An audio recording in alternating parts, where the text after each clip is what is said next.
I had just gotten off Interstate 40 and was driving on US 191 north through the Navajo Res in Arizona one night heading to New Mexico.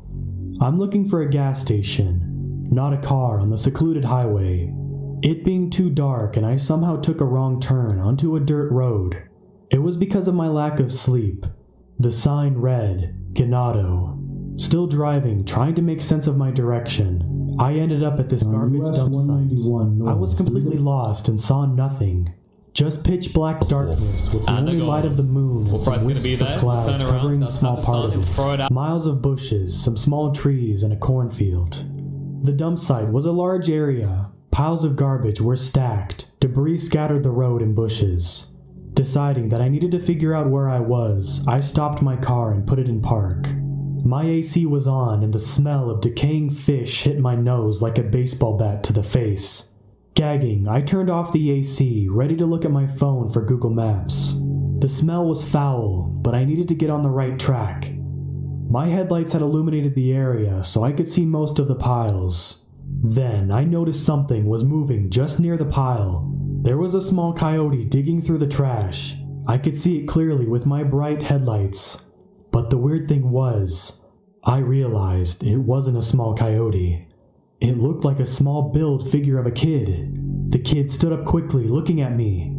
I could clearly see his face and what he wore. Swearing out loud, I could see that he was covered in black paint with a fur pelt wrapped around him that looked like it had been recently skinned. I noticed that it was the pelt of a small coyote. For a few seconds, everything registered in my brain. There in front of me stood a little boy, about 12 years old, covered in black paint and wrapped in a small coyote pelt, digging through the trash looking for something. And now he had stopped what he was doing, standing there, looking at me. I let out a yelp and the boy looked to my left. And as my head turned, nearly causing myself whiplash, there stood another, much larger figure in the brush. There stood a tall, heavy-built man covered from head to toe in paint. The parent. Also wearing a larger thin pelt of a coyote. He stood there staring at me, his face covered in red and black face paint. Shoulder-length, messy black hair hung limply down by his shoulders. He wore a huge quantity of turquoise necklaces, a silver concho belt around his waist, and silver bracelets that shine from both my headlights in the moon. It looked like it was teaching the little boy, his son, something at night. I could see his face from a distance. A stern, mean face. His eyes weren't normal. They were black, soulless, and beady looking. It was as if they were looking into my soul. Then he smiled from ear to ear. I saw his sharp teeth. What the hell? Again, I screamed bloody murder as he ran at my car. My foot above the gas, I made the decision not to try to run them over for fear of having my window busted and being dragged out into the bush. Screaming, my heartbeat hammering against my chest and trying not to have a heart attack. Still gagging at the smell that worsened. I put the car in reverse, stepping on the gas, nearly running off the road as he ran towards me. As I was making a U-turn, I heard the sound of what I know were his nails scratching the back of my car. I put the car in drive. My throat hurt from screaming, but that was all I could do as I looked into my rearview mirrors to see him sprinting down the road catching up to me. 54 miles an hour on the dirt road, then onto the highway, another 70 to 80 miles per hour, hoping I wouldn't crash. Driving like a madman, fully awake, my thoughts were racing, trying to make sense of what I saw. I made it back onto Interstate 40 and kept driving, too afraid to stop, making it to New Mexico in record time. I kept my story to myself because of the backlash my friends and family would probably give me. So, this is a true cautionary tale to those late-night travelers. You may or may not see anything during the dead hours on secluded reservation roads. Just be careful what roads you take.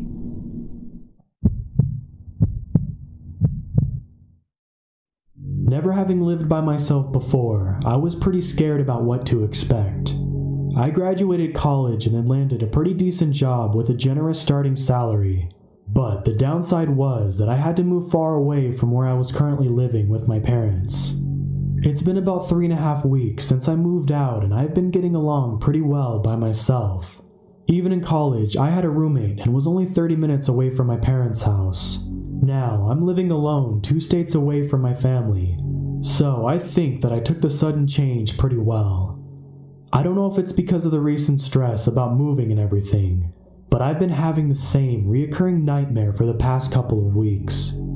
I'll wake up in the middle of the night covered in sweat, heart pounding, not remembering why I'm so scared, only to have the details of my dream come flooding back to me. Most of the time, I don't even go back to sleep because I'm so scared that I'll dream it again. I don't want to tell my parents about this because they're stressed enough as it is, with me living alone and so far away for the first time in my life. But it's starting to eat me alive. I've gotten very little sleep and it's beginning to show at my new job. I would say that one of the creepiest parts of my recurring nightmare is that I keep having these out-of-body experiences while I'm dreaming. I don't know how common out-of-body experiences are, but I think that having one every night for 2 weeks in a row is pretty rare. To understand the rest of my dream, you have to know the general layout of my apartment building and the room where I live. It's a pretty big building, 6 stories tall, and about 100 yards wide. There is a large set of woods located behind the apartment building that stretches on for a good couple of miles. But I've never been back there in real life because the woods give me the creeps. I live on the 3rd floor and the window in my bedroom has a full view of the woods behind the building. My dream always starts out the same. I'm standing behind the apartment building, looking into the wall of trees that sits before me. It's in the middle of the night and the moon is shining overhead, casting a low, white light over everything. I'm standing out in the cold with nothing on but a t-shirt and my underwear. I know I'm dreaming, but there is an astounding amount of detail in what I can remember. I remember feeling the cold grass beneath my uncovered feet, and the rhythmic sound of crickets as they sing in the night. I also remember the woods. Every time my dream starts, I'm looking into the woods, but I have this feeling, call it intuition, that I'm waiting for something. For what? I don't know. Despite all the light that's coming down from the soft glow of the moon, the trees in front of me are dark. They vanish into blackness as they get further and further away from me. After a couple of minutes of standing there in the cold, looking for nothing, I turn around and start walking toward the apartment building. I go up to my room and walk in. The lights are off, but I can navigate through the darkness using the small amounts of moonlight shining through the windows. The door to my bedroom is always cracked open a little bit, so I quietly walk in and there I am. Another me, fast asleep in my bed. I watch myself sleep for a couple minutes and then wake up. Despite the dream not appearing scary in any way, I always wake up full of fear and have to calm myself down by drinking a cold cup of water to steady my nerves. Every time I've woken up so far, I've never dared to look out the window. I'm too afraid that I might see something. See what? I don't know. 13 days now. I've had the exact same dream. 13 days in a row. I'd start out behind the building, shivering in the cold of the night. I watch the woods for a couple of minutes, then walk back into my apartment. I enter my bedroom and watch myself sleep for a little bit. Then I wake up. It's gone on like that for almost 2 weeks. Until last night. It started out the same as every other dream. I was behind the building in the glow of the moonlight, shivering from the cold, standing in front of the dark wall of trees, looking for nothing and listening to the crickets sing. Something was different though. Something inside me had changed. There was an indescribable, overwhelming sense of dread that was not there before. I was afraid. Impossibly afraid. I shivered again, not from the cold, but from fear. For the past 13 days, I had this very strong feeling, call it intuition, that I was standing in front of those woods for a reason. Some part of me was always saying that I was there waiting for something. Standing there last night, I can say with certainty that whatever was waiting for me had arrived. The atmosphere around me felt different. The sort of feeling you get when you know you're not alone. I wanted to turn around and run, but my body wasn't letting me. Out of nowhere, the crickets stopped singing, and everything went silent. I could hear leaves crunching in the distance. I tried to run, but I didn't budge. The crunching leaves grew louder, closer. I opened my mouth to scream, but nothing came out. I heard a twig snap several yards in front of me, and I saw something advance from the darkness. I turned around and started walking towards my apartment. I wanted to run, but I couldn't.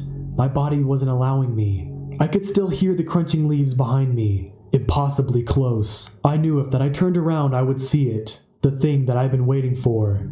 As I was walking back to the apartment, I was certain that something was walking in the darkness behind me, something dangerous and demonic.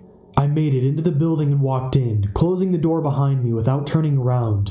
Whatever was following me did not make it into the building. I was about to let out a heavy sigh of relief, but stopped. I heard something behind me. It was very faint, but in the stillness of the night, I could hear it as clear as day. I turned around reluctantly and looked at the door to the outside. There was a long small window on the door, and through the door, I could see the silhouette of a dark figure standing from just outside the door. The sound that I heard was its claw-like fingers tapping on the glass. It was a mocking gesture. If it wasn't for the lack of light, I would probably seen it smiling at me as well, quietly saying that it was going to get me and there was nothing that I could do about it. The tapping stopped and it moved away from the window into the darkness. I turned back around and went up to the third floor where my apartment was. I entered and walked over to my bedroom door. I quietly walked in and froze. My other self wasn't in the bed this time. I was standing in front of the bedroom window looking down at the woods below. My other self turned around looking at me. I don't know if it was because of the lack of light in the room, but I couldn't make out any facial features. My face was just one pale blur of color with 2 specks of blackness for eyes. My other self went back to looking out the window. I slowly walked over to him and looked out the window myself. There was something right on the edge of the tree line looking up at us. It looked like a shadow, a dark outline standing in front of the wall of trees. It turned around and walked into the woods. My other self whispered something to me. It was so quiet, it was like I thought it rather than heard it. Get out. Then I woke up. It was 4 o'clock in the morning and the sun wasn't out yet. I sat up in my bed, my heart still pounding uncontrollably. I looked towards the window but didn't get up. What was I so scared about? I had a stupid nightmare. I've never believed in the supernatural. Why the hell would I start now? I was starting to get angry with myself for being scared by a dream. I got up and went over to the window out of spite rather than curiosity. I wanted to show myself how stupid I was being. I looked down and scanned the tree line. There was nothing. I scolded myself for acting so childish and was about to look away when I caught something out of the corner of my eye. It was quick, but I thought I saw something retreat back into the woods near the trunk of one of the trees. My heart was pounding again and I felt lightheaded. I went into the kitchen and turned on the light before pouring myself a cup of water. I sat there in the light until the sun came up. I called in sick to work and decided that I was going to go apartment hunting instead. As I was leaving the building, something caught my eye. I went back to the front door and stared at the small, long window. I put my hand on the glass and moved it back and forth. There were small scratches etched into the glass. I didn't want to sleep in my apartment tonight, so I got a hotel room instead. I still don't want to fall asleep. Whatever is happening, real or not, I'm scared. I don't know what to do besides wait. Wait for what? I don't know.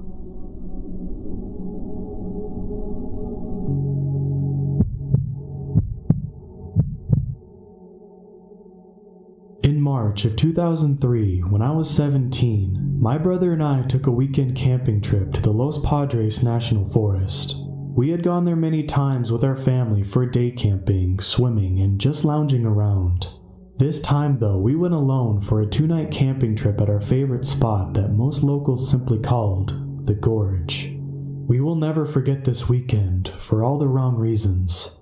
We got there Saturday morning around 9 a.m. and hiked the 5 miles out to the Gorge.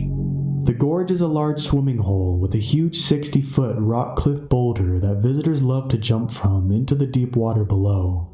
The jumping rock cliff is very steep, and one must jump in a specific location below to ensure they do not hit the rocks protruding from the wall face. The area has many primitive camping spots and is overall a beautiful yet isolated place. The first day was very fun, and after a long day of swimming, catching crawdads, jumping from rocks, and just relaxing, we set up our tent, made a fire, ate our cans of SpaghettiOs and a few crawdads we had cooked for dinner. Towards the end of dinner, we were visited by a large group of students who were camping further down the river. They stated they were students from the Bay Area who had a few nights left in their almost 2-week-long school camping trip. We offered them some chips and snacks and chatted a bit with them before they made their hike back to their camping spot. It soon got dark and my brother and I got ready for bed. My brother was 2 years younger than I and had a deep fear of isolation. So we slept in the same tent and agreed that we would keep the fire burning the entire night to ease his anxiety. We put 5 large logs onto the fire and crept inside our tent and got into our sleeping bags. We both fell asleep very fast as we were exhausted from the day. Around 2:30 in the morning, we were both awoken by a large splash of water near our tent that put out our fire. We heard no voices and could not see much from inside our tent. We froze in terror. My brother began to cry and I tried to calm him down. I told him that I would go outside to investigate and that everything would be okay. I told him that our water bladder must have fallen off the tree where we had hung it, and I'm sure it was some kind of coincidence. I grabbed my flashlight, unzipped our tent, and stepped outside. I pointed the flashlight over the fire pit and saw 4 large men sitting around our fireplace staring at me, with what I can only describe as expressionless faces. It appears as though they had split open our 2-gallon water bladder that we had hung over the tree and had thrown it into the fire. I was in shock and I didn't know what to say. For about 5 seconds, none of them said anything. We just stared at each other. Then one of them said in a deep voice, "Get your friend out here." Then I heard my brother hyperventilating and screaming in our tent in a way that made me feel helpless. I had no weapons and my brother and I were outnumbered 2 to 1. I asked the men what they wanted and told them that we could just leave and that we are sorry if we had taken their camping spot or invaded their area. They ignored my question and just stood up. That is when I saw 2 of the 4 men were holding something in their hands. Long swords shaped in appearance like a machete or a small sword, but they looked homemade and very primitive. The men yelled at us to get our asses up with them. I thought for a second they might be rangers getting mad at us for having too big of a fire. But once I glanced at their clothing and saw their baggy pants and their black and gray hoodie type clothing, I knew we were not that lucky.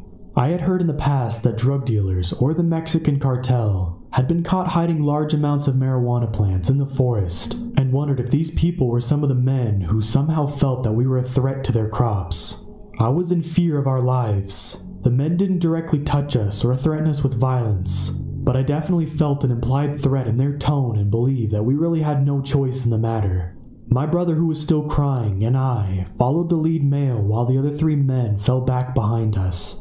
My brother put his hand on my shoulder and was visibly shaking. He then whispered to me that we were walking in the direction of the 60-foot rock cliff and that we needed to run. I was petrified and had not been paying attention to where they were leading us, but realized he was right. I stopped dead in my tracks and said to the men, "What are you going to do to us?" The lead male stated, "Nothing, but we're just gonna have some fun with you guys." I felt that we really had no choice but to do what they said, and hoped that they were all merely screwing with us and that this would be all over soon. After about 30 seconds of walking, we arrived to the jumping spot on top of the boulder, overlooking the gorge swimming area. One of the men stated, "Have you guys ever jumped from here?" I told him that yes, I had, but my brother had not, since it was a pretty high jump and was very dangerous for most people due to the height and the rocks below. The men laughed again and called my brother a pussy. I told them that we were not, as I had jumped from the spot before, but that it was not safe to do in the dark. The men then formed a half circle around us, and one of the men said, "I want to see. Show us that you are not a bunch of pussies." I screamed at them that it was too dangerous at night, and during the day it was dangerous enough. I told them that there are many rocks that you have to avoid, and that if you did not jump correctly, it could kill you. I pleaded and pleaded. The men just laughed and took a few steps closer to us. I was beyond scared and could hear my heart beating through my ears. My brother at this point was crying loudly and saying things I could not understand. He was beyond terrified, and so was I. I grabbed his hand and told him we needed to get away from these men as we were in great danger. I told him that I had jumped off the rock boulder into the water before and knew where to jump, and that if he jumped with me, we would be okay. I told him I would use my flashlight to help guide us, and I would tell him where to put his feet and how far to jump.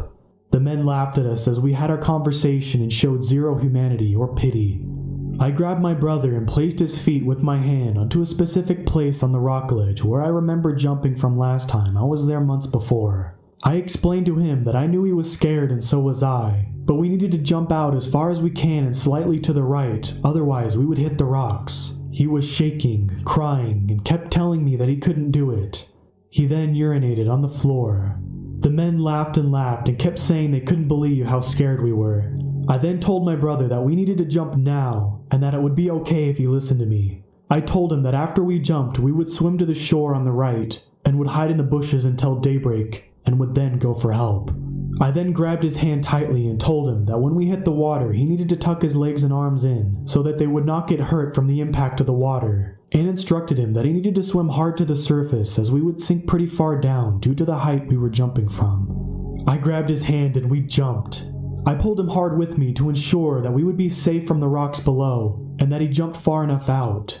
We fell for what seemed like a minute, but was only a few seconds in reality. My brother yelled all the way down in a way I have never heard from another human being before. Terror, dread, and fear of imminent death reverberated from his voice. I felt helpless and almost forgot where we were for those few seconds. Then we hit the water. As soon as we hit, I lost my grip on my brother's hand, but I did hear a second impact in the water. I swam towards the surface with all my energy and took a deep breath. I then listened for my brother to surface, but heard nothing. I panicked and dove into the water to try to grab him. Just as I dove, I felt his leg brush against my hand and realized that he was about to surface. I swam up again and heard my brother. He was crying and kept telling his arm hit the rock and he couldn't feel it anymore. The men above were laughing again and I heard one of them say, "They fucking made it, those idiots."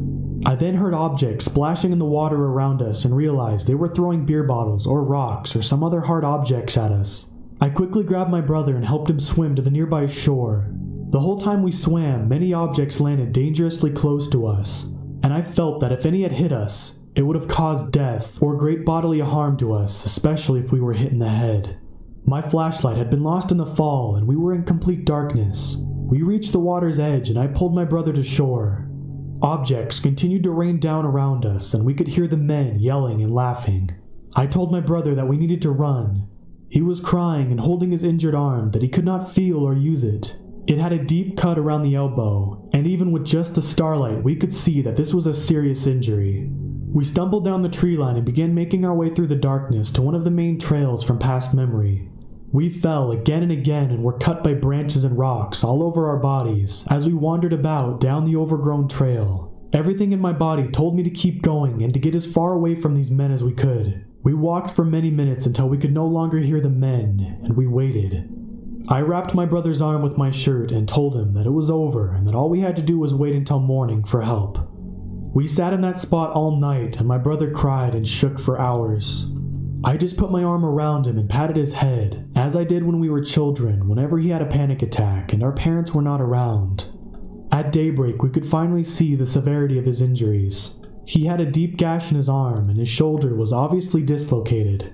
I helped him hike up the nearby trail, and we walked all the way back to the base camp ranger station. We explained what happened to the rangers and they sent 2 armed officers to go investigate the location. My brother was sent to a nearby hospital for treatment, and I joined him on the ambulance ride over. The rangers and the police never found the men, but did retrieve most of our gear. The scary thing about this incident is that the same week, 2 teenage boys were found dead at the bottom of the gorge jumping area, and that their group had encountered the same people as we did at their camping location, with similar machete objects, who chased them off their camping spot. I am glad to be alive, and my brother and I have never gone camping alone again, or have never been back to that location. All that we have left from the incident are scars on my brother's arm, hospital bills, and a lot of trauma. An article of the death of the 2 teenage boys is below. I can only hope their deaths were accident, as the authorities ruled. I did not find out about their deaths until 7 years after, but was horrified about the similar circumstances and timing of the 2 events. As to the men that forced us to jump that day, Let's not meet again.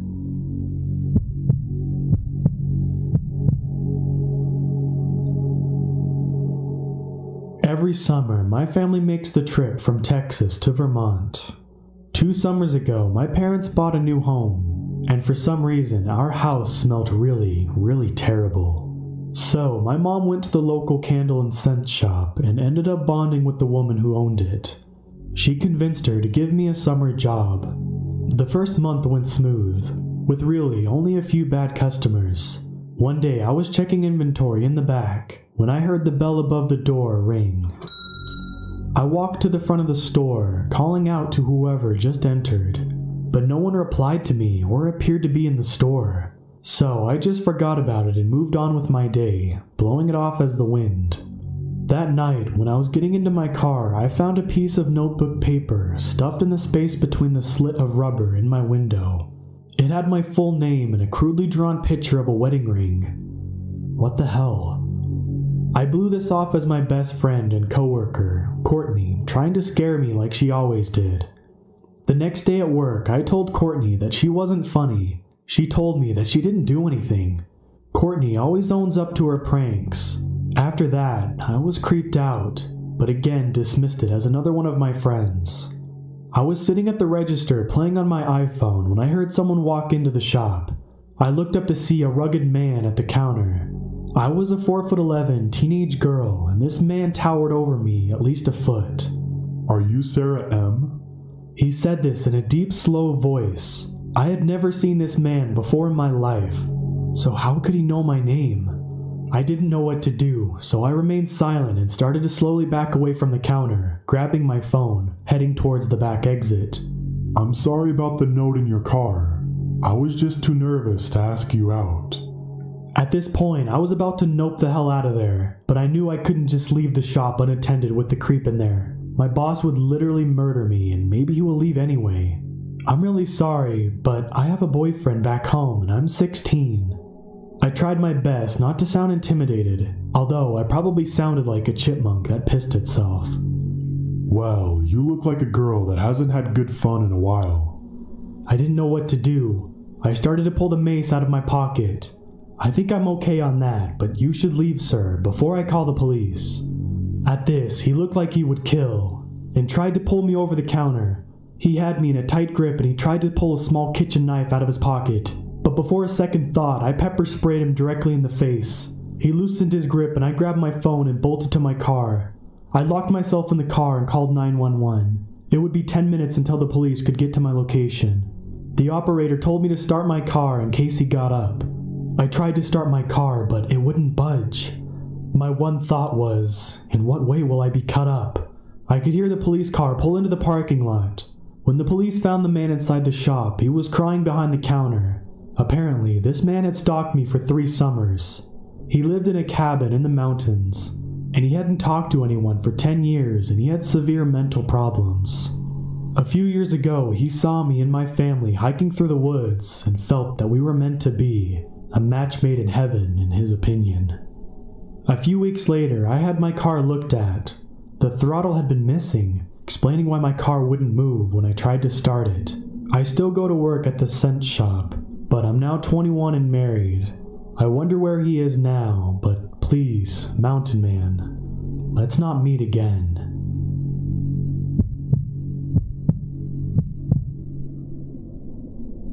This story happened about 2 years ago while I was in university working on my degree in biology.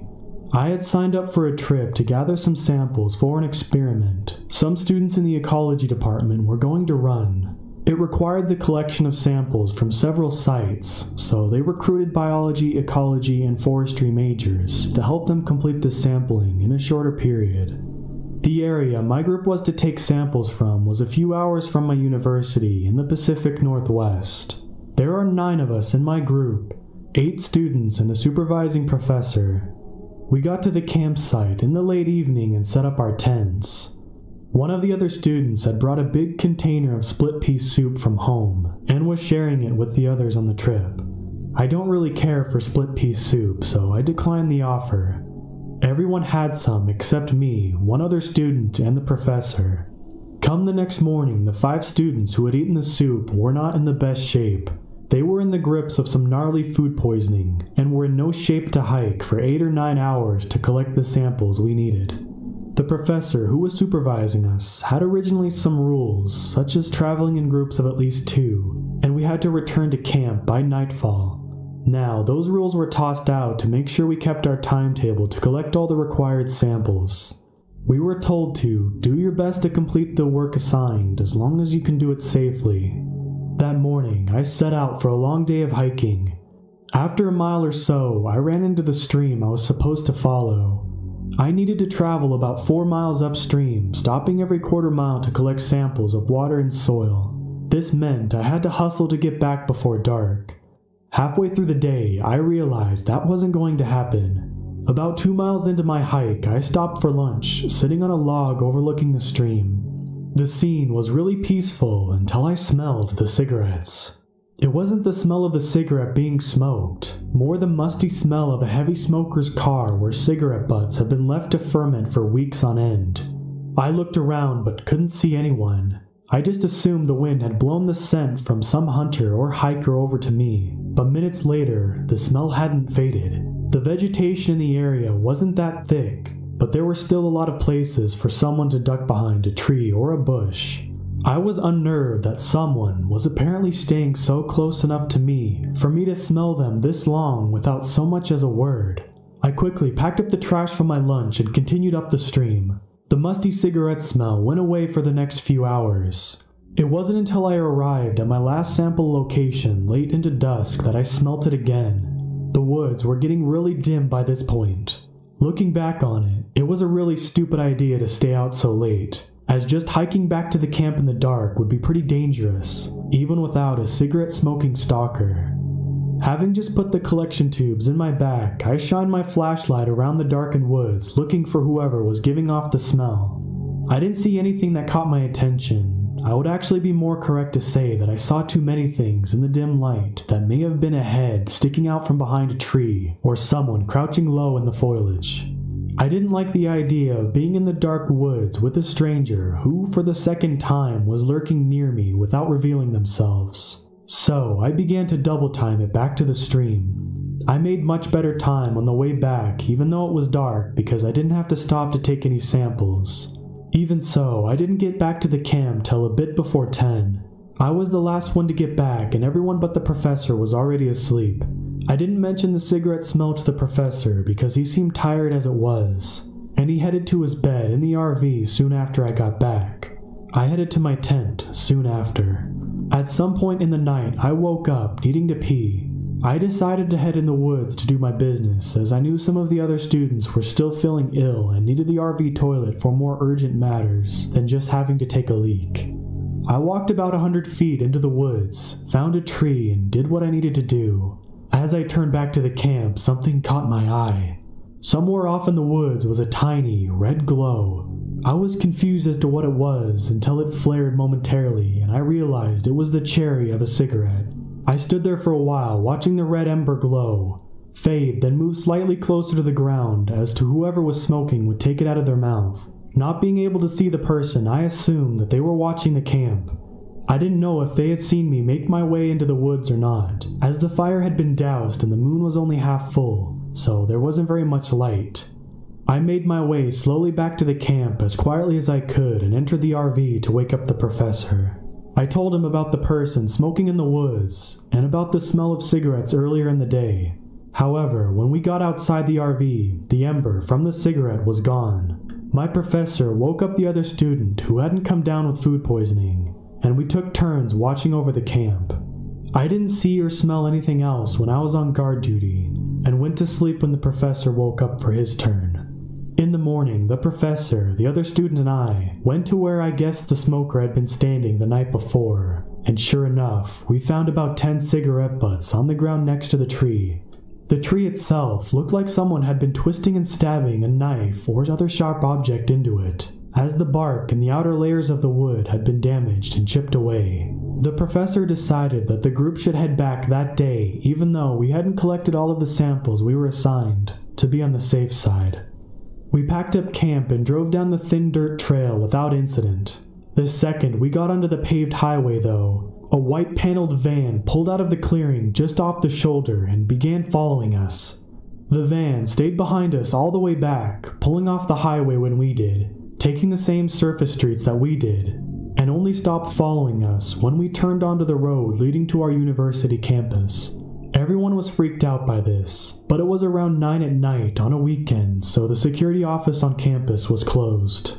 We decided to unload the RV and call it a night, as the van hadn't followed us onto campus.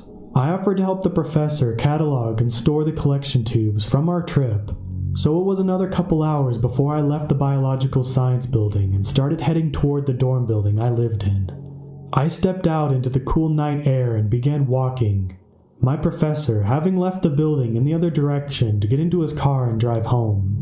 It was a couple dozen feet outside the building, which was now locked, when I was hit with the musty smell of old cigarettes. I looked around, and about 25 yards away in the darkness, off the footpath, I saw a cherry of a cigarette smoldering away. I was pretty scared at this point, but hoped it was only a student or some faculty staying late having a smoke. I couldn't completely convince myself of this, as the musty cigarette smell was the same as what I smelled in the woods the previous night. I started down the footpath and soon passed whoever was smoking. 100 feet or so later, I looked over my shoulder and saw the cigarette cherry bobbing in the darkness. The smoker was following me. This creeped me out a bit more, but I still held it together. That is until I rounded a small stand of trees and saw a white paneled van parked alone in the parking lot. I took off at a sprint towards my dorm building. I looked over my shoulder a few steps into my run. I saw the cherry of the cigarette fall to the ground and the dark shape beginning to move after me. I didn't look back, but I could hear someone running in the grass off the footpath. I got to the entrance of my dorm building and frantically waved my key card in front of the key reader that controlled the door lock.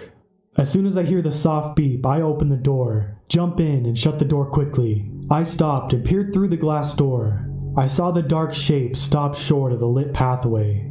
I just watched for a minute or two.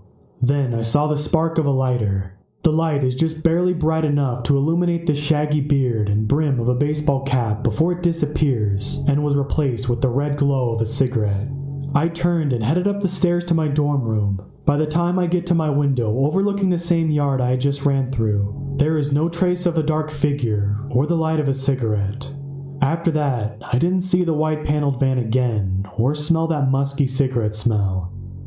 I hope I never do.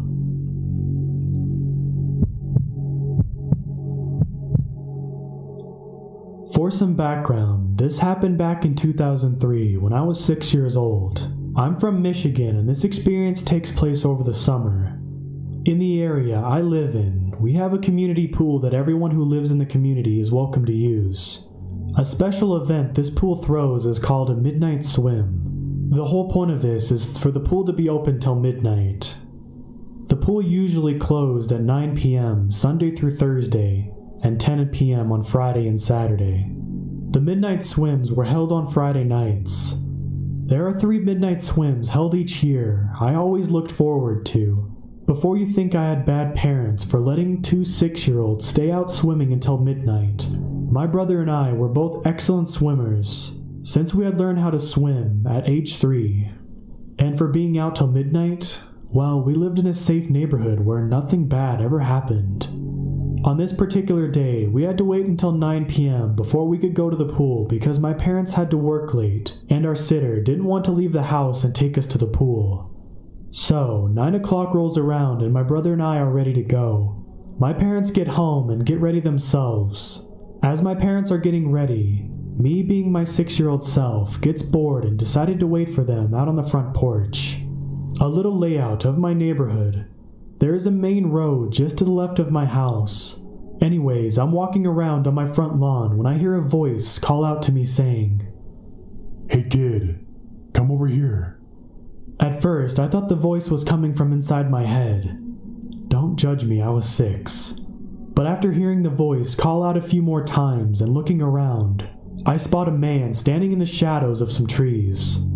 My parents had taught me not to talk to strangers, but I was standing right in front of my house and I thought it would be safe. I asked the man what he wanted and he said he wanted to show me something.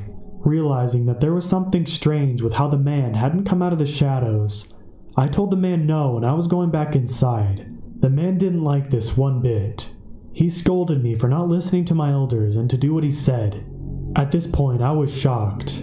I didn't expect this man to yell at me, but I stupidly decided to not go inside and stay on the porch. I told the man that I didn't know him, to which he replied that he was a friend of my parents and that they wouldn't mind me going over to talk to him. It was at this point my dad had walked out and asked me who I was talking to, but by the time I had pointed to the trees, the man was gone. So, to the man that tried to lure a 6-year-old boy into the woods, let's not meet ever again.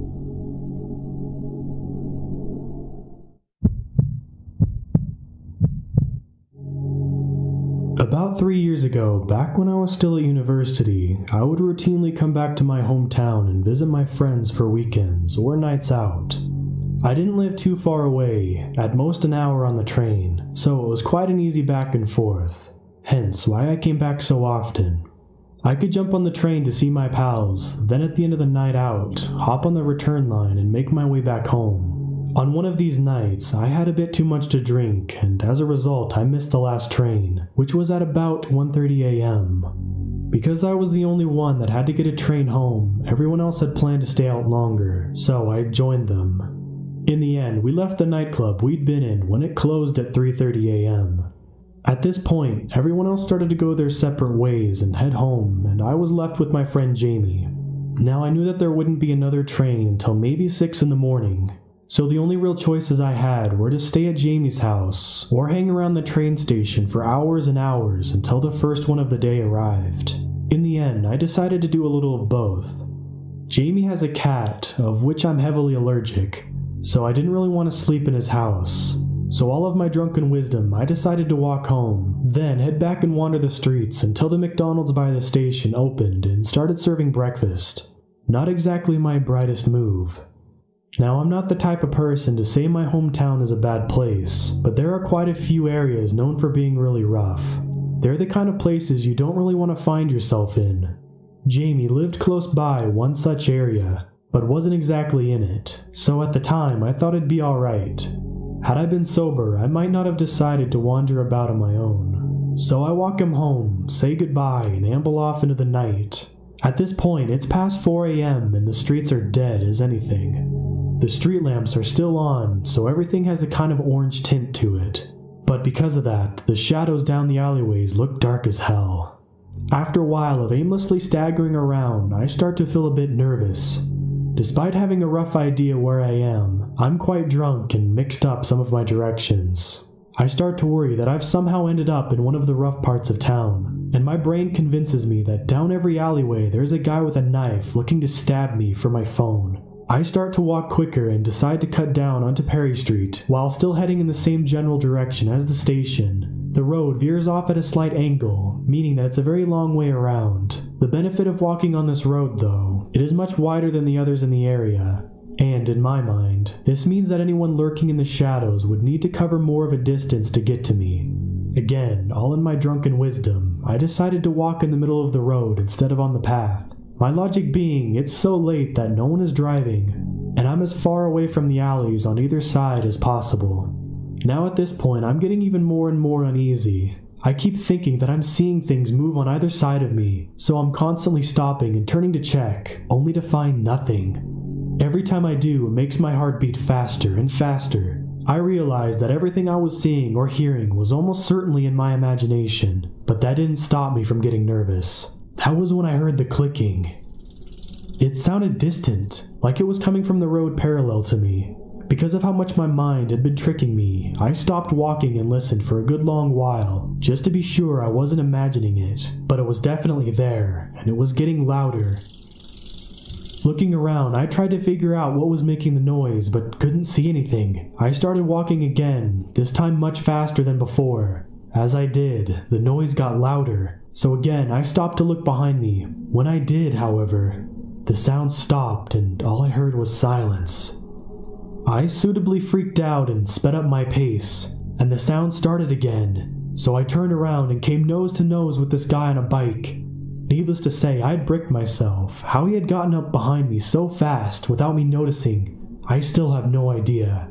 The best way I can describe him was weird. His hair was hanging in an odd way, and seemed way too big for his head, which in hindsight leads me to believe that he was wearing a wig. His eyes were wide like he was on something, and his mouth was twisted into a really weird smile. His t-shirt was stained with something, and over a pair of cut-off jeans, he was wearing a tutu. Not once losing his smile, he leaned over his handlebars, getting as close to me as he could, and whispered, "Are you scared of me?" At this point, I was shitting myself. Even now, I can think of 1,000 things I could have or maybe should have said to him, but instead, all I could manage at the time was, "Yeah, a little bit." Then he laughed. Not a chuckle or a snicker, but full-on cackle. Swinging his bike around, he sped down the road behind me, all while laughing like a lunatic. I didn't move an inch until I was sure he was far enough away, and even then I could still hear him laughing. Needless to say, I was out of there as fast as possible. Every so often, as I ran back to the town center, I would hear the clicking of his bike chain and freak out again. I was convinced he was following me, from the next road over and checking where I was through the alleyways. Once I reached the town center, I spent the entire rest of the morning pacing up and down the road in front of the McDonald's, scared out of my wits. I never did see him again, but at the time, that made it way worse. If I had seen him, I would have at least been aware of where he was coming from, but only being able to hear his bike, I was terrified that he would appear out of nowhere, the same as before. I've since been able to laugh about it. The idea of a guy in a wig and a tutu riding a bike at night seems kind of funny because of how strange it was, but at the time, I was scared out of my fucking mind. This happened when I was really young, around 9 years old, hence why it is super traumatizing for me. It was a typical tiring school day and I was excited to get home. While I was walking back to the block I lived at, I didn't notice anyone or anything following me. I pressed the elevator button and walked in as the doors opened, pressing the 9 button. The doors were about to close when a young man stumbled in, startling me. His face was mostly hidden by his glasses, but I could feel a shiver down my spine as he smiled at me. His smile reeked of wickedness, and I wish he would just press his floor quickly. He then asked, "Little boy, can you please tell me how I can get to the 15th floor?" I looked at the elevator buttons and was pretty sure the highest story was 14. At the moment, my whole body turned stiff and my heart started pounding like mad. There have been many cases of children being kidnapped by strange men. Was I going to end up like them? Was he going to kidnap me? Trying the best I can to stay calm, I simply replied, "You can take the lift to the 14th floor and then just walk up the stairs to the 15th. I immediately pressed on the 14 button, and the elevator moved up at a slow, agonizing rate. Back then, the lift was so old, it was the kind that would break down any time. He stared at me, as if he was observing my every move. With a low voice, he then questioned, "I don't really understand what you mean. Can you bring me there?" I tried my best to avoid his eyes, and I swear I could still feel him watching me, watching my every move. I was completely creeped out right then, and decided just to ignore him for the sake of my life. Keeping my mouth shut, I was praying silently for the elevator to move faster. After what felt like an eternity, the elevator came to a halt and the doors finally opened, signaling that we were now on floor 9. I dashed out of the elevator, never looking back. All I could hear was my deafening heartbeat, and the man's evil laughter. Lucky for me, the man didn't follow me. After that creepy encounter, I never saw the man in our neighborhood again. Was it just a prank? I will never know. The first time I experienced sleep paralysis was when I was about 19, but my story doesn't start there. This story kind of ties over the duration of my life, so please bear with me. When I was about 7 years old, my parents were going through a nasty divorce. They had 8 kids, and my dad was extremely abusive and unfaithful for practically their entire marriage. I asked my mom why she ever stayed with him for 10 plus years, and she always said she never regrets any of it because she ended up having all of her kids. We turned out okay and are all very close to her. Anyways, I'm the youngest, so I don't remember a whole lot that happened firsthand, but I know that I was there. My story begins one night where I went to bed in the creepiest room of the house. My mom and I shared the upstairs master bedroom, and at the time we called it the creepy room. I didn't know it at the time, but apparently some crazy shit went on in that bedroom. I'll get to that later. I went to bed myself because my mom and siblings were watching TV, and I remember leaving the lamp on. I woke up and it was pitch black. My mom was sleeping in her bed and I could hear her breathing. I leaned up to check the clock at the foot of my bed and was caught off guard at the figure of a shadow just standing there staring at me. I don't remember being terrified or even scared, just really curious. I remember the thing in intense detail. There was no features whatsoever but a perfect silhouette against the window shade. It wore a hat, like a fedora but with a wider brim, almost like a small cowboy hat, and a trench coat.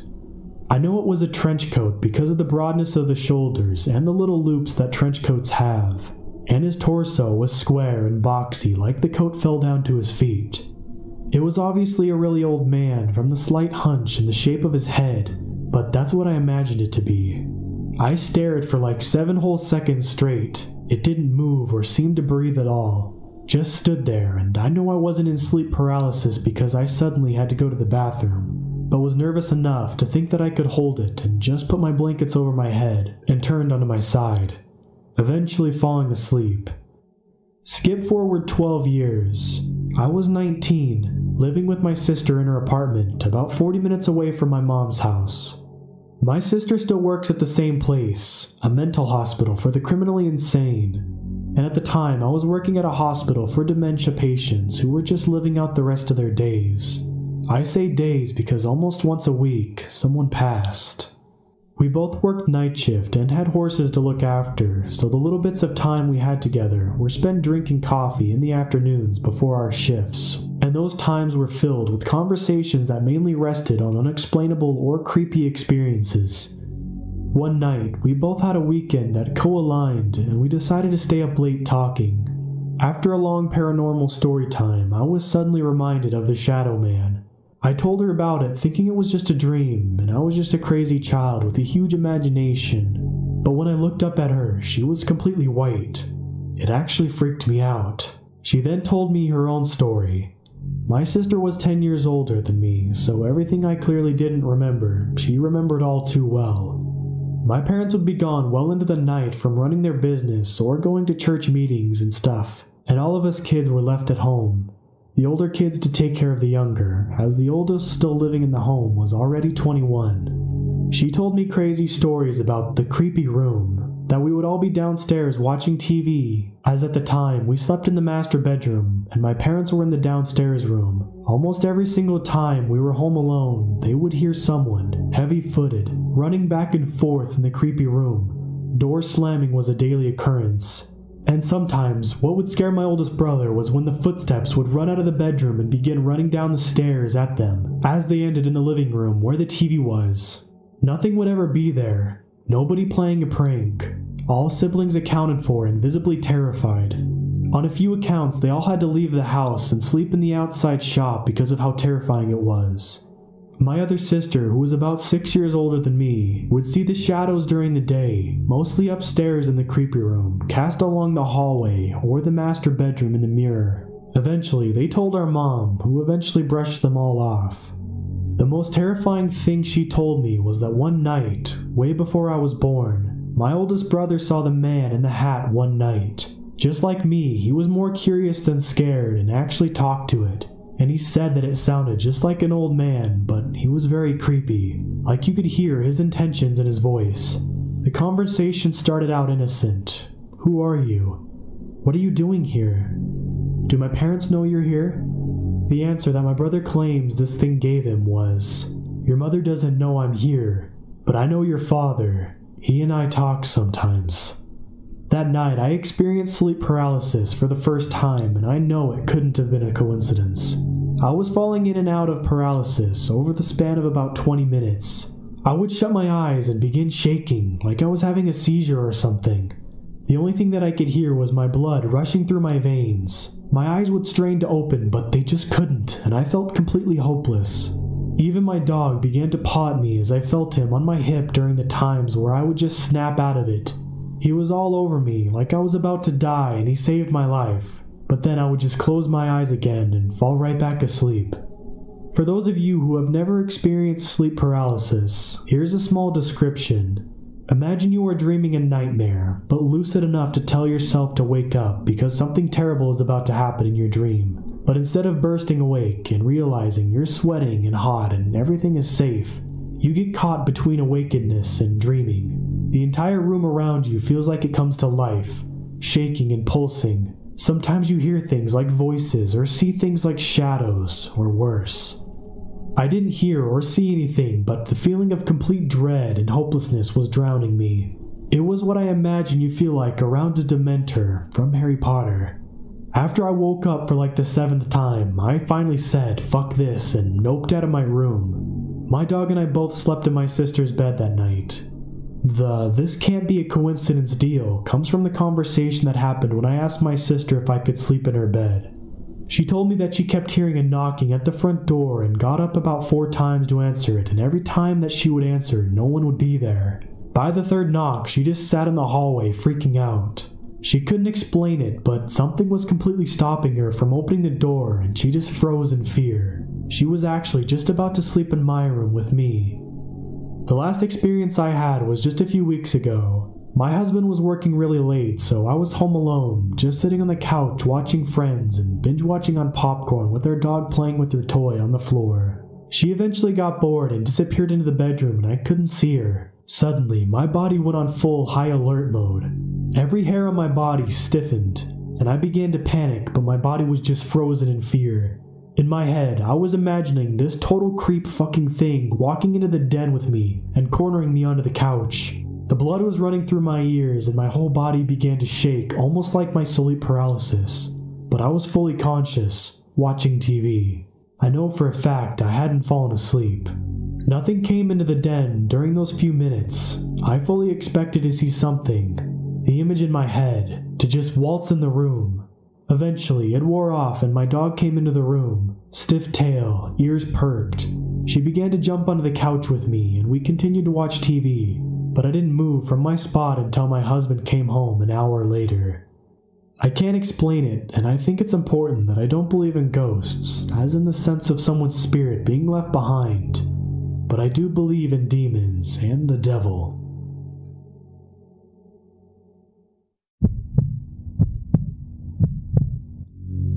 Number 1. When I was young, I lived in quite a small town in Queensland. The whole town was surrounded by trees in every direction for hundreds of kilometers, and we had so much room to play. This particular story is about the first time we got drunk. In the winter, the levels of water would drop significantly, enough for us to camp on the riverbed. My best mate's parents owned a pub at the time, so we were in charge of getting the drinks for our little trip, so we could finally cross that off our bucket lists. The place we had in mind was out near an old settlement, where a few creepy things have happened to us over time. So we made our way down to the riverbank, which was low on the side we came in and really high on the other side. You couldn't see the other side through all of the trees on top, and it was kind of unnerving knowing that someone could be up there watching and you wouldn't know. There are about 7 of us kids in the camp, and our parents have no idea where we are or what we're doing. We lied and said we were staying at a friend's place. We set up camp and built a little shelter for all of us to sleep under. We got all set up and started drinking as the sun was setting. Soon, it was dark, and we were in full swing of mixing drinks and singing songs and throwing stuff into the water, and generally making a whole heap of noise. As we were starting to wind down, one of my friends said he saw something move at the top of the riverbank on the steep side. We all say that he is full of shit and should calm down, but he is adamant that someone is up there. So we all start calling out, "Come out, you coward," and other such things, being brave well beyond our years. To our surprise, a man wearing straggly clothes and no shoes comes out of the tree line, stands on the edge of the bank and just stares at us. We all go silent, waiting for him to do something. But for about 5 minutes, he just stands there, and then he retreats back into the tree line. We talk amongst ourselves and get a bit nervous, but we soon forget it. About an hour later, the guy is back, but he isn't on the bank anymore. He is coming out of the shadows from the other side of the bank and entering our camp. He comes over and stands next to the fire. joins our group of 12-year-old kids and just stands there. We are all officially a bit scared and don't really know what to do, so we just sat there in silence. Eventually, one of my friends gets up the courage to speak to him. "G'day, mate. How are you? Are you okay?" The guy just stares at my friend and then starts staring at each one of us for a little bit, spending time on each of us. My friend tries again. "Hey, are you okay? What's your name?" The man snaps his head back at my friend and stares at him wide-eyed for at least 2 minutes before answering. Without blinking, he says in a raspy whisper, "That's none of your fucking business." And he hisses like a cat. This guy just jumps back screaming and staring at the fire like it had just appeared and runs off, up the steep bank in record time. It was impossible to get up this thing, so we all just stand there, speechless. We decide that it's best if we just stoke up the fire, because it's about a 19-kilometer walk in pitch black to town, and we weren't confident of that. So, stoke the fire we did. We sat up for as long as we could, keeping watch, not really talking. We all eventually dozed off, one by one.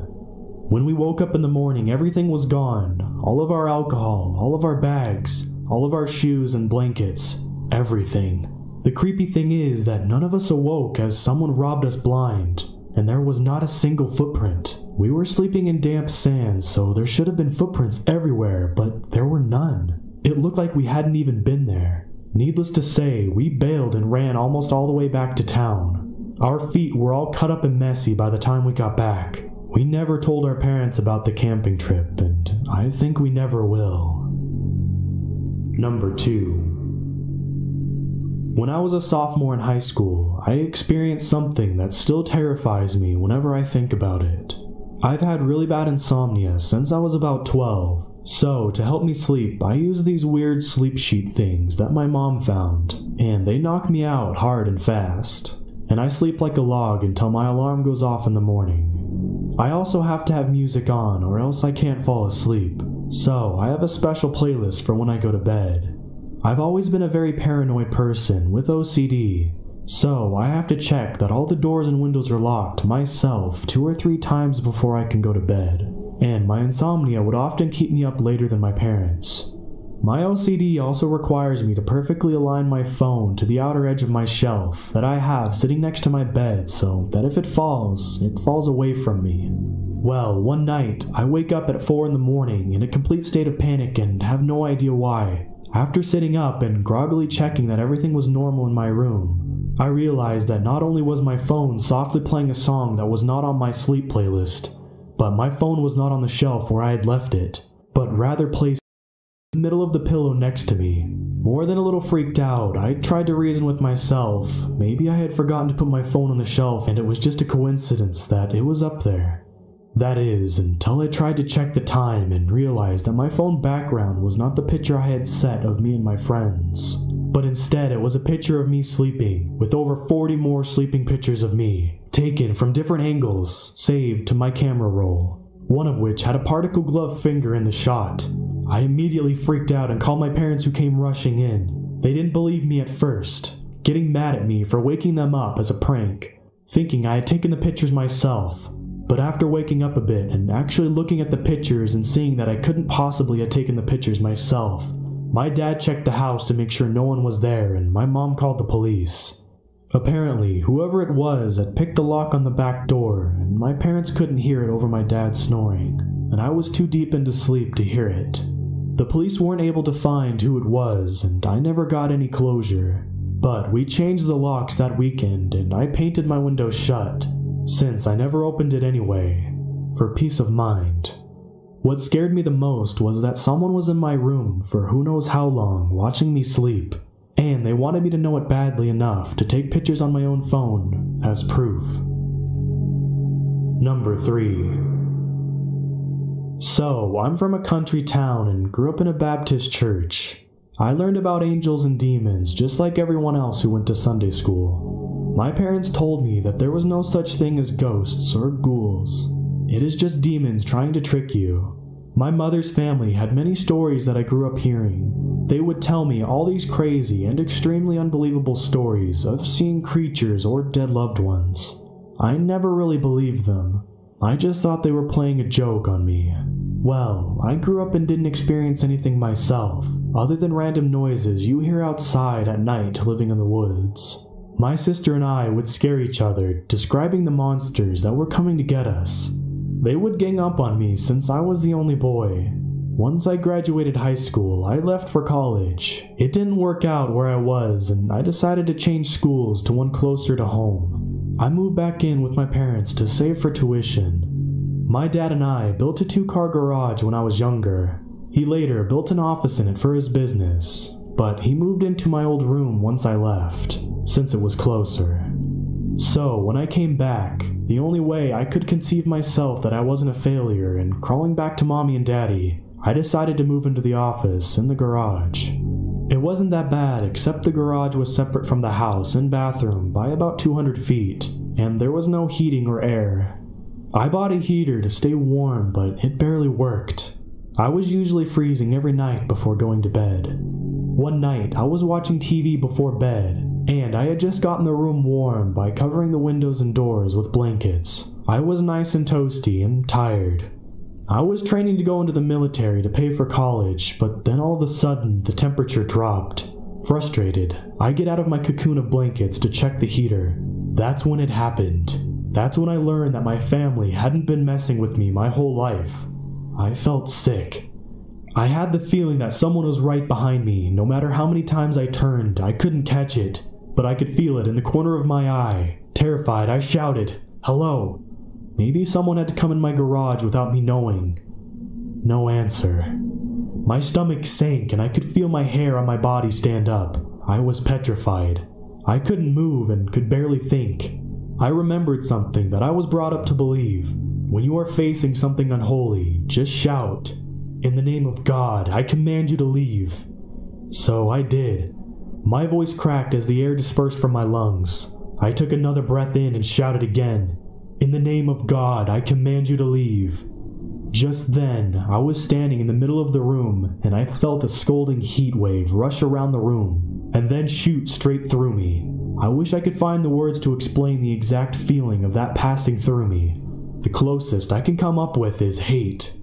It happened in a split second, but felt like minutes. I felt hatred like I'd never knew before. I consider myself to be nice and easygoing, usually the turn the other cheek kind of guy. However, in that moment, it was like if the whole world was burning and everyone in it was dying a horrific death. I would be happy and loving it. I never wanted to see or speak to anyone ever again. I hated everything. And just like that, it was gone. My body felt like a microwave, hot on the inside and freezing on the outside. My legs gave out and I crushed to the floor crying harder than I ever cried in my entire life. I wanted to throw up, but I couldn't. I just was there. If you've ever had a boss, teacher, or parent scold you and then watch over you, then you somewhat know what I was feeling. It took me about 20 minutes to get my legs to work again. I walked into the house where my family was watching a movie and I just sat in the dining room table crying. This freaked them out since they hadn't seen me cry since I severely broke my leg when I was young. My mom asked me what happened and was really freaked out when she saw my hand. I didn't even realize that I had grabbed the wooden cross that I carved when I was in Boy Scouts. I was holding it like it was my lifeline. In a way, it was. The only words that I could get through were, "Stay out of the garage." Then I finally threw up. I found out the next day that my mom and sister went out there to bless the room, but the damage was already done. I have now seen behind the curtain. I got my things and moved back into my old room where my dad's office had moved to. He had just moved his stuff into my sister's room since she moved out. No one went into that room again until the last day my parents were there. The moving truck was packed and we were 10 minutes away from leaving the house I grew up in for good. I looked into that room. It's hard to explain, but I could feel the room laughing. It still haunts me to this day. My older sister later revealed that not long after we built the garage, that her and her friends played with a Ouija board in it. They had a slumber party and a friend brought one over. My parents never allowed one to come in the house before. I yelled at her for a while. One day I plan to go back and visit to see if the feeling's still there. Personally, I hope it burns to the ground or gets swept away in a hurricane. I now bless every house before I move in. I haven't had a problem since. Number 4. My grandfather was born in 1939 in a small country town in the North Carolina mountains. He was the youngest in a very large family. His parents weren't the wealthiest. There weren't enough bedrooms for everyone. So, my grandpa slept in a small cot in the hallway. The cot was across from his parents' room. He would get into trouble for getting out of bed all the time since the springs would squeak very loudly. His dad would threaten to punish him with a belt if he was caught again getting out of bed. Well, at the other end of the wall was the back door. It had a window in it with curtains. The backyard had a fence at the back separating the neighbors. There was no fences separating the yards next to him. My grandpa would hear noises at night and go look to see what it was. His dad worked long hours and had no time for jokes or pranks. One night, in the middle of winter, my grandpa could hear something scratching at the door. He looked up, but just moving his head made the bed squeak, and he didn't want to get into trouble, so he laid still. The scratching stopped. The next day, he told his mom about it, and even looked at the door and saw tiny scratches. His mom just played it up to kids being kids and told him to drop it because if his father hears about it, he will get angry. He pouted, but dropped it. Nothing happened for a week or two. Then another really cold night, and he could hear tapping at the door now. He was sure it was a raccoon or a possum. He got up because he was sure that it would get into the small garden that they had, and his dad would be madder that he let this happen than getting out of bed. He went to the back door and opened the curtains, expecting to see nothing until he looked down. He was wrong. There was a lady staring back at him. When I was a kid, hearing this story for the first time, he explained her as so pale that she was glowing. Her red hair was radiating due to the streetlights behind her. It made it look like her hair was burning. She wore a white summer dress like she was going on a picnic. He screamed, which woke everyone in the house. He could hear them all getting out of bed. She smiled and began walking away. When his dad came out yelling about the hour and how long he has until work the next day, my grandpa pulled him to the door and told him what happened. His dad was not having any of it. He grabbed the mop and began hitting my grandpa over and over. Everyone else went back to their room. My grandpa went to bed crying, but couldn't sleep because of the pain. Times were different back then. Life went back to normal for a while. It wasn't until the summer that they had another visit. As usual, my grandpa was in his bed. This time, he heard a firm knock at the door. It scared him, and he jumped out of bed thinking it was a burglar. There was a lot of attempted break-ins recently. He opened the curtains to see the woman. He stood his ground this time. He asked, "Who are you?" quietly. She smiled and said, "Let me in." Her skin was less pale this time, but her hair seemed to be glowing more. He asked more confidently, "Who are you?" Her smile disappeared. She then moved closer to the door and said louder, "Let me in." He was scared out of his mind. Take note that he was only 9. He kept his eyes on her, yelling for his dad. There was a loud noise from the bedroom where his dad exited holding a shotgun because of the break-ins. The woman was now basically against the door and raised both of her clenched fists and gave a bang to the door and screamed, "Let me in." My grandpa swears her eyes were slightly glowing red to match her illuminated hair. He said she looked like she was about to burst into flames. His dad pointed the gun at the door and demanded to know who she was and what she wanted. She just started beating on the door over and over. Everyone in the family but his dad ran into the other room. Suddenly, the noise stopped.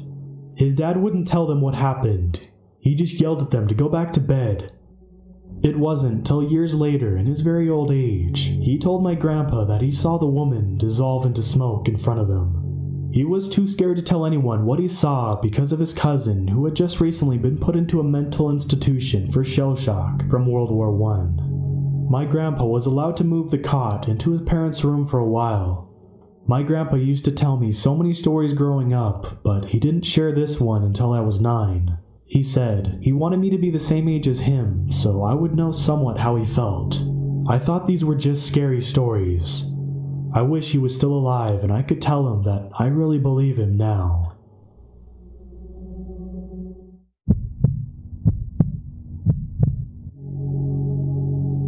Number 1. It was the summer of 2005, but this experience is buried into my memory as if it happened last month. I was in college staying for the summer at an off-campus house rented by 4 of my fraternity brothers.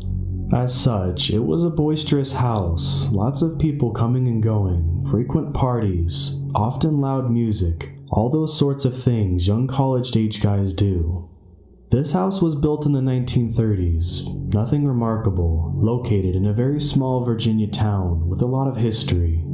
This was Sunday night, and it was different than usual. All of my roommates were out of town. I was alone for the evening. It wasn't the first time I'd ever been alone, but it certainly was rare for only one person to be in the house.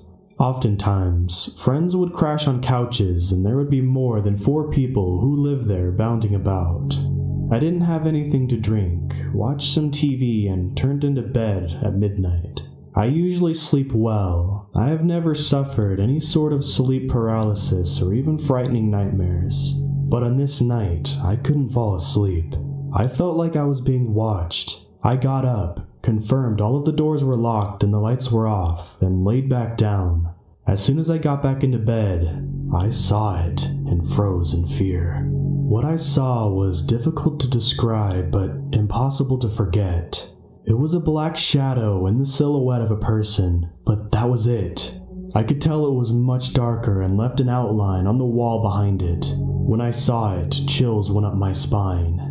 I couldn't see many features, but could instantly tell it was looking at me. I'm lying on my back, frozen in fear. I could physically move, but I was so scared I just lay there as still as possible. Was I just freaking myself out? I don't think I was. The firehouse was down the road, and ambulances and fire trucks frequently drove down the street outside the window of my room I lived in. I heard the sirens and remained still, the red flashing lights as the truck drove by briefly illuminating the room. The outline of the shadow was 100% there. There was no doubt in my mind some sort of dark shadow was in the room at the foot of my bed, looking at me.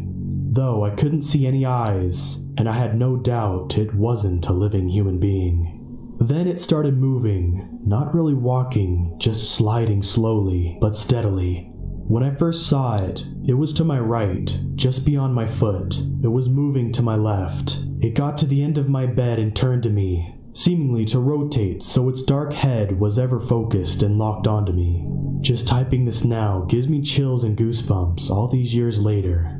Once it turned, it slowly made its way down the bed, closer to me. I was frozen with fear, praying it would go away. I considered screaming and running out of the room. I thought about rolling over and pulling the sheets over my head, and just pretending I was somehow tricking myself into imagining it. But I just couldn't because I wasn't tricking myself. Finally, as it got to me, it started leaning down right into my face, the black silhouette very distinct. I just squeezed my eyes tight, and I refused to open them. I stayed that way, petrified and awake. But with my eyes closed for what felt like hours, I slowly opened them and couldn't tell if the figure was close to me or not. But I was so freaked out, I didn't know what was going on. Finally, at first light, I got up and ran out of the house, stopping only to grab a shirt and sandals and basically sprint out. I didn't come back until later when a couple of my roommates were back. I repeated to them basically everything I said above, and they thought I was either crazy or tricking myself. Since it was August and summer was almost over, I slept on a couch in the living room for the short time left. I already had plans to move out for the school year to a different apartment. I was so scared I never wanted to stay in that room ever again. Life sort of settled down, business went as usual until the following Saturday afternoon, 6 days after my experience. A group of my friends were relaxing, watching TV, when a family knocked on the door. This house had been in their family a long time ago, and they wondered if we would let them in so they could walk through and reminisce. Weird, but sure. They were older, each one younger than 50, with a couple in their late 60s or 70s, and seemed to be nice, so we let them in. We pretty much went back to watching TV while they wandered around the house. My room was attached to the living room, and and once they walked through the kitchen, one of the older ladies pointed to my room and said, "Oh, I remember that room. It was Cousin's room, but her dad, my Uncle Clarence, would never go in there because he saw a ghost and was too shaken up that he never wanted to mess around in there again." I was absolutely floored. This woman volunteered the information, and I didn't even think to ask them if they knew about any other sort of weird things happening. At this point, even my buddies were stunned to hear this. I was happy I told them about it when I did. I asked if the uncle was prone to make up crazy stories, and she said no. By all accounts, he was a fairly typical family member, not any type of person to come up with weird stories for attention or anything. Once they were gone, I left that house. I will never go back there again. Number 2. First of all, I'm an atheist. I don't believe in spooks, specters, ghosts, or demons. That being said, something weird happened to me one time when I was a bit younger. I went on a school-sponsored wilderness retreat for a weekend. All our groups were random, and I was in a group with a couple people I sort of knew. No real friends, and some weird kid that no one really talked to. The weird kid was skinny and had shitty clothes, and he was kind of known for being a dick. And for the most part of the trip, he basically made fun of people under his breath, and was just generally being a shit. Anyway, the trip mostly passed without incident. But the last night we were there, something strange did happen. We were all in the cabin, supposed to be asleep, but of course we were staying up late and trying to freak each other out with ghost stories and tall tales. We were having fun, but I have to admit, we were all sort of in a suggestible mood, alone in the woods and telling spooky stories. And that's when the weird kid spoke up. He had barely talked all trip, but now he said he knew something scarier than any of our stories. Naturally, we were all pretty curious. He didn't have much of a story, he just said he knew a demon, had seen him, and knew how to contact him, and that if he wanted, he could bring this demon friend here, right now. He didn't say much to prime us, and even at my young age I didn't believe in demons, so naturally we goaded at him to summon his friend. He said he'd see what he could do, but it would take a while. In the meantime, we all just blew it off and went back to telling stories. He went back to silently sitting on his bed, at least, that's what we thought at first. But after a while we noticed he wasn't sitting completely still. He was fidgeting, and we thought we could see his mouth moving. We stopped talking, and sure enough, he was sitting in the corner muttering something none of us could make out. We called his name a couple times, but he didn't respond. So we all just sat there watching him, waiting to see what the hell he was doing. We were on edge. The kid was weird, demon or not. It didn't seem like a good thing that he was sitting there just muttering to himself and ignoring our attempts to communicate with him.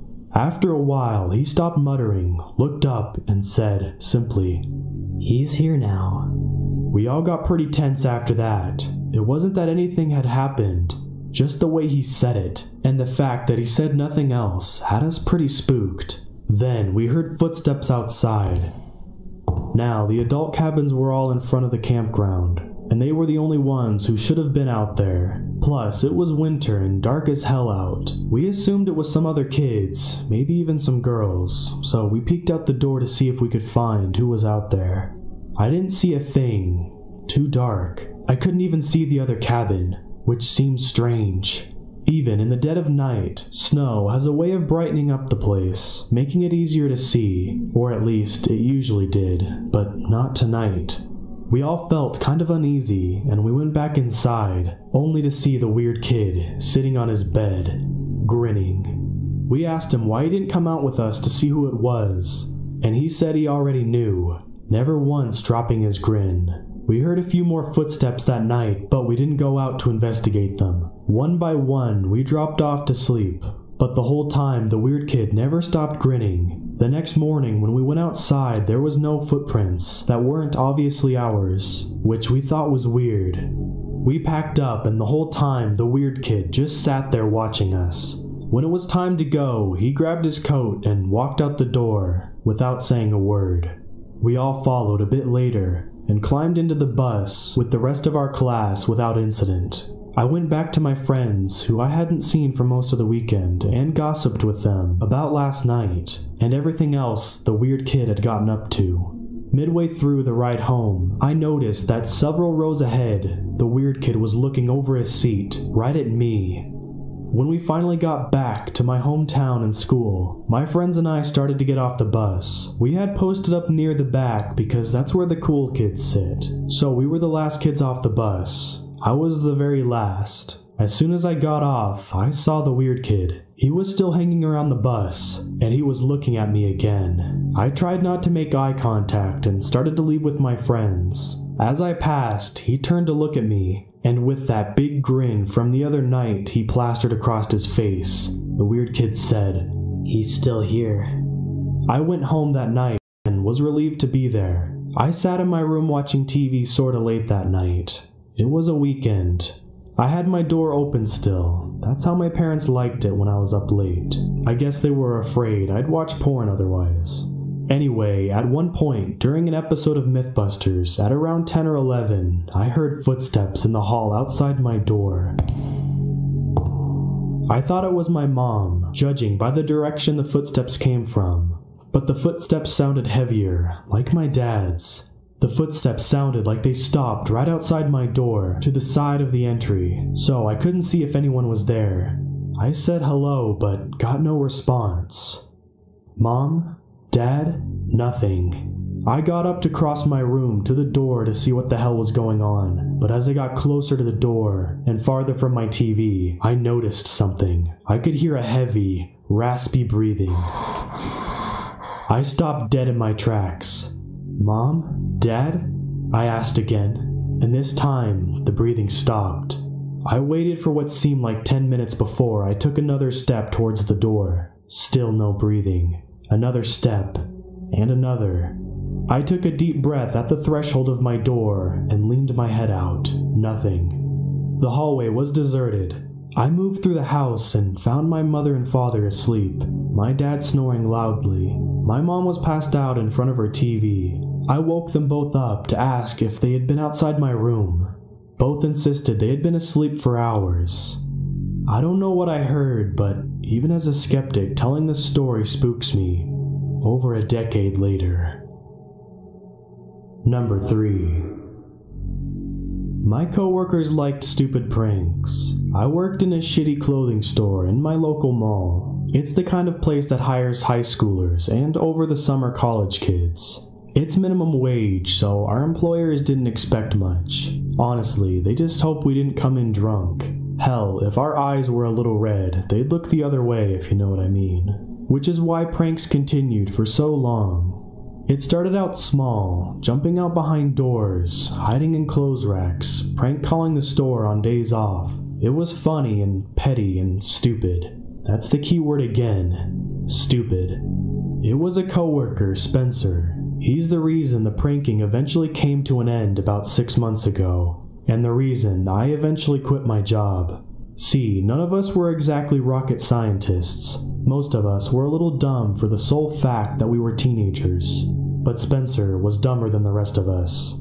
I mean, that kid was a few eggs short of a dozen. Not college material, and probably would never move away from our hometown. But we liked him just the same. He was good for a laugh. But God, he took it too far. It happened on a Tuesday. I was working from 3 to 9, which meant I was on closing duty.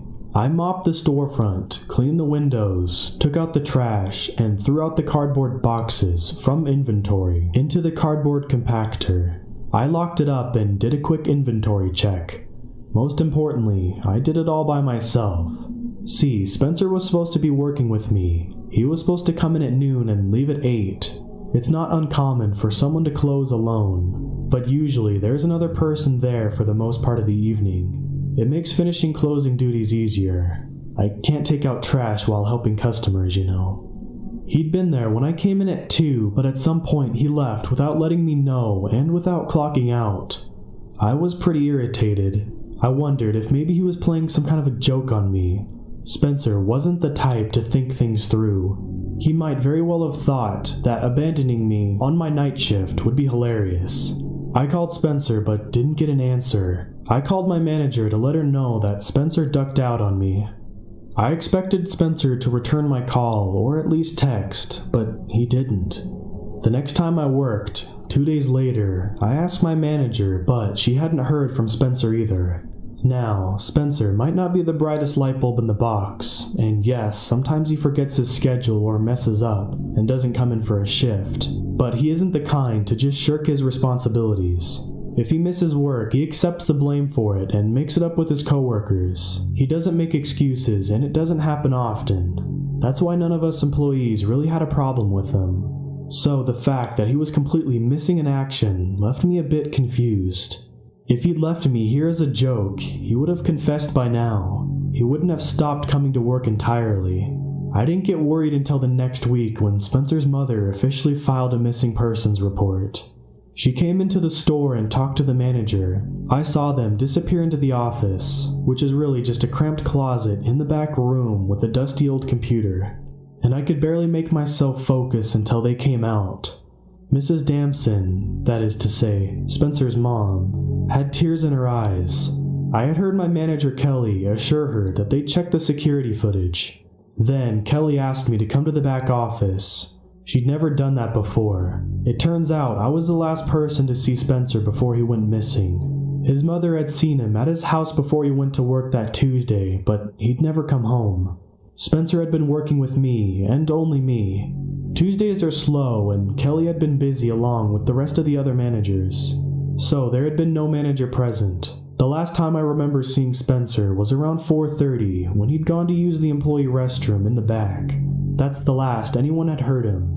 I told Kelly what I remembered, and she told me she was going to try to get her hands on the other security footage. Most likely, Spencer hightailed it with some of his buddies on an impromptu road trip or something. Hell if I know. Kelly assured me over and over that the most likely scenario was that Spencer was completely fine and had just done something unexpected. Unexpected and stupid. But then again, this was Spencer we were talking about. Stupid was implied. I let that calm me for the most part, although I was still nervous for the rest of the night. I had managed to distract myself for most of the next day, playing video games with a few of my buddies. It wasn't until mid-evening when I got a call from Kelly. "Hey Connor, can you come to my apartment? There's something I need to talk to you about." I tried to ignore the churning in my gut as I climbed into the car and headed for Kelly's apartment. Kelly and I had sort of a thing going. Nothing serious, just hooking up on occasion. That was supposedly against store policy, but like I said, nobody gave a shit about much that went on in that store. Most people knew, or at least suspected on what we were up to, but nobody commented, nobody cared. Sorry, that doesn't matter. The point is, I knew the way to Kelly's place, and was there in 10 minutes. When I opened the door, she was shaking like a leaf and pale. She was white as those little tombstones they make for children. She had also been drinking, but she wasn't drunk. Not yet. She looked ready to fall into pieces. "Is everything okay?" I asked. She was supposed to say yes. That's the answer you hope to get when you ask that question. But she didn't. Instead, she led me to the living room where her laptop was sitting open. It showed a fuzzy, indistinct picture on the screen. I stared at it as I listened to her explanation. "Connor, Shit. This is... I don't know how to tell you this." Every second that passed made me feel more and more like I was sinking into something awful, something I couldn't escape. She was silent for a moment before she managed to continue. "I was able to review the security tapes. I didn't find anything on the ones inside the store. So mall security, let me look at the ones in back. I was thinking, you said that Spencer had gone out back of the store to use the bathroom. I thought maybe, he slipped out the back door." The back door led to a small lot that housed the dumpsters, recycling containers, and the loading dock. I couldn't fathom what Spencer might have been doing back there. "The police are going to talk to you tomorrow. They didn't want me to say anything, but I couldn't bear to let you go in there without knowing anything. Please understand, Connor. Nobody thinks this is your fault. Nobody." "What isn't my fault?" I asked. The whole situation felt surreal, like a goddamn nightmare. It was about to get a whole lot worse. She took a deep breath. I made a copy of what we saw before I called the police. The security guards looked the other way while I did it. I don't know why she told me that. Stalling for time, I guess. She must have decided that she couldn't stall any longer because at that moment she pressed play. The first few minutes just showed a lot, empty and deserted. Then Spencer appeared on screen. Even on the grainy screen, I could see he had a big smile on his face. It was the look he got when he had a joke so good he just had to tell someone. I watched in confusion at first as he strolled past the dumpsters. He stopped at the cardboard compactor. "No," I whispered. My brain was seizing on sudden thought. A thought too terrible to contemplate. So terrible that I thought it couldn't be true. It just couldn't be. I watched as Spencer climbed into the machine. He pulled the door mostly closed and left it barely open. He probably intended to jump out and scare me. A pretty good prank. I probably would have shit myself had it worked. But he hadn't counted on one thing. I knew what was going to happen even as I watched my past self appear on screen. I could feel everything inside of me shattering as I watched myself push the door shut. I have this habit of running the compactor before I put anything in it. It started because I began work at the store. I noticed the compactor was usually full by the time I had to use it, so I turned it on and smoked a cigarette while it crushed whatever was inside. Eventually, it became automatic. I watched as I turned the machine on. I watched as I smoked my cigarette, unable to hear Spencer scream over the sound of the machinery. I kept watching it over and over in my head, even as Kelly turned off the recording. "Connor, it was an accident. It wasn't your fault. The police are going to want to talk to you as a formality. They'll probably be pissed that I told you before they did, but I just thought you should know." I didn't hear the rest of what she had to say. I stumbled out of the apartment, staggering for my car, the scene stuck on repeat in my head. I don't remember much about the drive home, or about the events of that night. Not really. All I can recall is my own personal hell, as I relived the moment again and again. It didn't matter what Kelly said, or the cops for that matter, because in my heart I knew I was the one who killed Spencer. I was the one who pressed the button. Kelly was right about the police. They called me in to tell me what happened. The video, of course, they couldn't show me, they said. It would be too traumatizing. I'm sure that halfway through our little interview, they had figured out I had already seen it. I wondered if Kelly would catch hell for that. Not that I really cared. I was a murderer. Bits and pieces of the story came out over time. The police speculated that Spencer thought it might not be possible to be crushed in the machine. Some people apparently believe that the machine has an automatic stop if it senses movement. Spencer turned out to be wrong on that count. They did an autopsy. I still don't know how they managed that. What with the condition of the corpse. I don't know the results, but the cops told me he was probably high when he did it. He made a stupid decision under the influence of drugs. There's no way I could be blamed for that. Spencer's mother blames me. She screamed at me a lot when she saw me a few weeks later in the supermarket. I don't hold it against her. She and I both know the truth that other people are trying to deny. I pressed the button that killed her son. It's my fault. The thing that disturbs me the most, though, is Spencer's body. Now, I'm not supposed to know about it, but rumors get around, especially in a small town like this. And anyway, if you know a little bit about the machine and how it works, it isn't surprising in the least. Spencer's body was compressed down nearly flat. His bones were crushed, squishing his internal organs into pudding.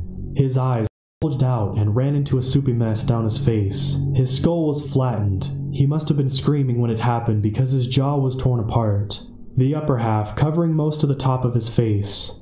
Many of his bones were torn through his skin, giving him the impression that his skeleton was trying to escape from his flesh as the machine chewed him alive. I don't know how much of that is true, how much is just a rumor. It doesn't matter to me. What really matters is the question that's on everyone's mind. How long did it take for someone to die being crushed like that? I'd like to say that Spencer died instantly. The police assured me that he did, although I wouldn't put it past them to lie for me in the sake of my sanity. Perhaps they're right. Perhaps it snapped his spine early on and he didn't suffer. But in my worst nightmare, I see a different picture. I stand outside the machine, only this time I can hear every twisted scream, every second of agony that he endured. I can hear it even as the blood fills his throat and chokes him, flooding his lungs. The machine stops, but the screaming goes on for what feels like hours, and then the door opens and I see his body, mangled beyond repair, a messy pulp of blood and shattered bones and scattered teeth. I can see him dragging his body out of the machine, reaching for me as his raw nerves scream in pain, reaching to tear the life out of me in return for tearing the life out of him. It's my fault.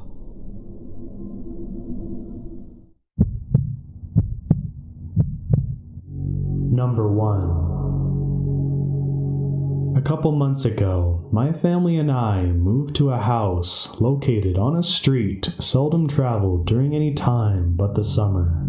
The house isn't a lakefront property, but it has a gorgeous view of the lake from the porch. It's an 80s style double-wide trailer, complete with a wide storage shed, a fire pit, and woods. Lots and lots of woods. Both the house and the shed are white, but the paint looks like it's peeling on the enormous cement blocks that act as a platform for the shed and a railing for the porch on the house. I was at home alone on a summer night. My mom and dad were at a friend's house, and my brother was spending the night at a buddy's. I was sitting on the couch watching TV. I was watching some sort of crime show. A bowl of mac and cheese and bacon on the coffee table. The sound of the show filled the empty void inside the house. It wasn't that I didn't like being alone. On the contrary, in fact, you know that feeling you're being watched constantly?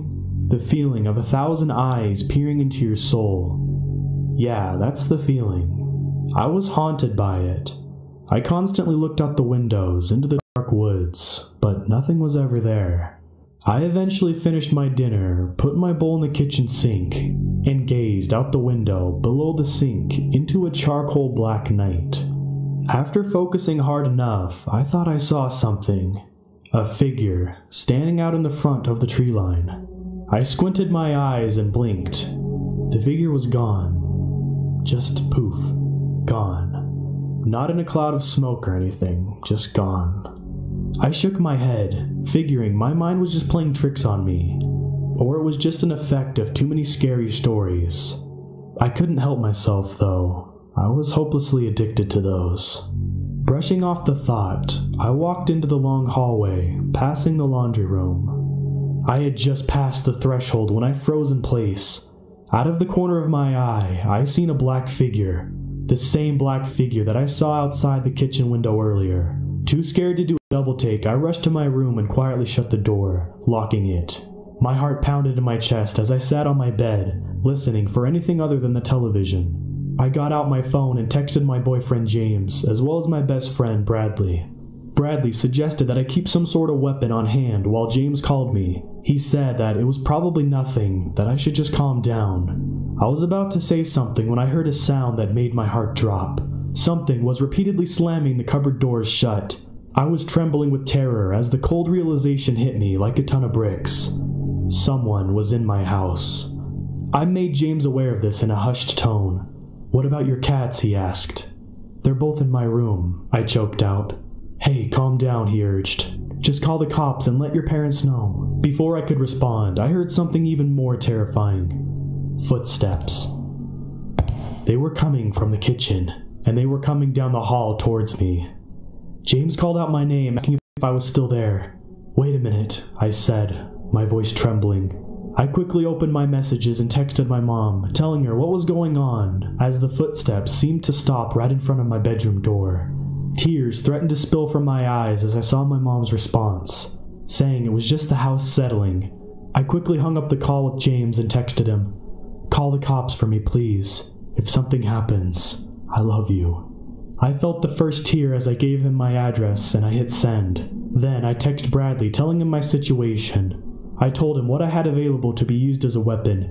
He suggested my desk chair. I quickly and quietly got the stuff off of it and stood next to it. I then texted Bradley that should anything happen, I love him as a brother and he is an amazing person. I stood there, shaking as unreleased sobs as tears rolled like desert tumbleweeds down my face. After what seemed like an eternity, I heard a pounding on the door.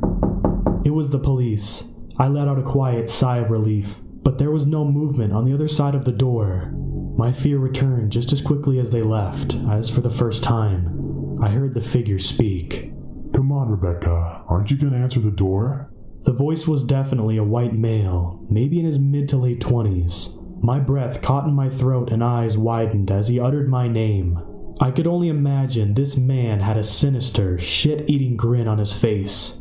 The cops announced themselves 2 more times. I didn't hear them over the blood roaring in my ears. All that I heard was the sound of my front door and my bedroom door being busted in simultaneously. My feral instincts kicked in. I grabbed the chair in a vice-like grip, screaming as I swung at him. It all happened so fast, the cops rushing in, the now broken chair that just laid by my feet, with the man lying on the floor next to it. The panic attack I had been simultaneously thrown into. Once the paramedics and my parents arrived, all 3 of us were explained on what happened and who had broken in. The man was Joseph Kepley. He had been a wanted serial rapist killer who had been hiding from the authorities for almost a year and a half. His target? Girls around 17, my age. They had even discovered an AK-47 on this person, which didn't make the pill any easier to swallow. The officer had also explained that when they found me, I had just started to have a panic attack. I had clubbed Kepley with a chair so hard it left him unconscious, and I almost fractured his skull. He even had a gash along where I struck him. He was definitely going to have a serious concussion. Shortly after they arrested Kepley and took him to the hospital, my parents were called as another medic tried to calm me down. After the cops had left, I was plagued by nightmares constantly. I had to see a therapist for months. Not only that, my parents taught me how to shoot our .22 that was in our shed. And I even had to attend court to testify, and the words out of my mouth left even the defense attorney speechless. Needless to say, he was found very, very guilty. I still see him, you know. I know he's rotting in prison, but his silhouette is still there, stalking me like a lion stalks their prey. Please, I beg of you, if you ever see a silhouette of a man or anyone, call the police immediately. Don't wait, and don't excuse it as your imagination, even if that's what it turns out to be. Fate played in my favor that night. You, however, you might not be so lucky. Number 2. I know this sounds totally crazy, and I probably wouldn't believe it if it didn't happen to me. I've never been a believer in the paranormal, but honestly, I have no idea what to make of what happened last night.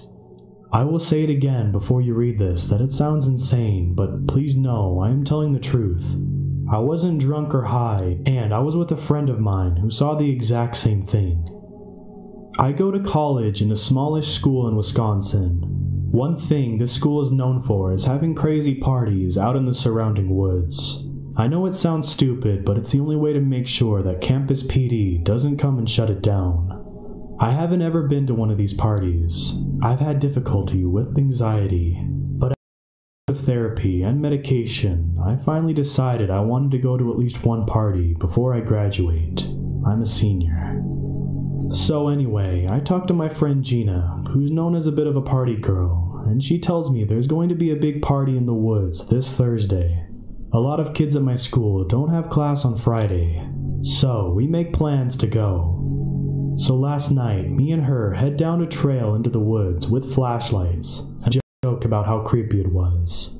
Everything was going smoothly at first until we go down a smaller trail that was only 2 feet wide instead of the normal road-sized trails that we usually go through. I was kind of freaked out but didn't say anything because I assumed she knew where we were going.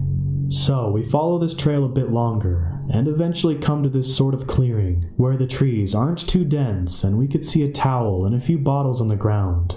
At this point, my friend tells me that she's got a bit turned around, but knows that we're very close to the party because she's been at the clearing before, and she starts calling out, "Hey," hoping someone would hear her and shout back. When this doesn't work, she takes out her phone and calls one of her friends that she said was going to meet her at the party. The friend answers and apparently tells her where they were. Gina then tells me she knows where they are and that we're close. I joke that she better not get me killed, and as we nervously laugh, we hear a sound coming from behind us, followed by what sounded like a cross between a whistle of an old train and somebody blowing. We then turn around thinking, what the fuck was that? We shine our flashlights on a deer standing up on its hind legs with one arm against a tree looking at us. I know it sounds stupid, but just the way that it was watching us and standing up there was the most unsettling thing I have ever seen in my life. My friend takes off running, and I'm still standing there looking at it, trying to make heads or tails of it before I start running after Gina, trying not to be left alone with this thing. Luckily for me, Gina runs into a tree and I catch up with her, and start yelling at her about leaving me alone, when we hear another whistling sound out to the left of us and turn our flashlights to see another deer looking at us. But this one was walking toward us on its hind legs, but not like a person, like a dog. It gets close but walks behind the tree with only its head and neck poking out, watching us. I've never been so scared in my life and start and yell at Gina, telling her to call the cops. Like that would do any good. At this point, I honestly thought I was dying. I was just so scared that we had heard another whistle sound somewhere in the woods behind us. We heard a rustling sound in the woods and we were sure that this was it. This is where we were going to die. But instead walked out a giant, like newfound size, but with short hair like a lab, black dog. The dog then walked right up to us, looked at us for a bit, and looked at the deer behind the tree, which then started to make a sound, like we had heard earlier, but the dog just stood there looking at it, not growling or barking or anything, just staring. The deer then started to make a huge coughing sound, but the dog stared at it without making a noise, before turning around and just ignoring it, and walking over to us and started barking and baying. A minute later, a professor who I'd taken a class with sophomore year burst through the brush and started yelling at Baron, his dog who had apparently run away into the woods. He was really confused to see us, but saw that we were crying and offered to take us back to his house and drove us back to campus. I haven't slept since that night, and I've been all over the internet trying to make sense of what I saw, and I think it was a skinwalker.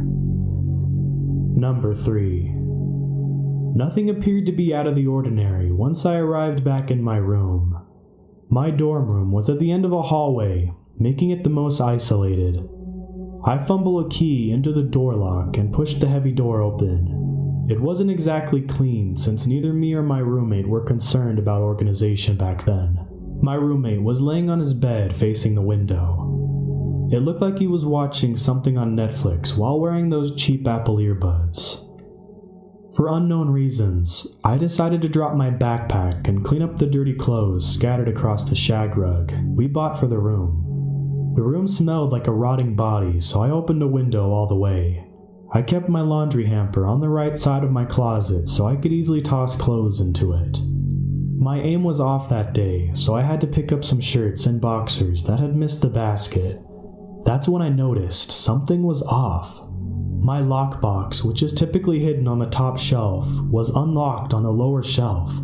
The key was jammed inside the lock, and this immediately confused me because that key hadn't left my keychain since I put it on. Alarmed, I pick up the small metal box and dropped it on my bed, opening the box to reveal its contents. Without a thorough look, it seemed like nothing was missing. The knives were still there, along with my wallet, a carton of cigarettes, and a mason jar holding my weed. I removed the rubber band off my wad of cash and counted it. Surprisingly, none of the $500 was stolen. However, still concerned and believing that I wouldn't leave my lockbox open, I decided to look through the contents just in case. Surprise, surprise. Someone had jacked about 1/8 of my weed and most of my cigarettes. I immediately turned to my roommate and threw accusations, telling him to buy his own damn weed and not steal mine. I do fully regret doing this and not asking him politely like I should have, but anger overpowered me. I value everything that I own, mainly because I buy my own necessities with my own money. I was raised to appreciate what I own and to appreciate my property. Eventually, I calmed down and apologized to him for losing my temper so quickly. I offered him a beer, which he declined. I was in the mood for one myself, after getting worked up and having an adrenaline rush. I opened my fridge and reached for a beer, and my fridge was empty. I yelled, "The fuck?" in an astonished state that I was in.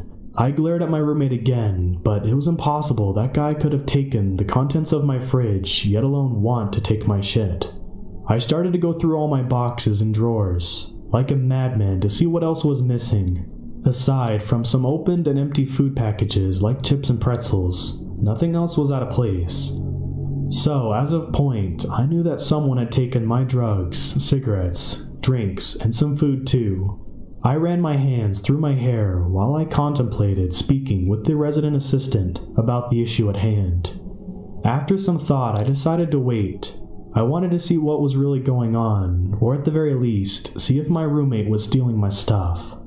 Being a sophomore gave me the confidence to think I could outsmart most idiots out there, and clearly I was wrong. I decided to leave my computer on that day and let the webcam record the area around my bed and microfridge. If you don't know what that is, basically it's a mini fridge with a microwave built in on top of it. I left for class at 10:30 and wouldn't be back until at least 2 or 3 in the afternoon, giving the culprit plenty of time to get caught. I obviously didn't mention anything to my roommate, still a suspect in my eyes. The day went by so damn slowly while I was sitting in class during those handful of hours. Having back-to-back history classes was pretty damn dreadful, even for a history major. My room was the first place I headed to once class ended. I could already feel my adrenaline start to flow through my veins, as I was overcome with the excitement of catching the culprit. I threw my door open, not only to be disappointed, but dumbfounded. I thought I was going to be the smart and clever one. However, it was clear this person was one step ahead of me. They literally wrote, "One step ahead of you," in a sloppy script on a post-it note that was stuck to my computer screen. A folded piece of paper was also taped onto the screen to cover the webcam, clearly to block the view of the room. I immediately stopped the recording and played through the footage. While I was fast-forwarding through the recording, I noticed that after half an hour, the entire recording went black. That was obviously when he covered the webcam. But they didn't stop the recording. I could hear some rustling through some bags of food in the fridge. And sure enough, my bottled waters were missing, along with some open food bags that were left under my bed.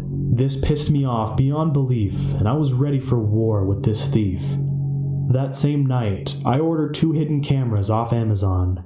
They were disguised as those generic USB wall chargers you get with an iPhone. I already had 2 of them plugged into the outlets in my room, so I knew the culprit wouldn't notice anything strange. I made sure to one day ship them so I could catch this criminal. The time had come. I had already set up both hidden cameras in my room. One was facing my roommate's desk and bed. The other was plunged into an outlet in the microfridge. I knew if the thief came back, I would see their face clear as day. I had my consecutive history classes that day, so I knew there was lots of time for them to break in. Sure enough, 2 o'clock rolled around and my final class dismissed. It was finally time to catch this fucker. I practically ran back to my room and got to my door, and the first thing that was unusual was my door was unlocked. My roommate and I followed the strict code to always lock the door whenever we left the room. He was still in class, so someone else clearly had unlocked the door. My room was visibly messier than I left it. The fridge was left open, trash was left on the floor. The 2 full bags of trash I left in the corner of the room this morning was gone for some reason, and some miscellaneous items were pulled out of the closet. Assuming the culprit was just recently in my room, I grabbed the camera facing my roommate's side of the room and hooked it up to my laptop. Sure enough, a tall figure walked by the camera. He had messy long hair and appeared to be skinny. I decided to check the second camera since it would give me a full view. God, it's hard to even type what I saw. I plugged the USB cord into my laptop and connected the camera. I opened the footage and hit play. The first 10 minutes weren't out of the ordinary. Me gathering my books and heading to class. A few minutes passed after I left until he entered the room. He didn't open the door. He didn't break it down or have a key to open it. He didn't climb a window. He crawled out of the closet. He literally crawled out of the fucking closet. I had to stop the video and sit down and rewatch it a few times, just to be sure I saw it correctly. Sadly, I was right. This fucker crawled out of my closet, took all of my waters from the fridge and a few bags of chips, and stuffed them into an old cardboard box. At some point, he had left the room and disposed of the garbage bags, and came back sprinting into the room. He grabbed his box of food and water and disappeared into my closet. I almost passed out while watching the footage, probably because I forgot to breathe. I grabbed my flash drive and put the footage on it. I ejected it from my computer and grabbed my pocket knife from the drawer and left the room. I texted my roommate telling him not to go home, and that he'd thank me later. The second I was out of the building, I engaged in a full-on sprint until I reached the public safety office on campus. Once inside, I did my best to tell the man at the desk to let me meet with an officer while I gasped for air. I met with him in the office and asked him to let me use his computer. I threw the flash drive into the tower and played the video for the officer. I'm not exaggerating when I saw this. The guy ran out of his office, grabbed 2 more officers, and ran toward my building while calling the police department. I opened the door of my room for them, and they pulled everything out of my closet. They discovered that a large part of the side of the wooden closet was loose, and they removed it. They found a tunnel, literally a fucking tunnel that led somewhere into the thick wall. We could hear the man screaming to leave him alone, and he threatened to kill us. 2 officers, guns drawn, pulled the man out of the tunnel. He looked in his 50s or so. I'm sitting here writing this in the library because my room is currently an active crime scene. They said it should all be clear in a few hours. They offered to give me a different room temporarily. I know they already arrested the creep and investigated his hiding place, but something doesn't feel right about this whole thing. I don't know if it's me just being paranoid, but I don't feel safe here anymore. This guy could have killed me at any time, when I would least expect it too. I'd rather sleep on my friend's floor than go back to that room. Luckily, he offered me an empty bed until I could find a more permanent solution. I ordered a big knife off of Amazon not too long ago. It had a 6-inch blade and it's supposed to be tactical. I'm going to sleep with it every night until I find an off-campus apartment.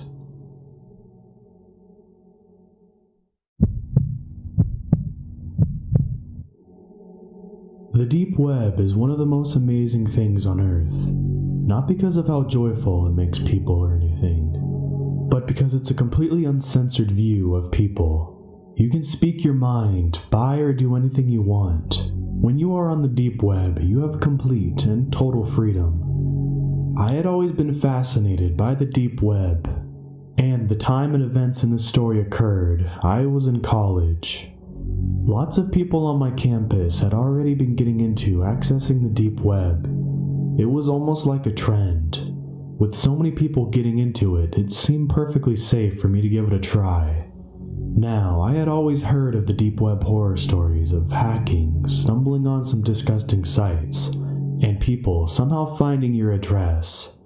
These stories were mainly what kept me off of the deep web. But with most of the people at my college using it on a normal basis, I decided to give it a go. I asked a friend of mine to come over and help me set it up. When my friend arrived, we opened up my laptop and began to set everything up. He told me that we were going to use Tor, a program that lets you access the deep web. He also asked me if I was planning on doing anything illegal, to which I replied no. He said that since I wasn't, we didn't need to install Tails, which is apparently a software that makes it more secure if you plan on doing illegal things. A little while later, everything was set up. I had my new IP address, and my friend gave me a brief rundown of what to do and what not to do. He made it very clear that when I was using the hidden wiki that I kept it on censor mode, so that it would be less likely for me to see anything I didn't want to see. After about 2 weeks of using the deep web, I felt like a pro. I had accessed many different sites, spoken with some great people, made friends, and even bought some weed. I had become cocky and ready to dig deeper into the dark web. I turned off the censor mode on the hidden wiki and began to browse the links. It took me a while, mostly because of Tor is a bit slow and many of the links just led to dead web pages. Eventually, I stumbled onto a site called AldGore. It was mainly a big chat room with many different topics. I had a fairly strong stomach. I have seen many violent movies and seen beheadings, killings, etc. through the normal internet. After looking at a few different chat rooms, I noticed how sick the site really was. The people in these chat rooms were actually killers, bragging about some of the things they had done. In the chat room, you could also post pictures. One man by the name of Culture45 had the stage in one of the chat rooms.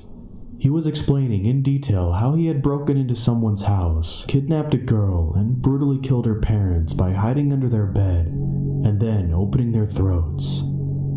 He then explained how he brought the little girl back to his house, raped her, beat her, and cut her up.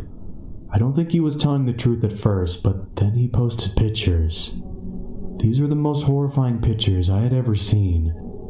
Close-ups of a poor 8 to 10-year-old girl being brutally raped, beaten, and cut with a knife. Culture kept posting these pictures.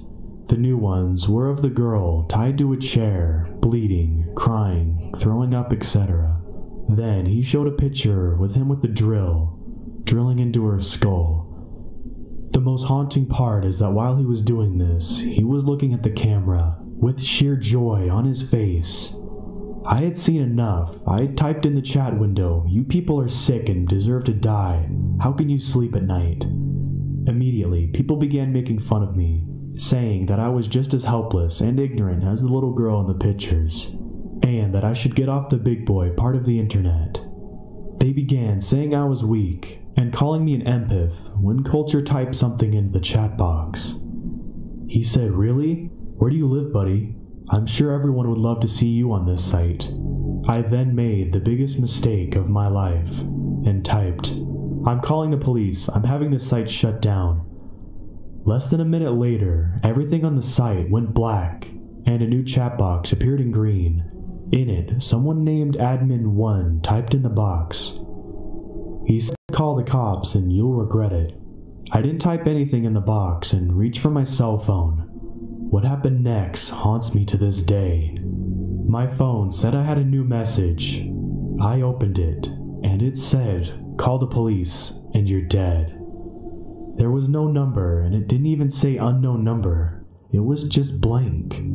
I looked back at the top of my laptop and saw my webcam light turn on. I quickly covered it, but I saw on the screen a picture of me, looking at my phone. I got wide-eyed and frozen for a moment. When the admin typed again, "Put the phone down right now and uncover your webcam." I put my phone down and kept my webcam covered when he typed again. "Okay then, be like that." Right after, he posted my full name, age, address in the chat box and typed, "It would be a shame if you and your college buddy went missing, wouldn't it?" he said. I then did as he said and uncovered my webcam. He then told me how to follow his instructions on how to make it impossible for me to reach the site again. I followed each and every one. When I finished, I got a text that said, "Now don't ever try to come back." Just like before, it had no number. I still called the police from my friend's phone, but they were never able to find the site.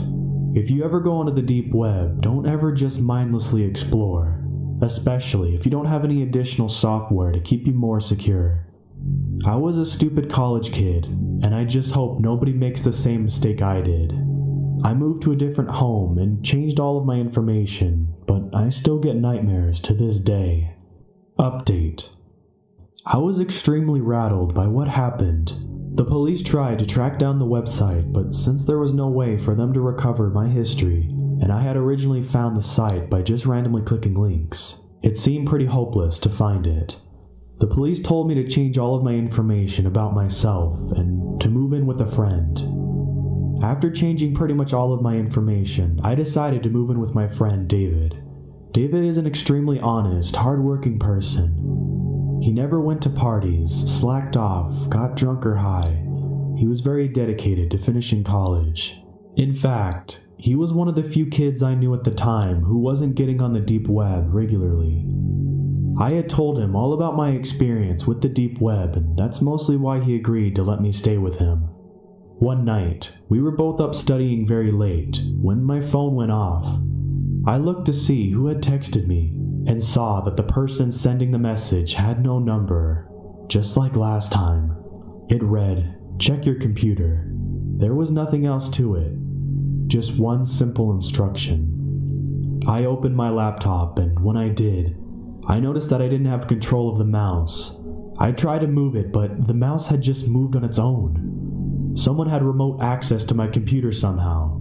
I never gave anyone remote access before. I tried a whole bunch of computer commands, but not a single one worked. I noticed that whoever was controlling my computer was downloading software, most likely malware, but there was nothing that I could do. I heard my phone go off again, and this time the message said, "Look out your window."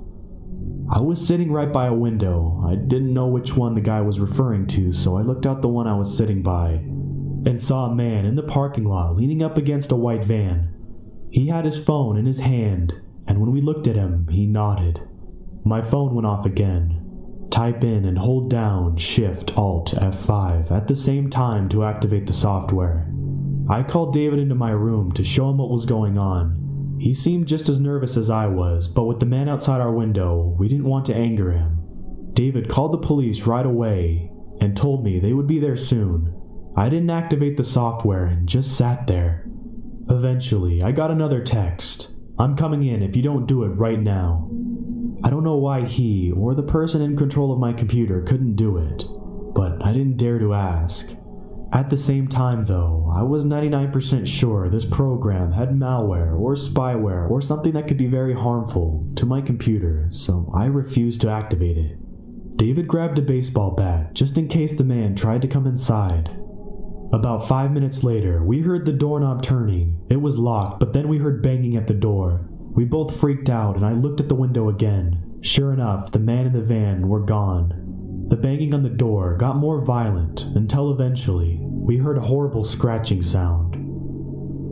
It lasted for a few more minutes and then we heard footsteps walk down the hall and eventually fade away. I received another text. "We will be back." That really got to me. When the cops arrived, they told me to look at my door. I followed them back into the hallway and saw an engraving on our door, my name. The police began investigating the whole building, and they had a tech police officer come in to look at my computer. He began to do scans and investigate the weird software on my laptop. Eventually, he managed to close and remove it, and told me my laptop isn't safe. He said the core files of it had been hacked into/corrupted. We did a complete wipe of my laptop, and he looked at my phone as well. Just like last time, he couldn't tell where any of the messages came from, and told me they would be sure to keep some cops nearby in case this ever happened again. The next day, I had just gotten home from school and was really tired. David wasn't home yet, so I went into my room and fell into my bed. I had just begun to close my eyes when I heard a rattling sound in my closet. I lifted my head up and didn't hear it again, so I went back to sleep. After a few minutes, the closet door swung open. I leaped out of bed and saw a man with a mask walking over to me. I ran to the door and slammed it behind me. I ran out of the parking lot, started my car, and drove as fast as I could. By the time the police arrived, the man was gone, of course. The apartment, surprisingly, hadn't been wrecked or anything. We didn't even find anything stolen. He didn't seem to do anything at first. This night, the 2 police officers were monitoring everyone who came in and out of the building in order to catch the man.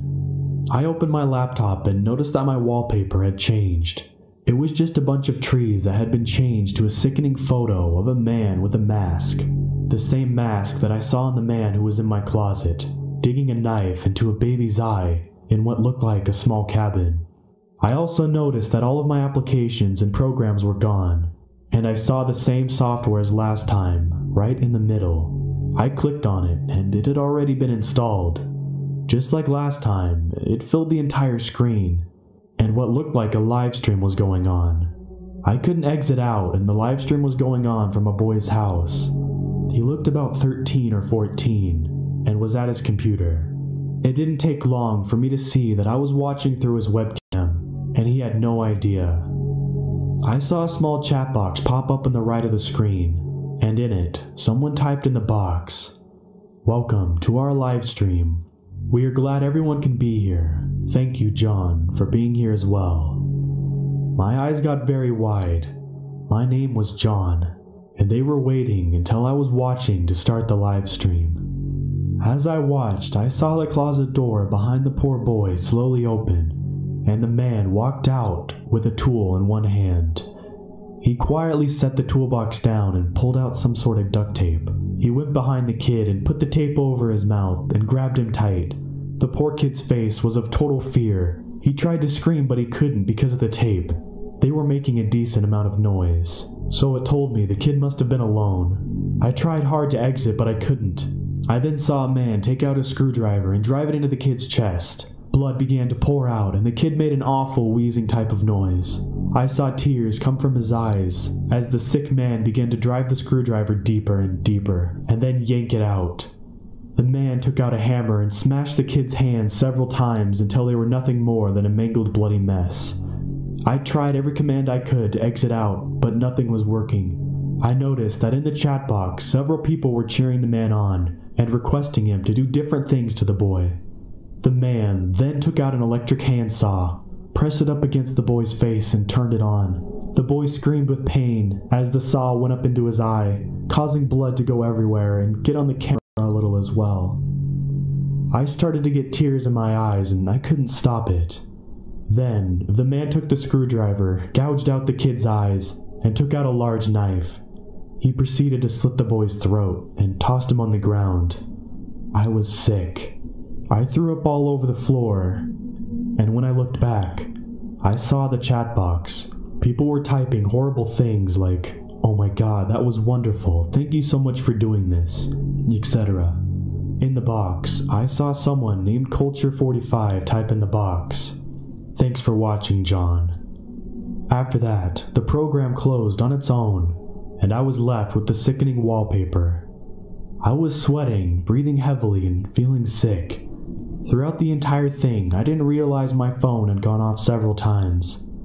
I had looked at it, and the most hateful, mean messages were coming from my friends and family. I asked my mom what was wrong, and she texted me back, "You sent that sick, disturbing live stream to everyone. I can't believe who you are. The police have been called." I felt even sicker than before. Those monsters had sent the live stream to all my friends somehow, and made it come from me. They had pretty much ruined my life within a couple minutes. When the police arrived, I told them everything that had happened, and they quickly managed to explain to all my friends and family what happened. They really cracked down on finding these people, and a month later, 4 men had been arrested. One was Culture45, the other was Admin1, and the other 2 were working with them. The site was found and shut down as well, and I got a new laptop and phone. I could say some horror cliche here, and say something like I kept getting texts or kept hearing weird things ever since, but nothing of that happened. They were arrested and I never heard anything further. It's good to know that those men are in jail or perhaps even dead. But what scares me is all those other people watching in the live stream who were there for pleasure are still out there, and that there is probably thousands of other Culture45s around the world. If you ever go on the deep web, make damn sure you're as careful as possible.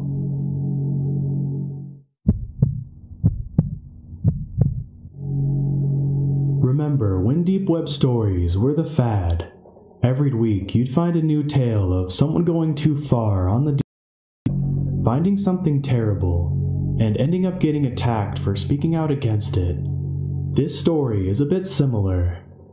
The difference is, I still love the deep web. Let me explain. I was a senior in high school at the time, and I was definitely no popular kid. My friends were oddities of the school, the few people who dared me to defy the norm. It was them who told me about the deep web, a place on the internet where you are completely unwatched, anonymous, capable of doing whatever you want. Of course, I was intrigued. Most of my friends just used it to buy drugs, but I thought a little bigger. I wanted to know what happened in the darkest parts of the deep web, whether or not my friends were telling me the truth when they talked about horrible fetish sites and assassins you can hire to kill anyone you like. Of course, I wasn't planning on using any of it. I've never been particularly interested in sex, so fetish sites didn't interest me, and there was really nobody I'd like to kill. It was the mystery of it all that fascinated me. Going to these sites would be like peering into the side of the world that only a few people have ever seen. Like, a whole new experience. At the time, I was tired of the monotony of life. I'd get up at the same time every day, go to school, attend the same classes, talk to the same people, go home, play some games, do homework, go to sleep, and then I'd repeat. I wondered if other people got tired of that. Anyway, it took me a while to actually dive into the deep web. As fascinated as I was, I'd been warned of what could happen to me. I read the stories I talked about too. Who isn't afraid of being threatened by hackers or stalked by some creep you pissed off online? That kind of shit kept me from actually going on the deep web. Until the day I manned up and decided it was time to break the monotony. It was time to delve into the underbelly of the internet. It was time to see the world I had only dreamed of. For the first week or so, it was boring. It was just drug sites and stuff where people expose government secrets or whatever. Nothing as dark as I expected. I don't even do drugs, so that was useless to me, and I wasn't into politics. There wasn't really much I was into back then, so I was disappointed. The only reason I kept exploring was my sheer desire to experience the world I thought existed on the deep web. That world was darker than any drug site. That world had murder, torture, fucked up porn for fucked up people, and all sorts of nasty shit. I eventually got my wish. Just when my apathy towards the deep web got to its highest point, I found what I was looking for. The site didn't have a name. I thought it was a broken link for a bit, since it only led me to a black screen. Right before I could click out, however, the chat box opened on the screen. Someone using the name admin typed using the chat box saying, "Congrats, you found the worst place on the fucking net." I stared at the screen, more amused than afraid. It took me a moment to type back, "Cool." That's all I said. What else was there to say? "I'm here to see your finest torture porn." A moment later, the admin replied, "Haha, you want in?" I hesitated, all of those horror stories flooding back into my head, but it was too late to chicken out. This was what I came for. Even if I just clicked out at the first sign of danger, I had to see what there was. I had to break the monotony. I had to know. I hastily typed back, not allowing myself to stop. "Yeah." The chat box closed, and I was led directly to what looked like a video, with another chat box next to it. There were around 5 other people there, each eagerly waiting for something. The video was in black and white, and showed a small room. The only thing that was inside was a wooden chair, until, after about 5 minutes of waiting, the door to the room opened. A man was shoved inside, blindfolded and naked, only a pair of boxer briefs. He was followed by a woman. This one was dressed in all black, her face covered by a mask. In an instant, the chat room went wild. I almost closed the window to spare myself, knowing immediately where this was going. But again, I told myself this is what I wanted. Maybe not the torture, but the window into the very worst parts of the world. The woman pulled a knife from her pocket and cut the man's blindfold as she shoved him into the chair. He didn't struggle for a moment, and once his eyes were visible, I could see why. It looked like he'd been drugged. Resisting was impossible. I frowned, glancing to the side. I knew this was fucked up. My conscience told me to call the cops, or at least click out, but I forced myself to watch. She turned the camera, pointing the knife at the man's throat. One of the people in the chat typed, "One of his fingers.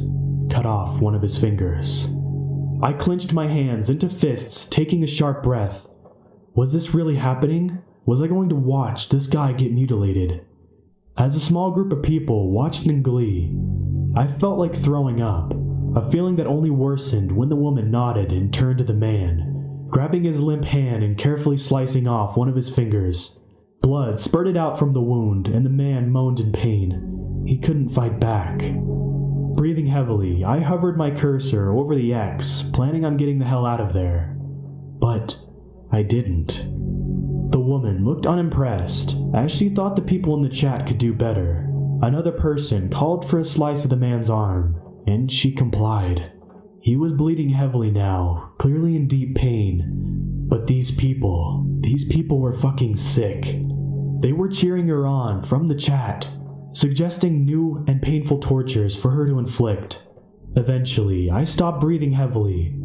I stopped feeling sick. It was starting to grow on me. By the end, the man was on the ground, covered in blood and breathing heavily. I watched this for around a half a minute. The people in the chat were starting to die down. They'd inflicted enough pain. They had their fun. It seemed like things were wrapping up. Funny, I thought, how it was over when I was just getting into it. I smirked. This was exciting. This was better than any game I could play. Much better than any damn class I could attend. Better than sitting in a group of nobodies pretending I cared for a second about them. This was the world I wanted to see. This was darkness. This was the underbelly. And this was reality. End him. Slit the throat. I typed in the chat for the first time. She nodded for the last time, bringing the man to his feet before slowly dragging her blade across his throat, sending more of his blood spurting out. Once it was done, she dropped him, and he fell to the ground, limp. He was dead. The people in the chat started complimenting the torture, talking about how it had been another good time, starting to set another date for the next showing. On screen, the woman left the room, leaving the corpse behind. Of course, I hastily wrote down the date for the next showing. This was going to be a part of my life now. I was going to be a part of something bigger. I was going to command these people's deaths. What a rush. So yeah, I still love the deep web. I'm in college now. I have even more immersed into the deep web. I've seen shit people would freak out just knowing exists. I've finally broken the monotony of life. Inspirational, right? How one high schooler defies the boredom in his life by discovering his true passion. I love the deep web.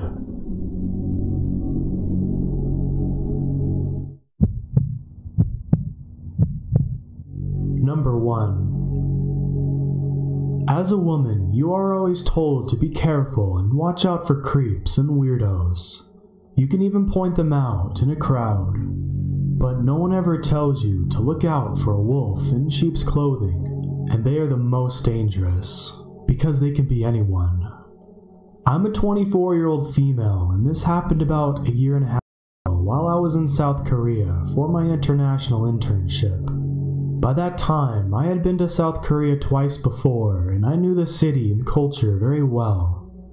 I also speak Korean almost fluently, but because I'm a European, I always stand out as a foreigner, with my blonde hair and green eyes. At my internship, all my coworkers are much than me, so I started to go out as much as I could, trying to meet more people my age. One of the people I met was this really handsome, tall Korean guy, David.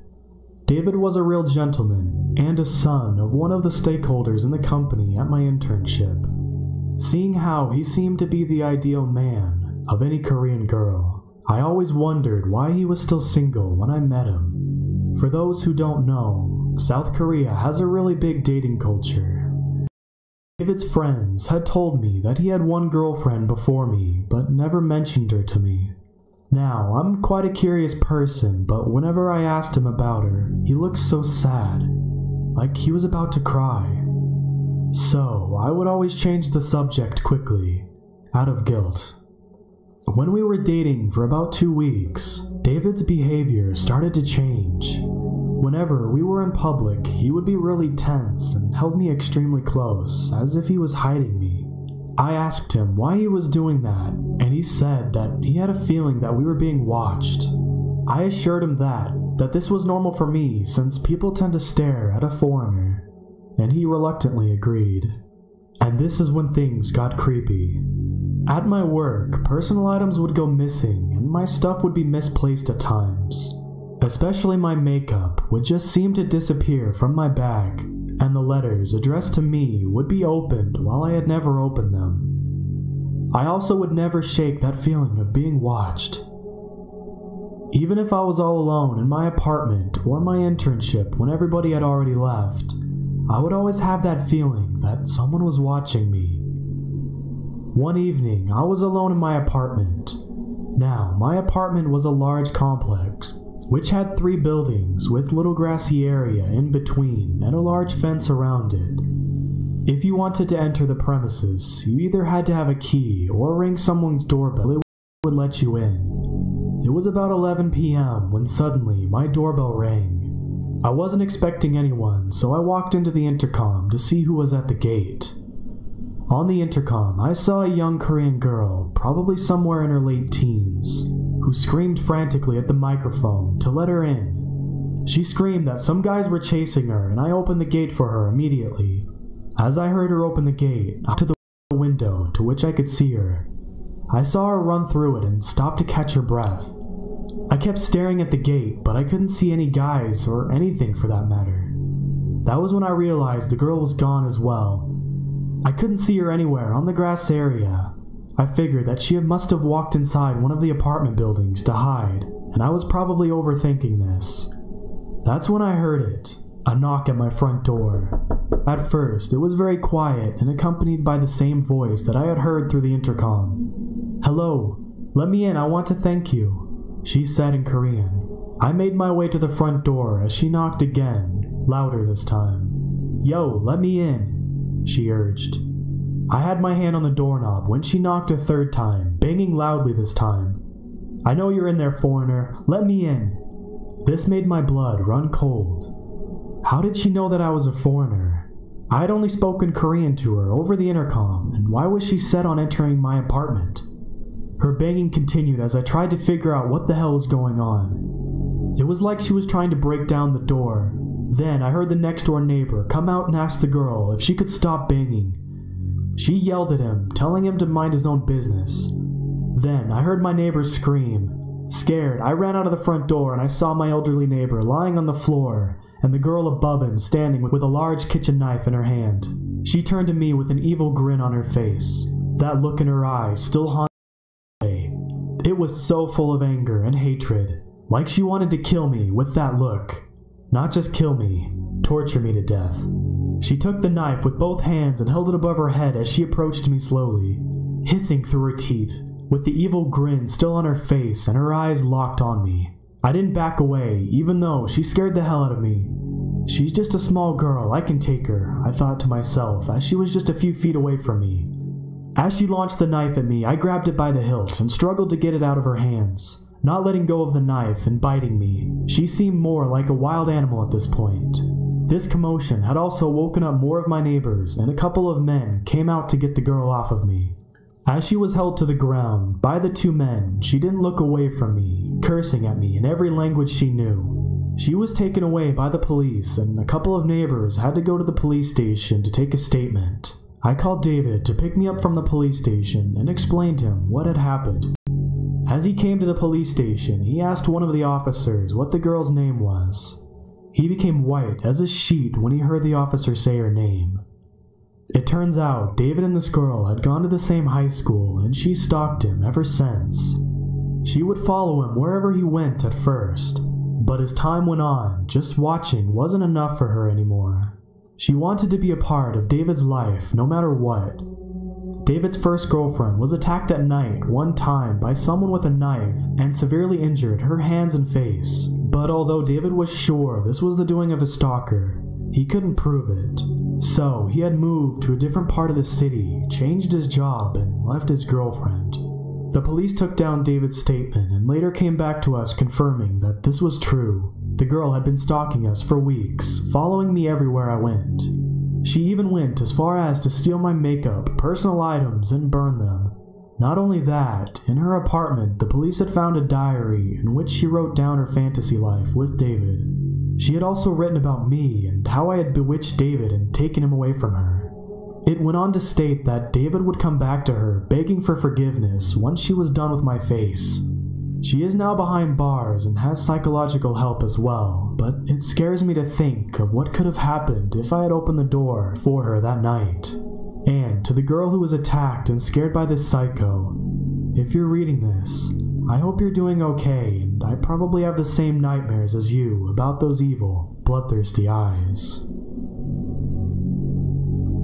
Number 2. I'm a 17-year-old boy that lives in a small suburban area. My parents are now on day 4 of their 7-day cruise.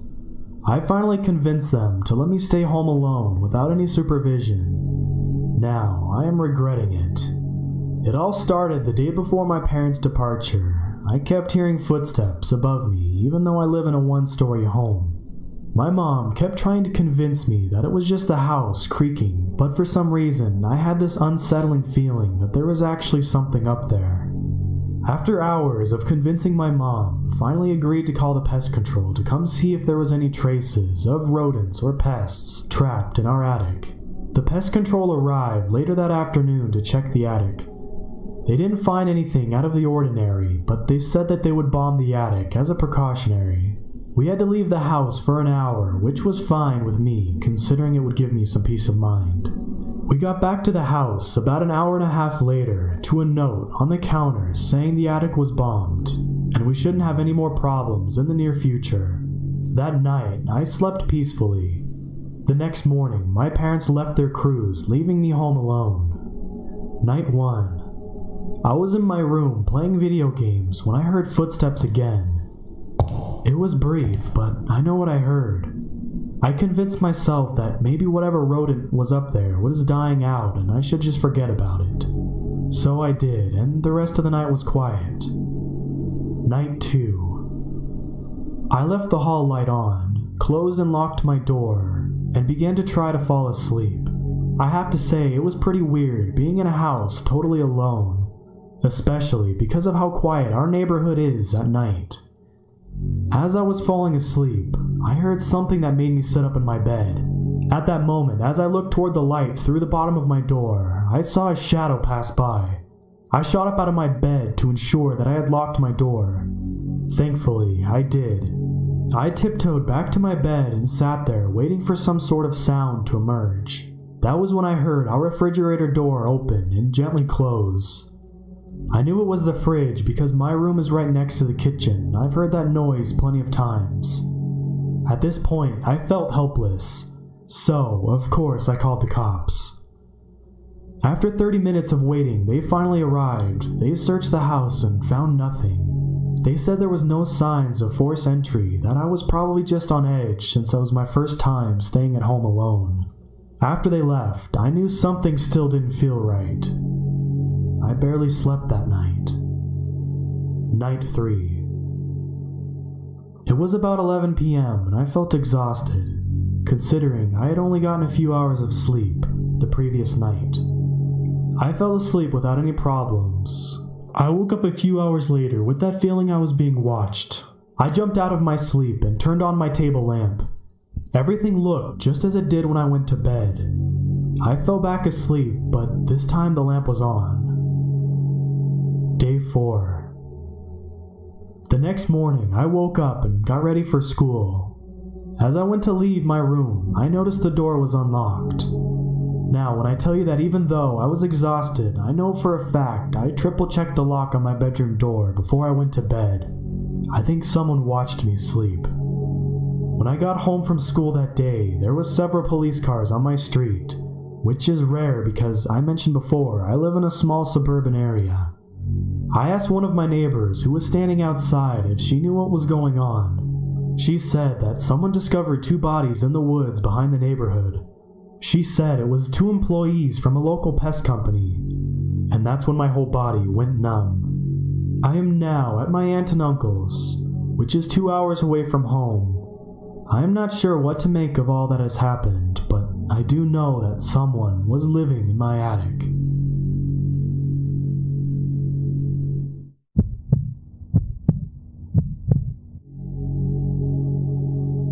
About 6 weeks ago, I went into the wilderness of East Oregon with my 2-year-old hunting dog, a golden retriever named Reggie, to hunt for pheasant, partridge, and quail, and flyfish for steelhead, which is in the High Rock Desert and carves a deep valley through the sagebrush-coated hills and black rock cliffs.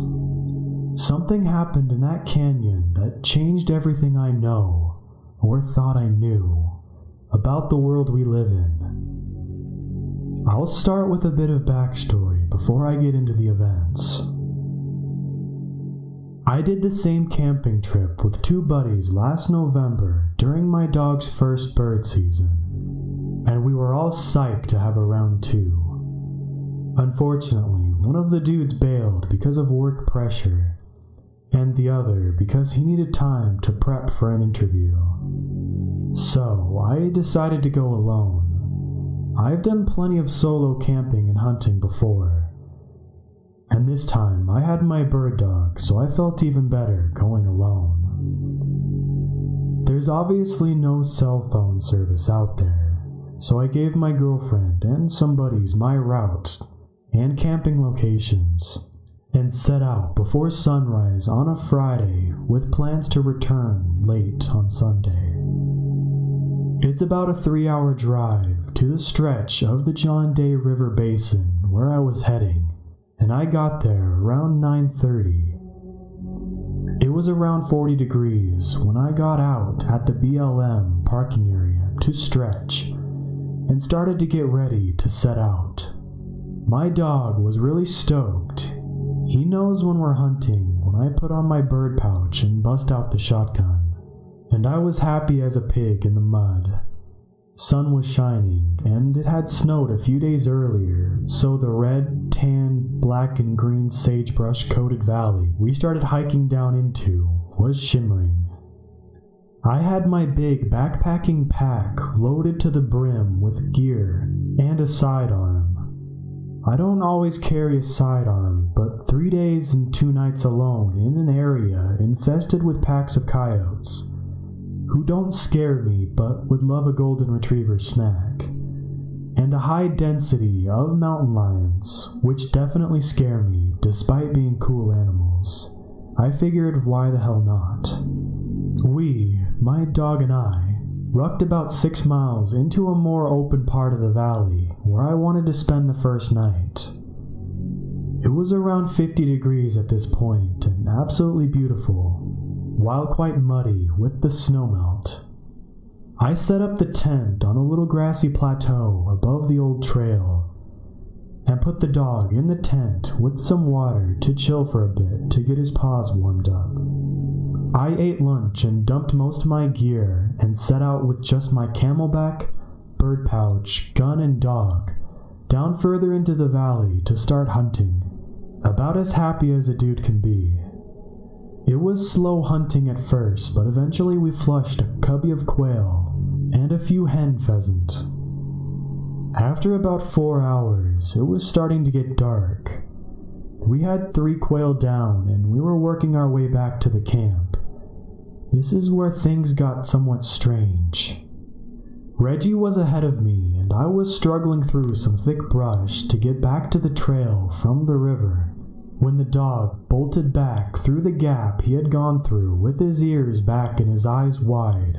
He kind of huddled and paced anxiously behind my legs. It wasn't normal behavior for him, unless he was startled by something, like a door slamming or a leaf blower. I looked forward to where he came from and immediately thought cougar. I aimed my gun forward as if I was about to flush a bird, and moved through the gap in the brush with Reggie reluctantly at my heels.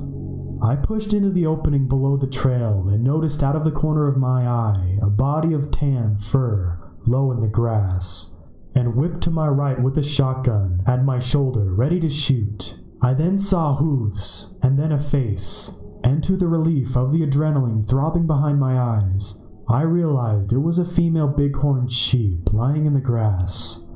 She was shaking violently, and her eyes were white with terror, and she was clicking her teeth through a slick of frothy drool and wheezing like a sick old horse. I couldn't see any obvious broken bones or lacerations on her, and she was quite young, maybe 2 years old, and there was nowhere she could have fallen from. I figured she was just sick and dying. I actually gave her a slight shrug as if to suggest, Mother Nature's a bitch, sorry girl, best of luck to ya, and had to drag Reggie by his collar to the left, away from the strange, frantic thing. I'd run into dying deer and elk in the Rockies where I grew up, And I knew that sometime soon, as if camp wasn't that far off, I'd hear the terrible noise of coyotes beginning to feast. For those who haven't heard it, when coyotes set upon a living meal, they yip, snarl, and screech a horrible chorus of death. I didn't look forward to hearing that old death song, if it was to come, because I knew it would scare the shit out of my dog. But hey, Mother Nature's a bitch. We got to the camp. I took some photos of the sunset, seared up a little quail with some potatoes, ate my dinner, fed the dog, had some sips of bourbon, and climbed into the tent. The last thing I remember is being anxious the coyotes would find the dying bighorn and wake us up. I woke up freezing cold, feet and hands numb, and had an immediate adrenaline surge. I fumbled around for my headlamp, and when I turned it on, I saw that my tent flap was halfway unzipped and my dog was gone. I kind of freaked the hell out, to be honest, and started screaming, "Reggie, come! Reggie, come! Reggie!" And as I slammed my numb feet into my boots and rushed outside, there was a low howl of wind and there was a bit of moonlight, so I could see the glimmering river on the other side of the valley.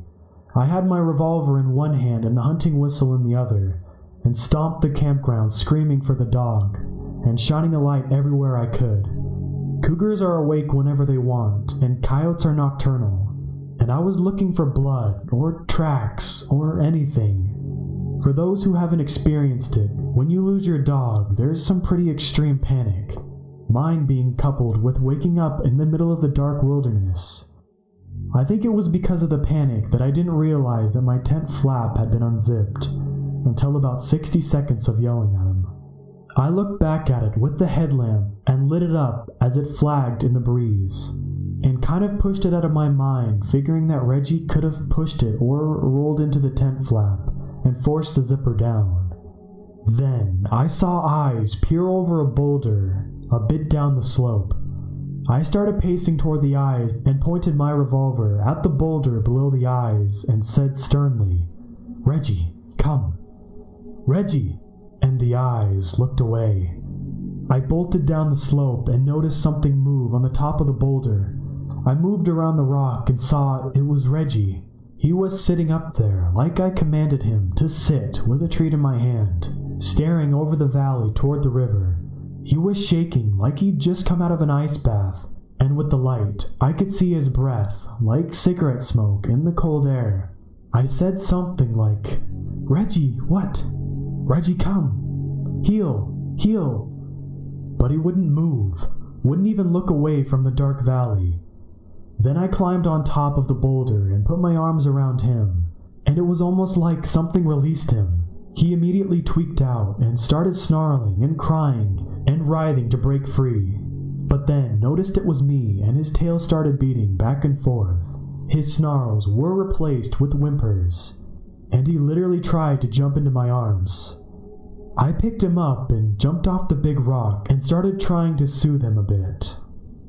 I was right outside the tent when I heard the noise I'll never forget. It's hard to describe with writing, but it sounded a bit animal and a bit like a guy trying to sing a long note of "don't, don't, don't," that increased with urgency and a hint of pleading. I threw Reggie into the tent and whipped around with the pistol, pointed it down the valley to where the noise had come. Right then, it was as if the valley itself exhaled. There was a giant windy ugh that engulfed the dark ridge. Honestly, for the first time in my life, I felt I might lose control of my bowels and crap my pants right here standing on the hillside. I could see all of the grass and sagebrush by the trees and the river start quivering in the gust.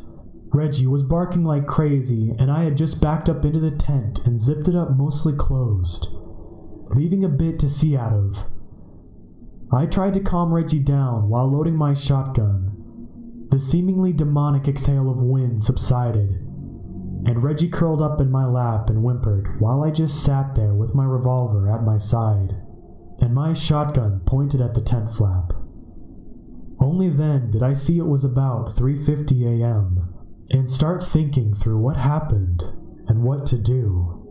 I knew booking it the 6 miles up the valley in the dark to my truck was a huge nope. I had seen microbursts of wind before, and knew the canyons and valleys were a prime spot for them, and reasoned that had been the case. Then I tried to think through the bird and the mammal species in that region that could have made that sound. There are wolves in Oregon, but not often in this area. And the don't sound was too deep for a coyote. I was thinking it could have been something like a swan or a big bird near the water. And what the hell was my dog doing all seized up and transfixed on the darkness on top of that rock? He had just gotten out and been confused and started becoming hypothermic or something. I really had no idea, and I couldn't figure out why I was so scared and on edge. I worked as a hunting and fishing and trekking guide in New Zealand and Patagonia after college, and grew up spending time in the wilderness in Colorado.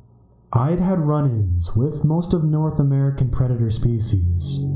I'd stabilized people with head wounds miles from any road or trail. I'd dug someone out of an avalanche, and I can't remember of ever being that horrified and on edge before. I'm no Navy SEAL here, but I know how to keep my wits about me when things get tense in the back country, so I was pretty shaken up. After a couple hours, I could see the light in the sky, and then a semblance of daylight spilled into the valley. I still hadn't properly warmed up, but I threw all my layers and extra socks on, and zipped Reggie into the tent properly, and went out to poke around for a bit. Nothing was out of the ordinary, and no strange tracks to be found, other than bighorn and deer. My nerves settled a bit. Eventually, I made some coffee, ate a power bar, fed the dog, and kind of just sat there looking at Reggie. There were natural, reasonable explanations for most of last night's events. However, the one I couldn't get over was my dog.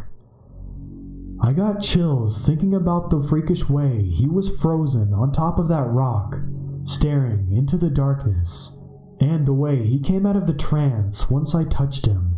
I also couldn't get over how freaked out I was by it all once that microburst, demon sigh wind gust kicked up. I pet Reggie for a while and just watched him, almost willing him to communicate to me what he saw after he left the tent before I woke up.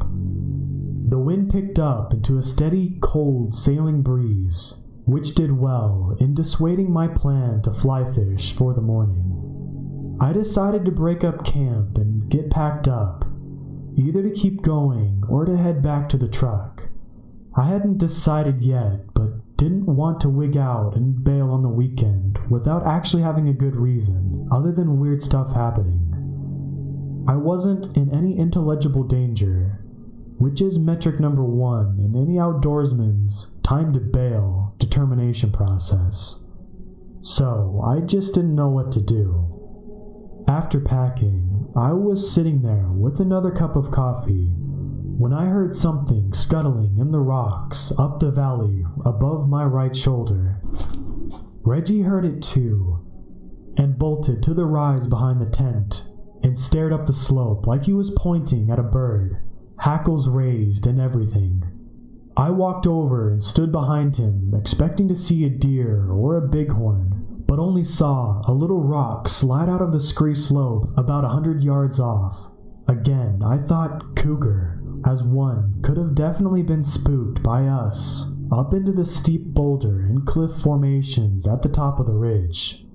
Little rock slides happen without disturbance, but something didn't seem natural. Then the dog just bolted. He whipped around and sprinted down the slope away from me and the little rock slide above us, faster than I may have ever seen him run. I screamed after him and wailed on my hunting whistle to try to get him to hold, but he went all the way up the trail before looking back at me. Maybe this was me finally coming to my senses, but I figured, screw it, we're out of here. I heaved my pack on and made my way to Reggie, who was whining and pacing now, while looking over my shoulder. Once there, he started straight up the trail toward the car, looking at me, almost begging me with his ears down, with a "dude, let's go" face I hadn't seen before. It really put the hair on my neck up. So I just fell in behind him, and we started the hike. It was slow going because it was uphill out of the valley, and I wasn't moving as fast while keeping my eyes to the ridgeline to my right and to the sagebrush meadow to my left toward the river. I had my gun loaded because I hadn't entirely abandoned the idea of hunting on my way out, even though Reggie wasn't nose down and looking at anything but the ridge and me. Again, like he was begging me to hurry up. Also, I was sketched out in general, and a loaded shotgun is a decent remedy for fear.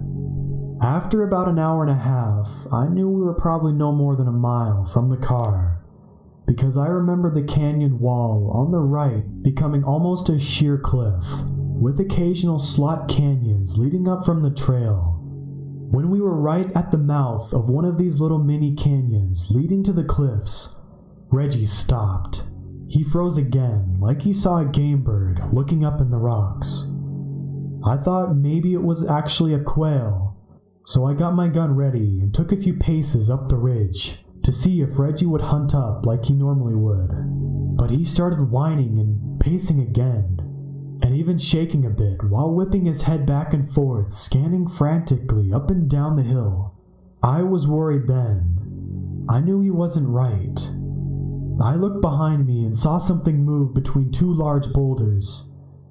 I aimed my gun, thinking again cougar, but I saw two hooves, thinking now bighorn or mule deer. I took a few steps up the steep slope toward the animal, seeing if I could spook it up the ridge and see what it was.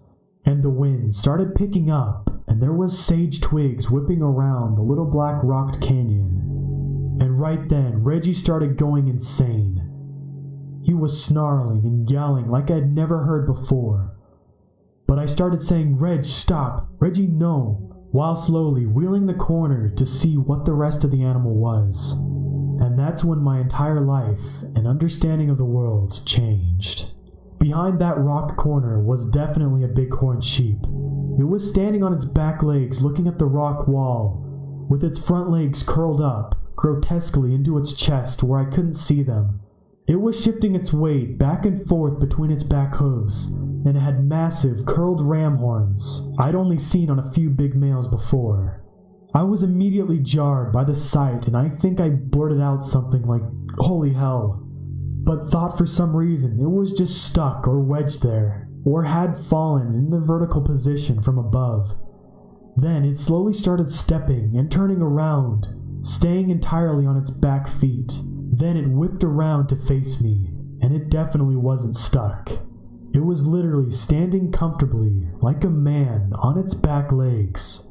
It looked like a normal bighorn sheep, but its eyes were wide and terrifyingly human, and staring at my stomach or waistline.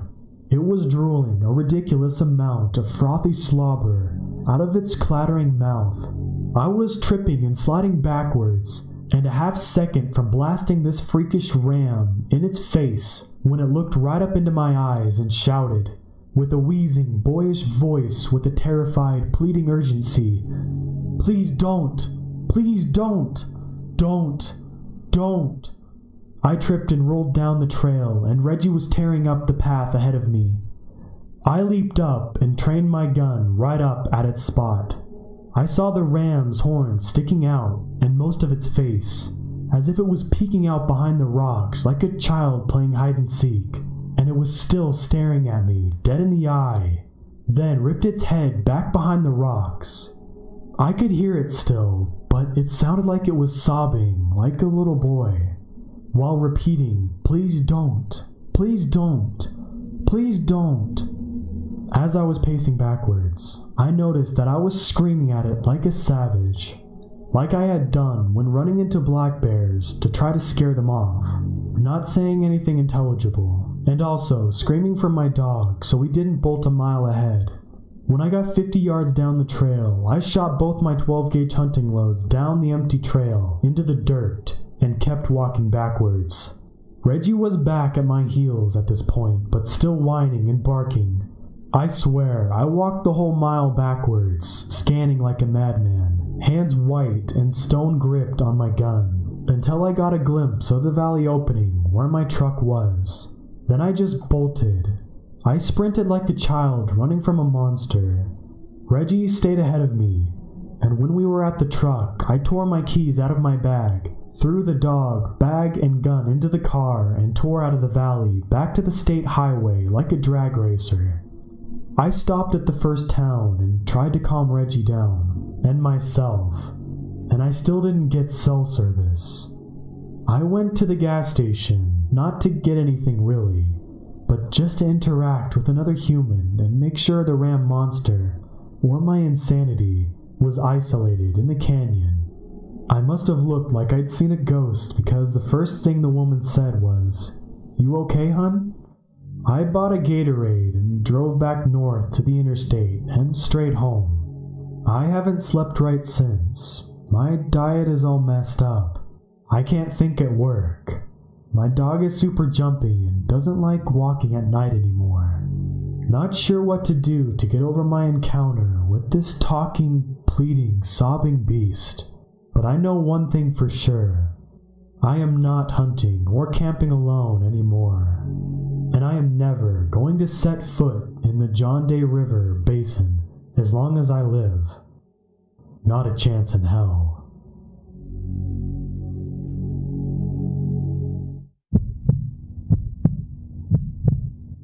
So, I lived in my parents' rental house near my school. It was kind of an intermediate form of living on my own. All the perks, not as many responsibilities. They wanted me to worry about school rather than bills, is how they put it. I still have a part-time job for groceries and other various stuff I want though. The night it happened, I'd come home to a crazy dog, Vinny. My big black lab was going absolutely bonkers. He was jumping up on me, which he never does, and barely let me get to the counter to set down my takeout. I figured he was out of water or excited for dinner. It was close to dinner time, and I paused to scruff him and calm him down. But he just kept bounding around like he wanted to tell me something. I filled his bowl and took my Thai food to the couch. I put on my favorite show and settle in. I had a paper to write, but was putting it off for a while. It was for my American film as a lecture class, which was important for my comparative lecture major, but I wasn't thrilled to write the paper on native son. So, it was probably going to be a late night for me, as I was inevitably going to put it off until late. Vinny came bounding in the living room and stood in front of the television.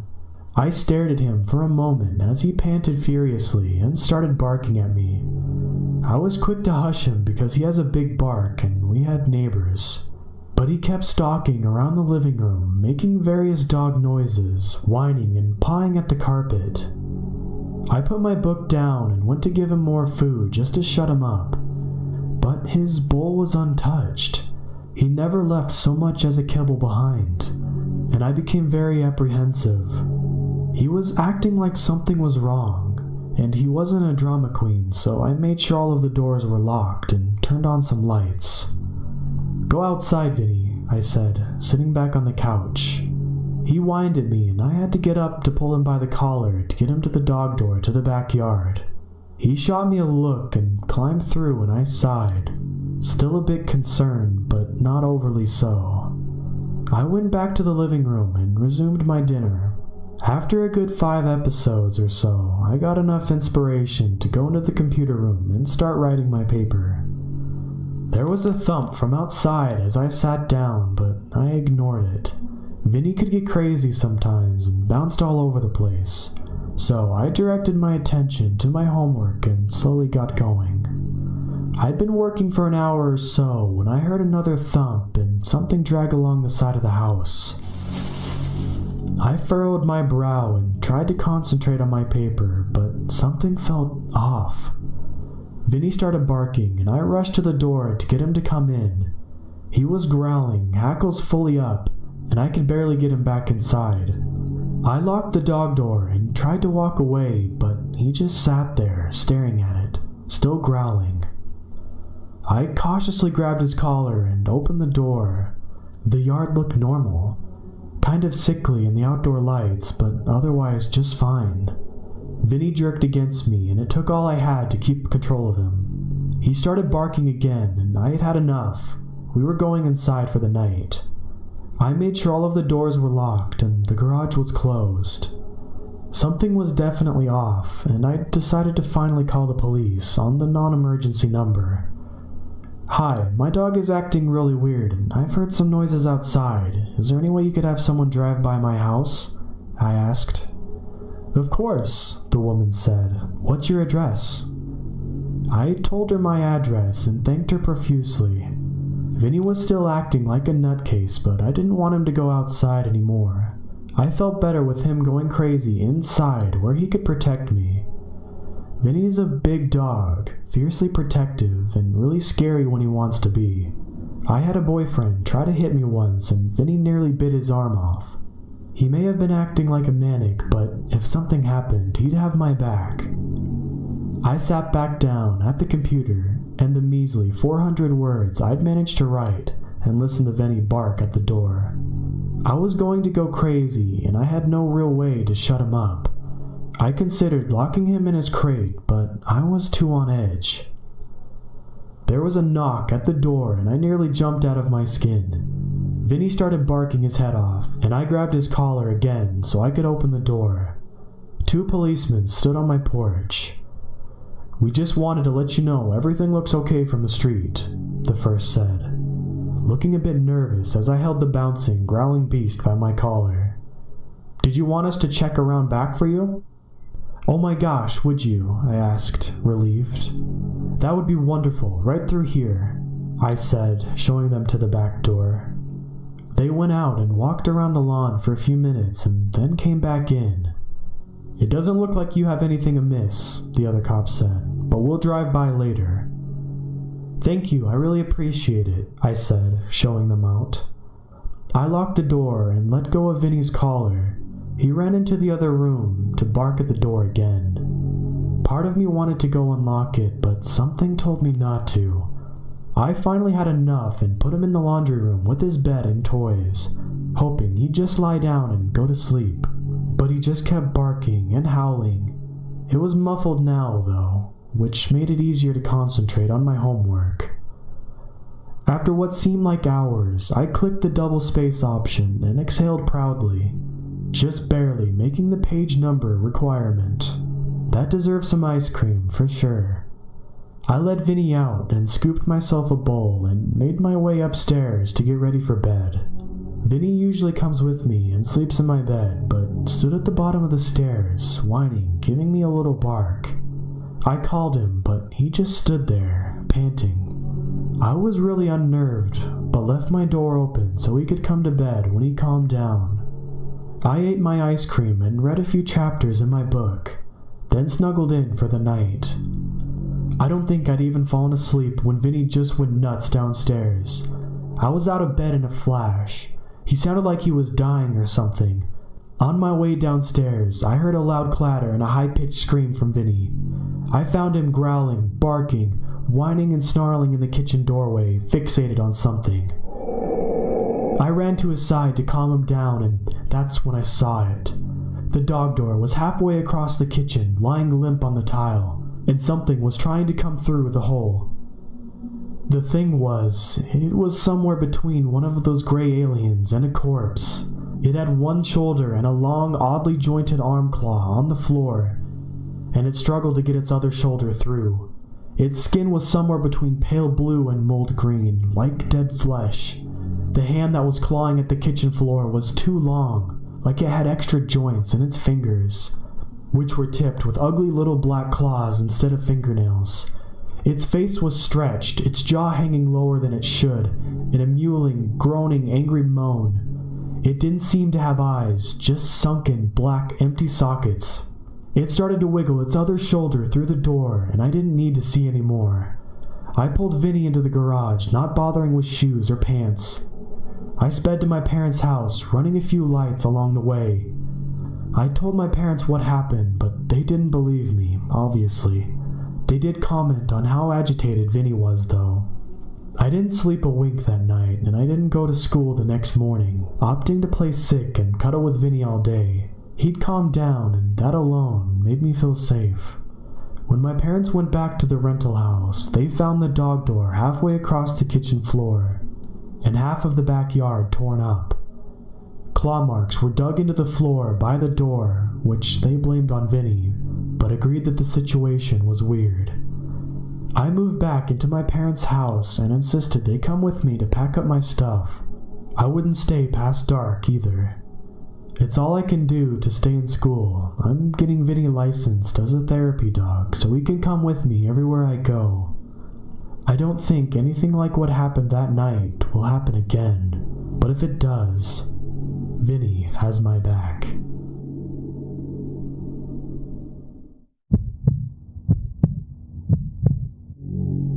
Number 1. Late one night, my best friend and I were talking on the phone.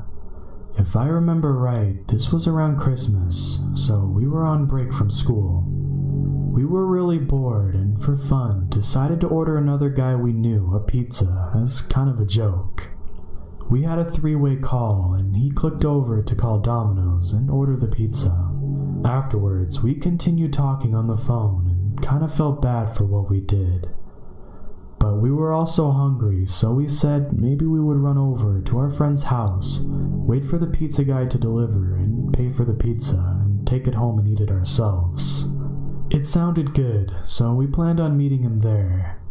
We all lived really close to each other back in those days, so I got outside and started running. I still remember how cold that night was, and how the cold air hurt my lungs as I ran. I was really close to the house they were delivering to, but just as I was getting to the street he lived on, I saw the pizza guy's car driving off down the road. Crap, we missed him. My friend and I found each other and talked for a bit. We planned on going back to our homes and calling each other again, or talking on the internet. I started walking back home. As I was passing a house, I started to hear someone say something to me. It was around 1 in the morning during the week, so I didn't expect many people to still be awake. I looked and can sort of see an outline of someone standing in the doorway of a house. The guy was standing there talking to me, but I didn't really understand what he was saying. It took me a few seconds to realize the guy was speaking gibberish. It really was creepy, especially the way he was talking, like he was trying to sound like a girl or something. I got goosebumps and started running as fast as I could. As I was running, I heard a really loud bang, and it sounded like this guy was chasing after me while making some weird noises. It didn't sound like the guy gave chase for long, and when I finally looked back after running, I didn't see anyone there. I remember thinking, what if I'm trying to unlock my front door and he gets me? Like something out of a movie, but I was able to get my door open and get safely inside. I called my friend and we talked for a while about what happened. I was pretty shaken and he did his best to calm me down. I did not sleep very well that night. A few days later, my friend came over and curiosity got the better of us. I worked up the nerve to go past the house again with my friend in the daylight. We were on the other side of the street and we looked at the house. It looked just like a regular old house, but we noticed the front door was behind this big metal outside gate. The area around it was completely enclosed, kind of like a small room before you reach the front door. It looked like it was there for security purposes. So that's what I heard slam so loud as I was running away. He must have come out and slammed the gate. We started walking and talking again, and one of us came up with the really creepy thought. What if the metal door isn't to keep burglars from getting in, but what if it was designed to keep someone from getting out? So, creepy guy that chased after me, let's not meet again. Number 2. Last week, I had something terrifying happen to me. of which I'm still dealing with, I decided why not share it with all of you. My youngest brother and I are very close and we enjoy working out together. 5 months ago, he started working out with me at the gym, doing weights and then walking 6 miles around the town we live in every day. Slowly, I've been losing weight and feeling better about myself. I had just bought a brand new running outfit and put it on along with my new running shoes for a 6-mile jog. My brother lives with me and he is a slowpoke. He was taking forever to get ready. I was giving him a hard time, as older sisters do, and I just told him to take his time and catch up with me on the trail. Our city has a designed jogging path to the side of the road, and we usually follow it all the way down to our town. So I took off. I wear a backpack that wraps around my chest. That's where I put my water bottle and my phone. I put my earbuds in, hit my Spotify workout list, and I'm jogging along. Keep in mind, this is during the day. In fact, it was around 8:45 a.m. We live in probably one of the safest towns in America, although it's about 35 minutes away from a major city. I like to turn around as I'm walking and see if my brother is following me. I turn back and see him a good ways away. I wave and make a funny face and I see him wave back, so I turn around and kept moving. I texted him, "You're so damn slow," and keep moving. It's important to know that my brother wears the same damn thing to work out all the time. He has 2 exact copies of his outfit and interchanges them, but they look exactly the same. It's just a gray hoodie, gray sweats, and a Chiefs orange beanie he wears under his hoodie. So I turn back when I got to the elementary school we always pass, and I see he's gaining on me, so I playfully flip him off and start jogging. And he waves back and does a funny little dance. Suddenly, my phone rings, and it's my brother. I pick up. He tells me I got your message and I'm leaving the house now. My throat goes dry. I argue that he can't because he's behind me. I turn, and the person I assume was him is literally within 30 feet of me. I stammer out, "Okay, see you soon," and hang up. Because honestly, I was shook. My mind shut down. I looked at the person I assumed was my brother. I notice now that he's close to me and he's heavier than my brother. He is next to me now and he starts talking in front of me. I yell out, "Sorry for flipping you off," thinking it's just a coincidence he's wearing the same thing my brother wears. He turns back and I see it's an older guy, maybe in his 50s, and I recognize him from the gym. He tells me he has seen me walking around town with my brother, and it looks like fun, so he thought he'd start doing it too. Meanwhile, he's staring hard at me. I feel violated, and telling me my body is looking really good lately. Thankfully, my brother jogs fast and almost caught up with us. This guy started taking off, after telling me he would definitely see me around. And by the time my brother made it to where I was, the guy was across the street quickly booking it. My brother told me that it was most likely just chance that that guy showed up to go walking. I disagree. He was wearing the exact same outfit as my brother, down to the orange beanie. Also, if he was just walking, why did he wave back at me? It just doesn't add up. How did he know I was going jogging at that time? Then, Sunday night, when I returned home from dinner at my mom's house, we found roses and a card at our door. It said, "Thanks for walking with me." My brother says he will handle things, but I'm worried. How long has he been watching me? And how did he know where I live? He couldn't have unless he followed us home.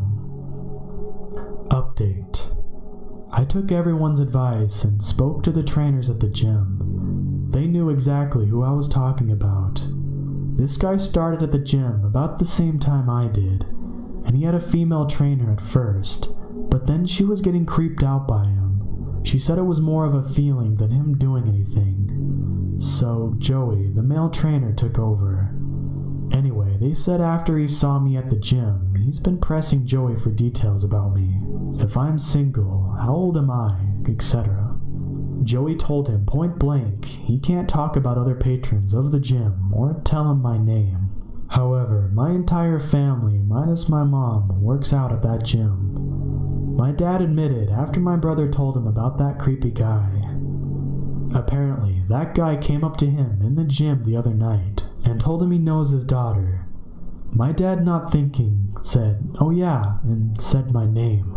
Now the stalker man knows my name. So I talked to the police department, and they said unless there is evidence he is harassing me, or until he harms me or attempts to, there is nothing they can do. I am licensed to carry a weapon, which I plan to take when I walk, along with my mace. I do not plan on using earbuds, and until this asshole leaves me alone, I won't be walking without one of my brothers or father. Tomorrow is gym day, and I'm dreading going. So, stalker at my gym, let's never meet again.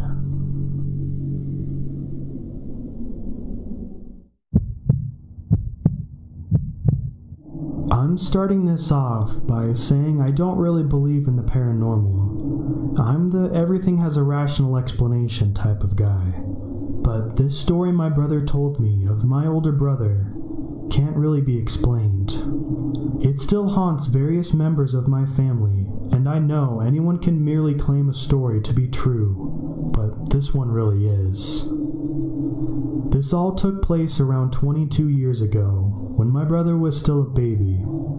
He's 23 now. I'm 20 and wasn't born at the time. My brother seemed to be fascinated with a specific corner of our living room ceiling. He used to laugh, giggle, and just stare at the corner for long periods of time. My parents chalked it up with him being, well, a baby. However, this continued for months. My mother describes what my brother was doing, the giggling and laughing, as like he was listening to someone. If you ever talk to a baby or try to make it laugh, it looks at you intently, laughs, stops to observe some more, then giggles again. There is usually no question that the baby is fixed on you and listening. She says this is exactly what he looked like, transfixed with some non-existent conversation with that part of the ceiling. Fast forward 2 years. My brother is a toddler, and this is still going on. My aunt on my dad's side was babysitting my brother. He had just sat there giggling to the corner of the ceiling, and she freaked the hell out. She called her mother, my grandmother, to come to the house. She was too scared to babysit him alone. She could feel something. But I think at the time, the general consensus was my brother was indeed just a baby. This eventually stopped. My brother was about 3 years old now. He could talk and was just a normal young child. He was with my mother, grandmother, and grandfather at their house. They had brought out an old photo album for him to look at. The whole time, they were coaxing him to point to everyone in the pictures and name the people. He pointed to a picture of grandmother and he said, "There's Granny." And then to my mother, "That's Mum." And then to my grandfather, "And that's Granddad." You get the drift. Everyone claps and says, "Yay, well done."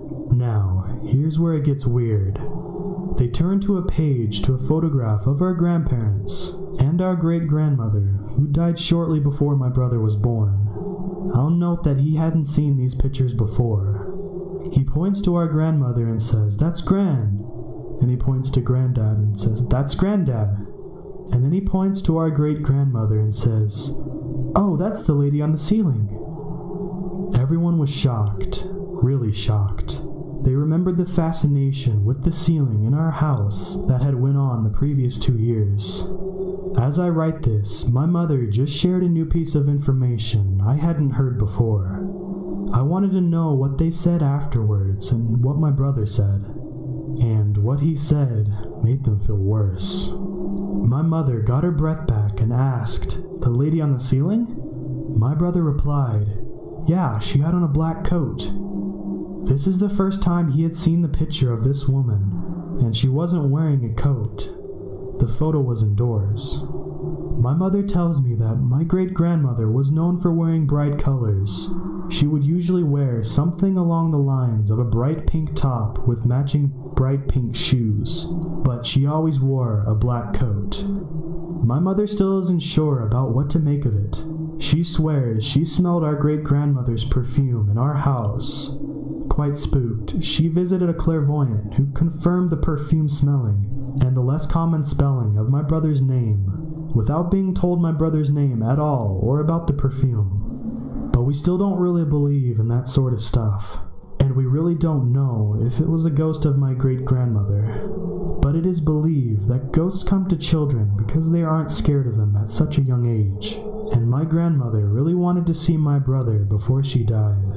So I guess if it was her, we should look at this as a nice experience, although we can't help but be creeped out about the whole thing. Either way, the chills run down my spine every time I go through our living room and I look up at that corner of the ceiling. So, this happened before my parents' divorce. I was about 6 or 7 years old and was still in the same house as both my parents.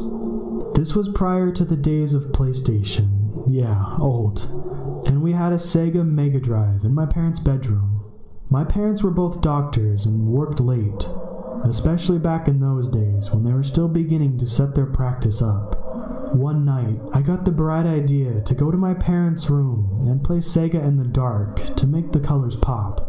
I even remember what cartridge I was playing that night. Halfway through my game, my parents' door opened.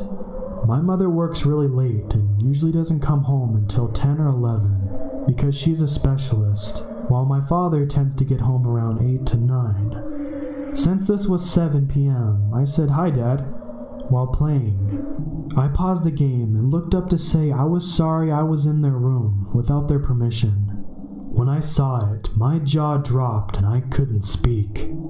That's not my father. Let me paint the scenario for you a little. Dark room with no overhead lights. A slight bluish glow coming from the TV, and the only source of light other than that was the light coming from the outside hallway. So, 2 sources of light, one from the TV and one weak overhead from the outside room. What I saw was massive, definitely taller than my father, who is 6'2". From the position it was in, what had happened was, the creature had somehow gotten to the hallway outside my parents' room, opened the door, and peered in. Now remember, there was a light in the hallway. This creature was so big, it blocked out the overhead light. Now, all the light source in my parents' room came from the TV, and its eyes. It had red glowing eyes, almost perfectly circular. Its eyes were on the front of its face, like humans. It had no pupils, no eyelids, no corneas or irises. Just 2 red eyes that swirled inside like a vortex. Its fingers were holding to the doorknob. I don't know if the doorknobs are metal or silver or some other element, but it was fine with the physical contact. I have spent a lot of time looking at fingernails since growing up, and I can definitely say it had no fingernails. Its fingers were just pointed into sharp tips. I could see the edges holding on the doorknob. It was using its right side arm from the angle, but because of the darkness I could only see its fingers on the doorknob without being able to see how big its arm was. Now the darkness. Pitch black. My parents have very heavy curtains, so without the overhead light, it's quite hard to make out anything. But the blue light from the TV was on, and I still couldn't see anything beyond its claws and eyes. And as for the head, this is why I'm making such a big deal about the pitch darkness and the number of lights. There was no end to its head. It just kept going. I couldn't see a skull or hairline. I couldn't see horns, and the creature was standing outside the hall, leaning inside my parents' room. If I could see its eyes, then surely I must have been able to see the top of its head, right? But no. Even as a kid, I remember staring dumbstruck at it, and my only thought was, where's the ending to its head? It just kept going. Then, after those few seconds where we were just staring at each other, the TV exploded. There is a lining between the TV and the back, which technicians can remove to get to the circuits, and I heard a zapping kind of sound, and blue sparks exploded out the back of the TV, and the pictures shut off. I jumped and turned my head to look when the TV exploded, and in that second, the creature slammed the door, the hardest slam I have ever heard till now, and I was alone. After a moment, I recovered a bit and yelled, "Hey!" and ran to the door to chase after the monster. But when I opened my parents' door, the hallway was totally deserted. I ran downstairs yelling, "Dad," thinking he had something to do with this. When I got downstairs, my sister was in the living room, and I asked her where Dad was. She said, "He's not home yet. You know it's too early." And sure enough, there was no car in the driveway. I asked my sister if she heard a loud door slam, and she said no. I went back upstairs to look, but it wasn't anywhere in the house. I was almost ready to believe. I imagined the whole thing, but when I tried to turn the TV on again, it wouldn't work. My parents assumed a bulb must have busted and got a bigger TV. I never dared to mention why the TV suddenly broke. So that's my story. Ever since, I've been just waiting to see another demon. But not even on the internet can I find something that correlates very much. I don't know if its skin was pure black or if it was just blocking out the light, or if it caused that level of pitch darkness. But all I could see were those eyes.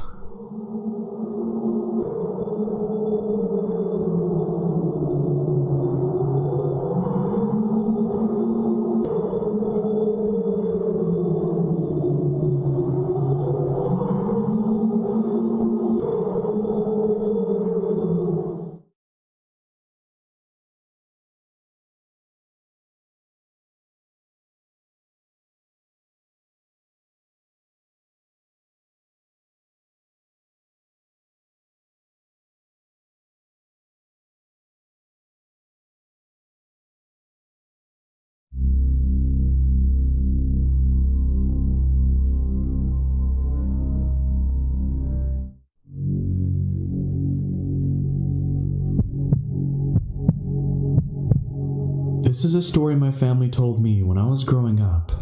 We live in a rural community on the Navajo reservation. My aunt and her two brothers were home alone while my grandparents had left for the evening to attend a chapter house meeting. They were in the house, and like many people from the reservation, they didn't have electricity. It had been dark outside for about an hour, and my aunt and uncles were getting ready for bed. Outside, they heard noises, as if something was moving things around. My oldest uncle went to look out the front window and saw a figure by the truck. This was immensely out of the ordinary, because the closest neighbor was miles away. Whatever it was opened the truck door and began to dig through the personal items that my family had left in the vehicle. My aunt and uncles were frightened by the sight and knew they should take action. They took out a rifle and all steadied themselves to hold it up. They flung open the door and aimed it at the dark figure. The figure turned around and started to walk towards them, totally unfazed. My uncle pulled the trigger, but nothing happened. The figure drew closer and my aunt began to smell something like a rotting corpse. It was so strong it made her gag. My uncle continued to pull the trigger with no luck, and the figure came closer and closer. Off in the distance, headlights were coming up the road. My grandparents were returning. The figure looked towards the lights and started to move away and tucked itself behind a tree near the house. My oldest uncle ran towards the truck. My grandfather got out of the car, and my uncle pointed to the tree. The thing was poking its head out to observe what they were doing. My grandfather ran into the house over the stove and grabbed a handful of ashes and rubbed it over the gun and bullet and placed it into the chamber. He walked out onto the porch and fired towards the tree. Whatever that thing was didn't expect the gun to go off. The gunshot echoed and the dark figure began running. My grandma chased my aunt inside, and my uncles and my grandfather went after it. There weren't many roads or paths, so my grandfather and uncles chased after the figure. The truck was bouncing and the headlights were not fixed on one particular spot. My uncle swears that every time the headlights would hit the figure, he saw a woman. Not only that, it was running on all fours like a bear. My grandfather eventually stopped the truck as it neared the ditch that drops about 20 feet. He got out and began to yell in Navajo. My uncle says that he was yelling about a local woman. He yelled that he wasn't scared and that he knew her, and to leave his family alone. A few days passed and there was news that a woman that my grandfather was yelling about had passed. I've always been told that if you know who a skinwalker is, say their name. and it will kill them.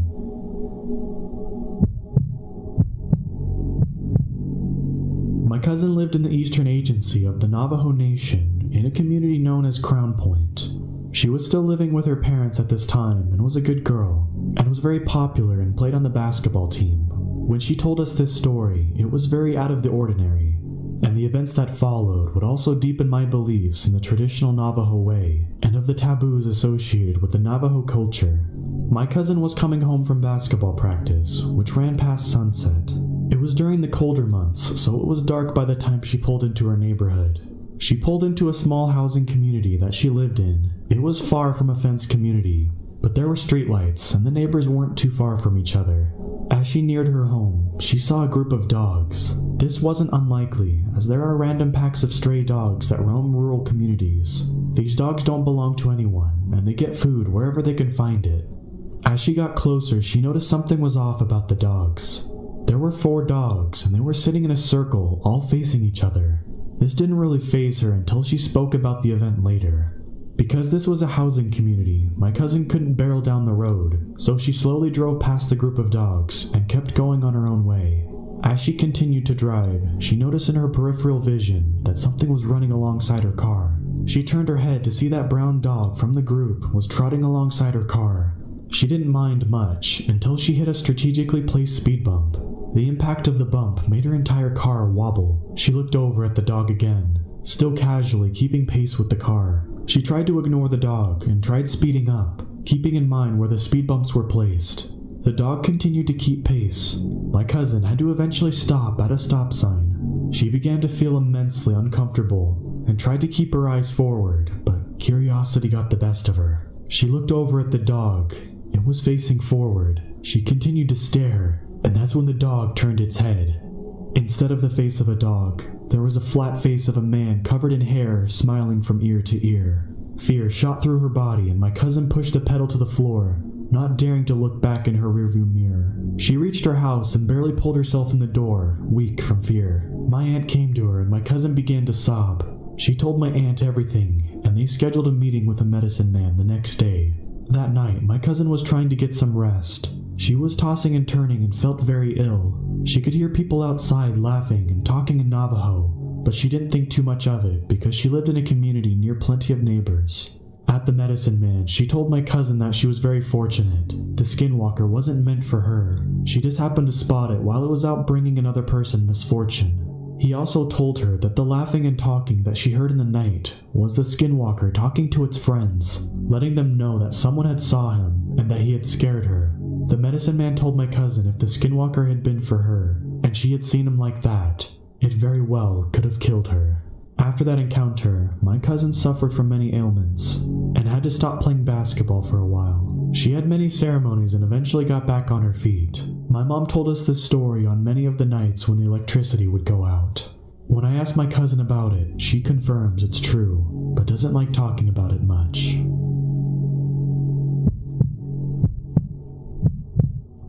Out on the Navajo reservation, we don't have the city come and collect our trash, so we burn our trash in these huge burning barrels. Not very eco-friendly, I know, but it's what we got. If you don't like the trash properly, the fire will go out and the trash will just sit in the barrel. It is important because we are told to dispose of our personal hygiene items correctly. If you removed all of your hair from your brush, make sure the trash burned. If it was that time of month, make sure the trash burned. If you changed a baby's diaper, make sure the trash burned. They tell us these things because skinwalkers have been known to dig through the trash in order to find things that they can get to use against us. They use the things that we're briefly connected to and bring misfortune on to us using these things. Some of my family members take part in the sport of rodeo, so to practice, they have to rope a dummy and take turns roping it. My 2 male cousins were enjoying themselves outside and taking turns swinging the rope at the fake calf. The elders were always adamant that we shouldn't stay out past sundown, especially out on the res, where it's pitch black and there's no one around for miles. But my cousins weren't the superstitious type, and they were under a streetlight. My cousins were joking around laughing, having a great time. That changes when my eldest cousin looks over to the burn barrel. A dark figure is bent over, rummaging through the garbage that failed to burn. My cousin devised a plan that they were going to grab weapons, sticks, and rocks, and go chase whatever it was. They move strategically so that they are able to flank the figure. They run full speed and begin yelling and swinging their sticks and throwing their rocks. My cousin said that they kept up with it for the most part. That was until the figure ran underneath the streetlight. What my cousins thought was a person was actually a goat. Why would they think it was a person? Because the goat was running on its hind legs. They stopped running in fear, ran down their backs, and the figure ran off into the dark. Feeling nervous and not entirely accepting what they just saw, they began roping the dummy again. There was an awkward silence amongst the boys now. They saw something so unnatural, but talking about it now would just make it seem real. Were they crazy? Did they really see a skinwalker? The boys roped the dummy in silence until one of them looked over to the tree. There was a head peeking out at them. If they didn't pay attention to it, whatever it was would just poke its head out from behind the tree and stare. When they would look in the direction of the tree, it would quickly move back out of sight. This was the final straw, and my cousins ran back into the house. They told their parents, and my uncle came out to look. It was still there, poking its head out and going behind the tree. My uncle loaded his gun and started to walk towards the tree. He aimed and pulled the trigger, but nothing happened. The gun jammed. Whatever it was began to run, but it was so fast, like a blur, as my cousin describes it. When it left, my uncle gave the boys a thorough lecture about staying out late. The next day, my cousins told my uncle about whatever it was had been digging through the trash barrel. They went out to investigate and saw the creature had pulled out a lot of things out of the barrel. What was odd was the tracks. Goat prints were all around the area. They followed a set of tracks that were found around a baby diaper, several feet away from the barrel. Whatever they saw that night had very malevolent intentions. My cousin said that although the sight was ungodly, they know what they saw and stand by their claims.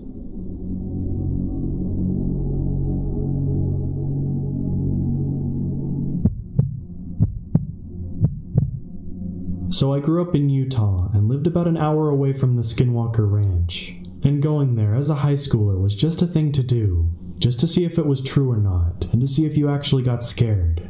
But here's my story. First time me and a couple friends went out there, we got pretty far in. We got out of the car and started walking around. Mind you, this was around 1:30 in the morning. We found an old beat-up wood shed that looked like it was falling apart, but you could see through the holes of it. There were hooks, the kind you use for hanging up deer or cows. They looked mostly rusted, but the walls and everything around looked like it was splattered with old dried blood. It was everywhere, but of course it was dried. But the worst part started happening when we walked away from the shed. Since we had a couple of flashlights, we looked around when we were walking. We would see pairs of eyes around us. At first, it was just the shiny reflective look, like when you shine the light at a dog or a cat, so we thought it was just a couple dogs or coyotes. We continued on a bit more until we started seeing more eyes, but they were red, like bright red, even if you had the light in their direction, and they were a lot higher than a normal level would be for an animal. That's when we decided to turn back. What started to get me was one pair was always in front of us as we were walking to the car, staring at us like it was walking backwards with us. We never caught up to it, but it never left. Same with all of the others that kept circling us as we made our way back to the car. When we got to the car, we just wanted to get out of there. We got in, and it wouldn't start. Nothing would turn on at first, no matter how hard he turned the key. He tried it twice, then only the radio kicked on. We started panicking because the eyes got closer. Then bam! Something hit the side of the car really hard, but we couldn't see what it was. It hit the car on the right side 3 times. My buddy got the car started finally after like 5 minutes of freaking out, trying to get it going. I'm in the passenger seat about to crap myself, and my other friend was in the back seat, freaked out, but speechless, with the most scared look I've ever seen. But when he got the car started, there was no delay in leaving. He put the car in gear and spun those tires and got us out of there. Once you get out of the gate onto the main road that goes by, you're pretty much off the ranch. We thought we were away from everything since we were on an actual road, but my buddy didn't slow down. We were going 85 miles an hour down that road, going right home. I looked, and to the left, about 15 feet off, was a pair of red eyes. It was keeping up to us, and that's when it charged at us. I kind of got a glimpse before it smashed into the side of the car. It was definitely big, like 4 feet from its legs to its headish looking thing. Kind of hard to explain when I didn't get a great look at it. We eventually lost it, and when we got home, We went straight to bed. But in the morning, we looked at his car. One huge dent on the left rear fender and another dent on the right door on the passenger side, about the size of my head. We were so lucky to get out of there. So every summer I go to a lake in upstate New York, near the Canadian border. My family has a house that is pretty much in the middle of nowhere. It's a 30 to 45 minute drive to the nearest convenience store. We have 3 neighbors on our side of the lake, but there aren't any kids and it's mostly all retired or vacationing elderly people. They don't stay up past 10 and it's perfectly quiet when the sun goes down. Here's my story. I have zero explanation for this, and the most reasonable thing to assume is a skinwalker. Around 11:30 p.m., maybe midnight, my cousin and I go down to the dock on the water. We have to walk through a short path in the woods to get there, and the thick trees border directly on the shore. While looking out at the stars and the water, we hear a quiet, raspy rumbling. That's the best way I can explain it. Out of the forest, pretty far away. We didn't really know what it was and wasn't bothered by it. About 2 minutes later, we hear the same voice say both of our names. This time it was closer to our property.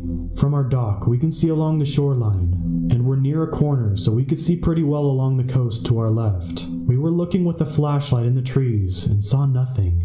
Maybe someone was out kayaking at night and said something to their friend, and we just heard them wrong. Sounds travel across water very easily, so it couldn't have been someone from their house, although our neighbors are about 1/3 of a mile away. Our uncle couldn't have been pulling a prank on us because of how far away it was, and there wasn't any light. 5 minutes pass and we've calmed down. While we were sitting there in silence, thinking about what just happened, we hear footsteps. Loud, leaf-crunching footsteps about 10 feet to the left of our dock, right behind the tree line, so we couldn't see anything. These footsteps were either from a human, bear, or deer.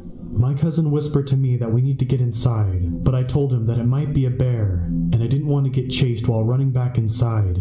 So we were sitting on the dock, holding our breath as the footsteps continued, then stopped for a bit.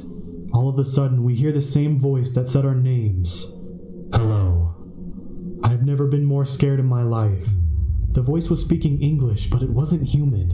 It had an almost robotic growl under the word. Both of us flipped out at this point and sprinted inside, not even trying to glance at what was in the trees. My uncle was sitting on the couch with our dog. We spent the next 30 minutes checking the whole property in the nearby forest and didn't see anything. What the hell could it have been? This happened a little more than a week ago, and the scariest part I wondered was, how did that thing know our names? And why was it on our property? Yesterday I was reminded of the skinwalker from some videos on YouTube. It fits perfectly with the story, but they aren't known for being in New York. I wish I saw what it was, to see if it had a human or a deer form, but the trees were so thick and it was so dark we couldn't see anything behind the trees. Anyways, talking about them is apparently bad luck, and encountering what I experienced ever again will be too soon.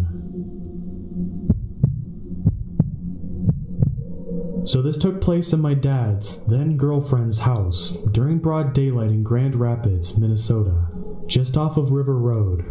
Behind the house there was a forest, but it's a bit dense to play in, so we'd usually just follow the deer trail a bit into the woods, till there was a clearing where there was a barbed wire fence that cut right through the middle of it. We'd hop the fence and go through the woods on the other side. On the other side was a planted pine forest that ran along the fence for the airport there. It was pretty wide open back there, so you could see straight down the rows to the other side. My brother and I were back there with the girlfriend's nephew, just tromping around. You know, just some kids being rowdy and noisy. Well, at the very end of the rows of trees is a road, which is actually a fire trail, but we called it the road. And on the other side of the road was a more dense forest. We reached the road and stopped and talked like we usually did, to look at a deer track or a squirrel or something, when this skunky bear-like smell came up. My brother and I both felt an urge to look up the road towards the airport fence. What I saw was what looked like the head of a huge black wolf, but it didn't look right. His ears weren't in the right spots and looked droopy, and his eyes looked off. They were too big and bright for his face. His front legs were long and skinny, but he was standing right like a wolf, just way too big. My brother and I looked at each other, And here's where I'm going to mention that my brother and I are very close, so we would usually give each other a look and know what it meant. Here we looked at each other and instantly started to briskly walk back. The girlfriend's nephew just started to walk with us. He asked what was up and we just shushed him. We were being as quiet as we could, but we knew it would hear every step and movement of us. Once we hopped the barbed wire fence, we ran as fast as we could to get to the house. Once we got to the back entrance, we looked back, and there it was, looking at us through the brush. We didn't hear it move behind us or anything. We pointed it out to the nephew, and we all watched it flop back into the woods. Now my brother and I have been raised on 80 acres of land just south of Bobbing. We've seen wolf, bear, moose, mountain lions, coyote, pretty much everything else. We both have never seen a wolf that big and lanky in our lives. I feel like it's important to note that at least I didn't feel any dread or anything like that. It was more a primal fear, like I knew we all had to get away from it, but not show we were afraid. I felt like if we ran from it, it would have taken us down. My brother and I told my dad, and he didn't seem too interested, but he was that way about everything growing up. The next morning, my brother and I went back out to look for tracks, so we could see where and how it stalked us. We saw huge dog-like tracks, and about 6 feet up in a tree, following its route back, we found thick black fur. We noped out of there fast and didn't go back without protection. About a few weeks later, I'm home alone. All the doors are locked, and only the back windows on the house are open. I suddenly notice the dogs are acting weird. Then I hear clear as day, by the back door, my dad's girlfriend's voice call for her dog. I froze but looked up at my bedroom doorway into the small hall. The dog got up and went to the kitchen where the back door was. She was quiet for a moment, then I heard her claws skid across the floor and she ran back to my room. I closed the door and locked it fast and closed my window. The only reason it freaked me out was because I didn't hear the garage door open, or the side door open, just the voice. I blessed my room and made sure nothing was allowed in it or around it. The next time my brother visited, he slept in the living room. Now the living room was huge, and you could see out to the front deck. As my brother was sleeping, he heard what he described as an old woman screaming on the deck. He woke up panicking and said he turned on the porch light, and there was a big black crow sitting on the deck banister. After that, he only slept in my room, never out in the open. I'd also like to note that neither of us knew what a skinwalker was at the time, being that we were 11 and 13 years old and lived in the north. We just assumed that it was a goofy wolf that smelled bad.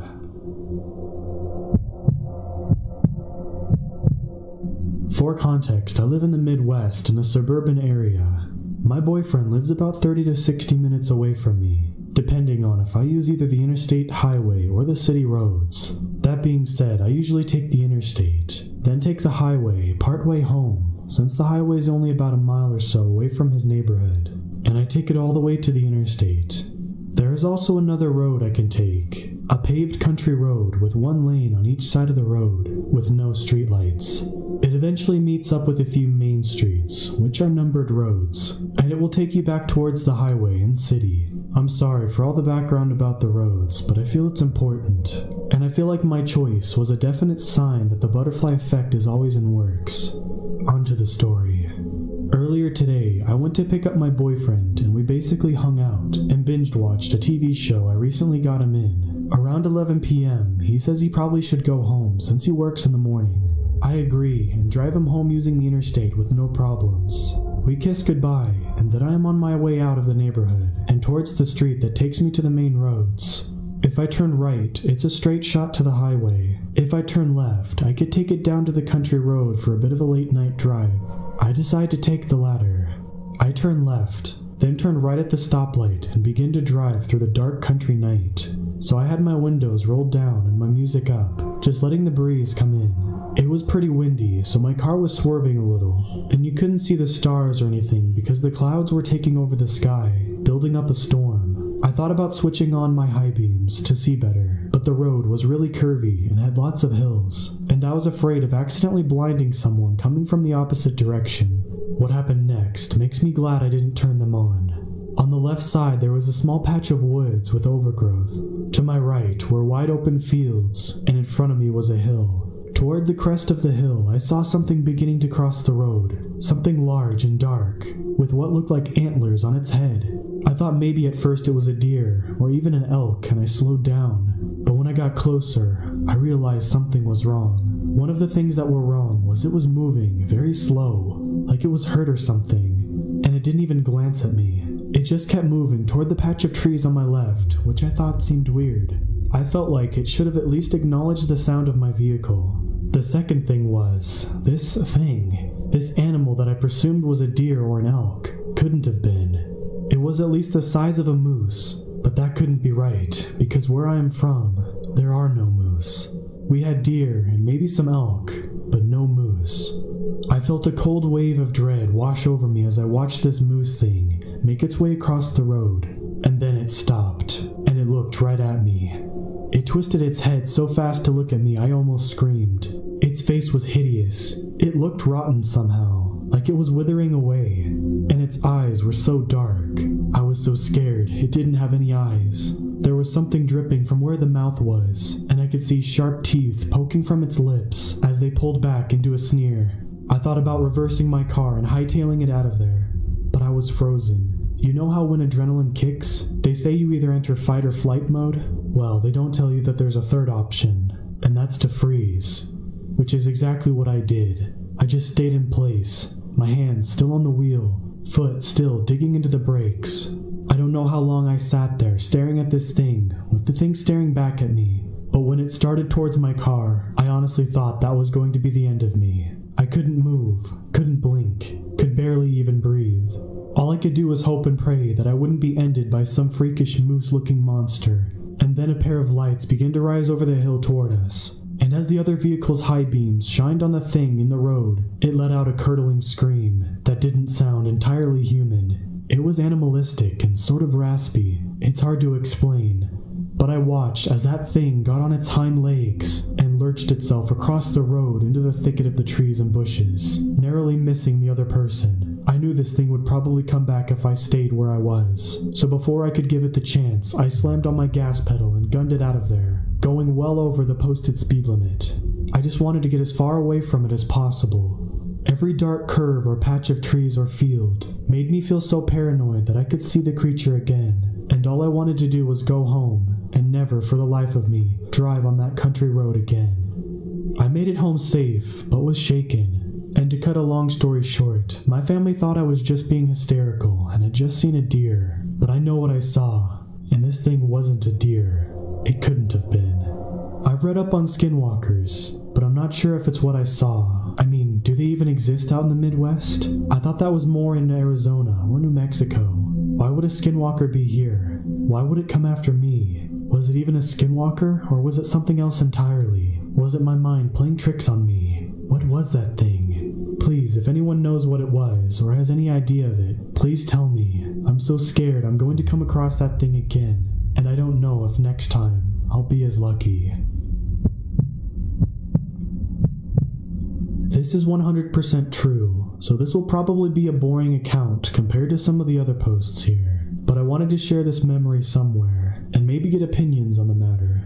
I grew up in Albuquerque, New Mexico. My mom would often take us camping in the summers. This particular camping trip was somewhere in the vicinity of Shiprock, New Mexico. My mother took my older brother Chris, 10, and myself, 8, camping often in those days, and preferred dispersed camping on BLM/NPS land to camping in merged grounds. She'd usually find us a spot and make herself busy setting up the tents and pit, while Chris and I would scamper around and explore the area and be generally unhelpful. On this particular trip, we arrived in the middle of the day, and as my mom started setting up camp, Chris and I started to explore the area around our campsite. We wandered into the woods of our campsite. Being in the desert, it was really just stunted trees and sagebrush, so I hesitate to describe it as a forest, but the trees and brush were taller than me and provided a decent screen. I wandered down into a gully and came face to face with what I described to my mother as a wolf kangaroo.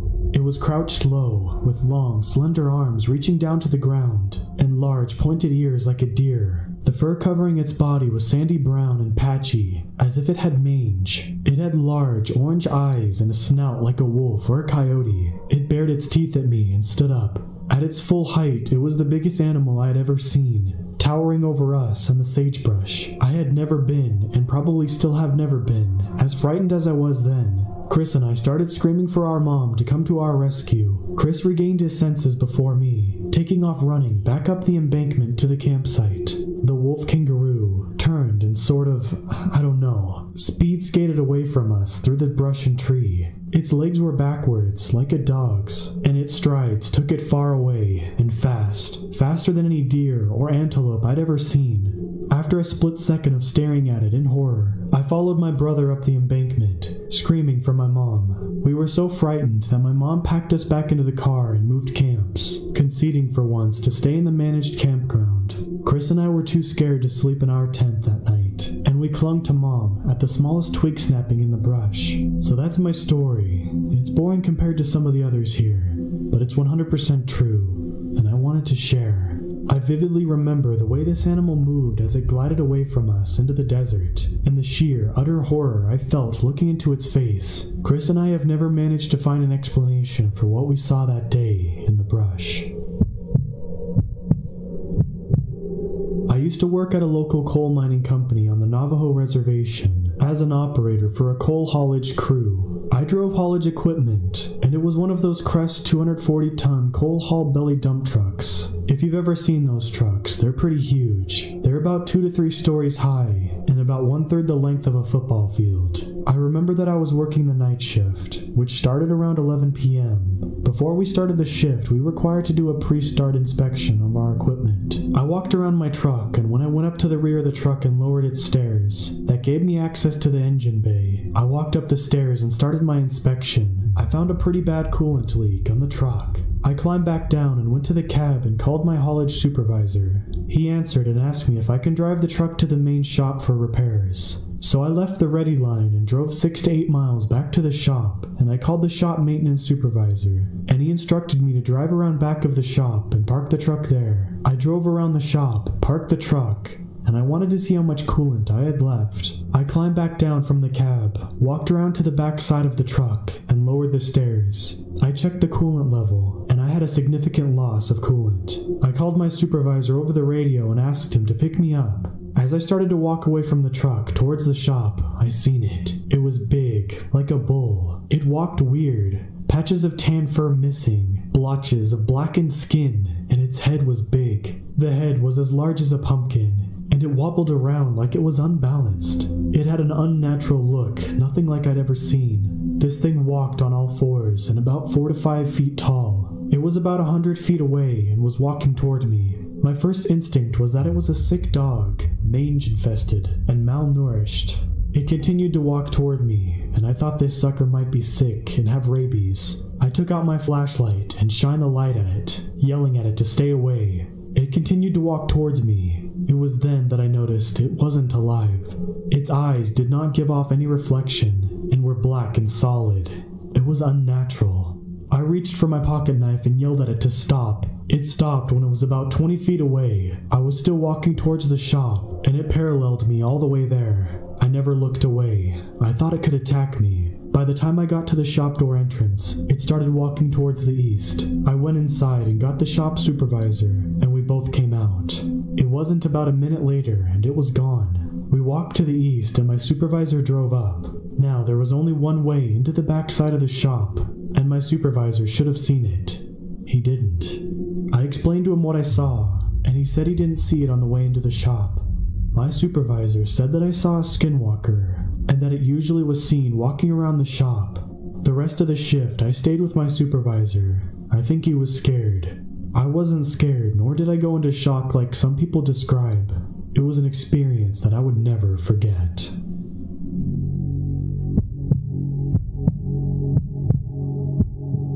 To this day, I don't know what I witnessed those few days, nor do I want to know. I think it would be better that way.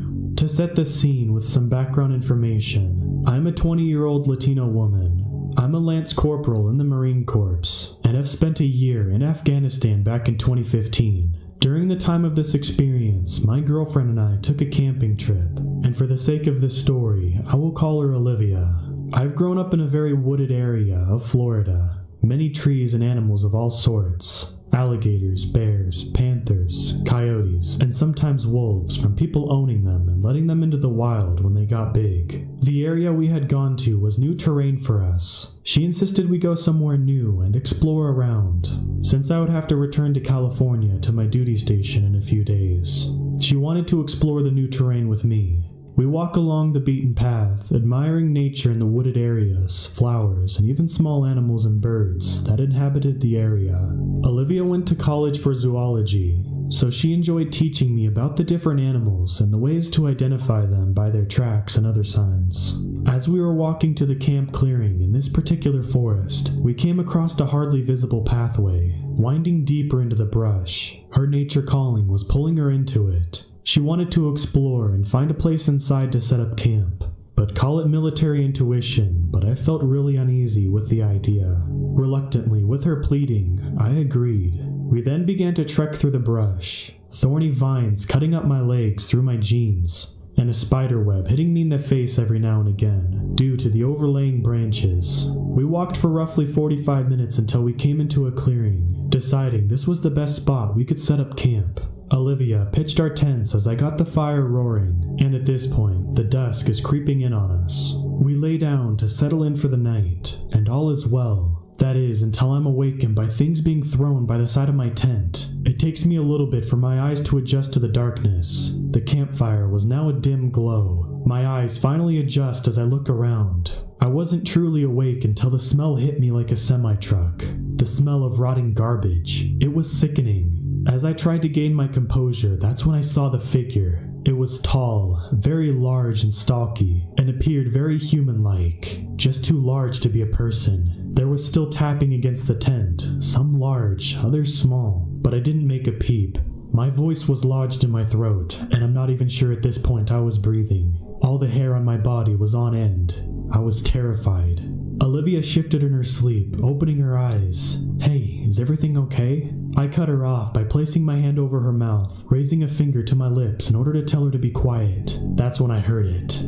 The growling. It was low, more like a grumble and a groan than a growl, but it was a sound like no other. It was enough to make even my drill sergeants piss themselves. Our eyes directed to the zipper, and it began to move. It slowly started unzipping. Whatever this thing was, it was getting into our tent. I reached next to me and grabbed a small handgun I took everywhere with me, and took aim. A rather loud bang is heard as I took my shot, making a direct hit into the thing's shoulder. A monstrous growl scream is heard. It rattled me to the bone, and Olivia only cried out of pure fear. We watched as this figure disappeared, and we didn't fall asleep just in case it returned. I stayed with her all night, my handgun at my side. The next morning, we were packing all of our stuff and getting ready to head out when we saw it. A stocky figure standing in the tree line. It was around 8, maybe 9 feet tall. It was large, hairy, and seemed rather human-like, besides its dark, deep eyes and fur-covered body. It just watched us as we collected our things. We never broke eye contact either. The thing just watched before sinking back into the woods. We've never ran so fast in our lives back to the main road. Olivia still has nightmares about this thing that terrorized us by throwing things and opening our tent. And I'll admit, the thing really creeped me out. Let me just tell you, I haven't been camping since. During the summer of 2016, my larger group of friends and I went camping out at this spot called Desert Creek. It's a place that's about 100 miles from any town, deep in some mountains in Nevada. I'm not of any sort of native descent, but I've heard a few skinwalker stories before. I didn't believe them too much until this night.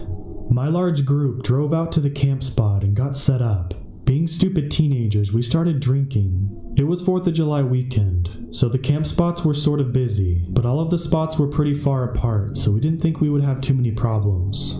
The drinking started around 2 in the afternoon, right after we set up camp. While setting up my tent, I noticed some odd footprints, but didn't think too much of it. By the time night fell, all of us were pretty drunk. I decided I had to go take a leak, so I walked over to a tree. But before I could, I saw what looked like a coyote, but something was off about it. It turned and looked at me and stood up on 2 feet, and it sounded like it was trying to say something to me, but it couldn't get out the words. They were just sounds for a few seconds. I was paralyzed with fear. And then it seemed like the words started to become more clear, but it's still not right. I heard my best friend, let's call him C. C's voice came from its mouth. Hey, hand me another beer. That's when I snapped out of it. I turned and ran back to camp and told everyone, but no one believed me, and I wasn't sure if I believed myself. But after, I became really paranoid. I thought I could hear sounds all night. When it was time to go to bed, I had almost forgotten about it. Keep in mind, we were about 2 36-packs, in between about 8 of us. I was lying in my tent listening to the crackling of the fire when all of a sudden I could hear footsteps, but they were scattered. I looked out the window of the tent and saw a humanoid figure about 10 feet away standing next to the fire staring at me. Then it said again in C's voice, "Hey guys, I think I'm gonna go to bed." That's when I heard C say from his tent, "What was that?" He poked his head out of the tent and screamed. Everybody got up at that point, and that's when this thing turned and lunged at my other friend. Let's call him Jay. Jay jumped out of the way and hopped into his car, which was right next to his tent. The thing then howled this terrifying sound, and that's when I realized the smell of rotten eggs and burning garbage. The thing ran away and C said, "Guys, we need to get out of here." We all hopped into our cars and started driving out. When one of my friends in front of me stopped about a mile from the main road, I got out with the pistol my dad had let me borrow for protection, and I realized my friend's truck had a flat tire. We all heard the howl again, and it sounded like it was in the middle of the canyon where we were in, about a 25-minute drive away from us. We thought we would be okay, so we got to work putting the spare tire on. We had only just gotten the flat tire off and we started to smell the rancid odor again. We stopped and looked around and heard the howl once again, this time right next to us. We bolted to our cars and tried to drive away when this thing jumped out in front of the car and stood up. The creature looked into my eyes and spoke once more, but in a demonic-like voice. "Gonna have to try harder than that." I slammed on the gas and this thing jumped over my car. We got out of there and drove 150 miles back home, still drunk and way past curfew, but we didn't care. The next morning, I drove my friend back to his truck, and when we both got there, we were both struck with this terrible feeling in our stomachs. His truck's windows were broken, and scratched into the car all over the place was every single one of our full names. There were 2 animals in the bed of the truck, but we couldn't tell what kind of animals they were because they were so mangled. From that point on, we had never given a thought to going camping at Desert Creek ever again.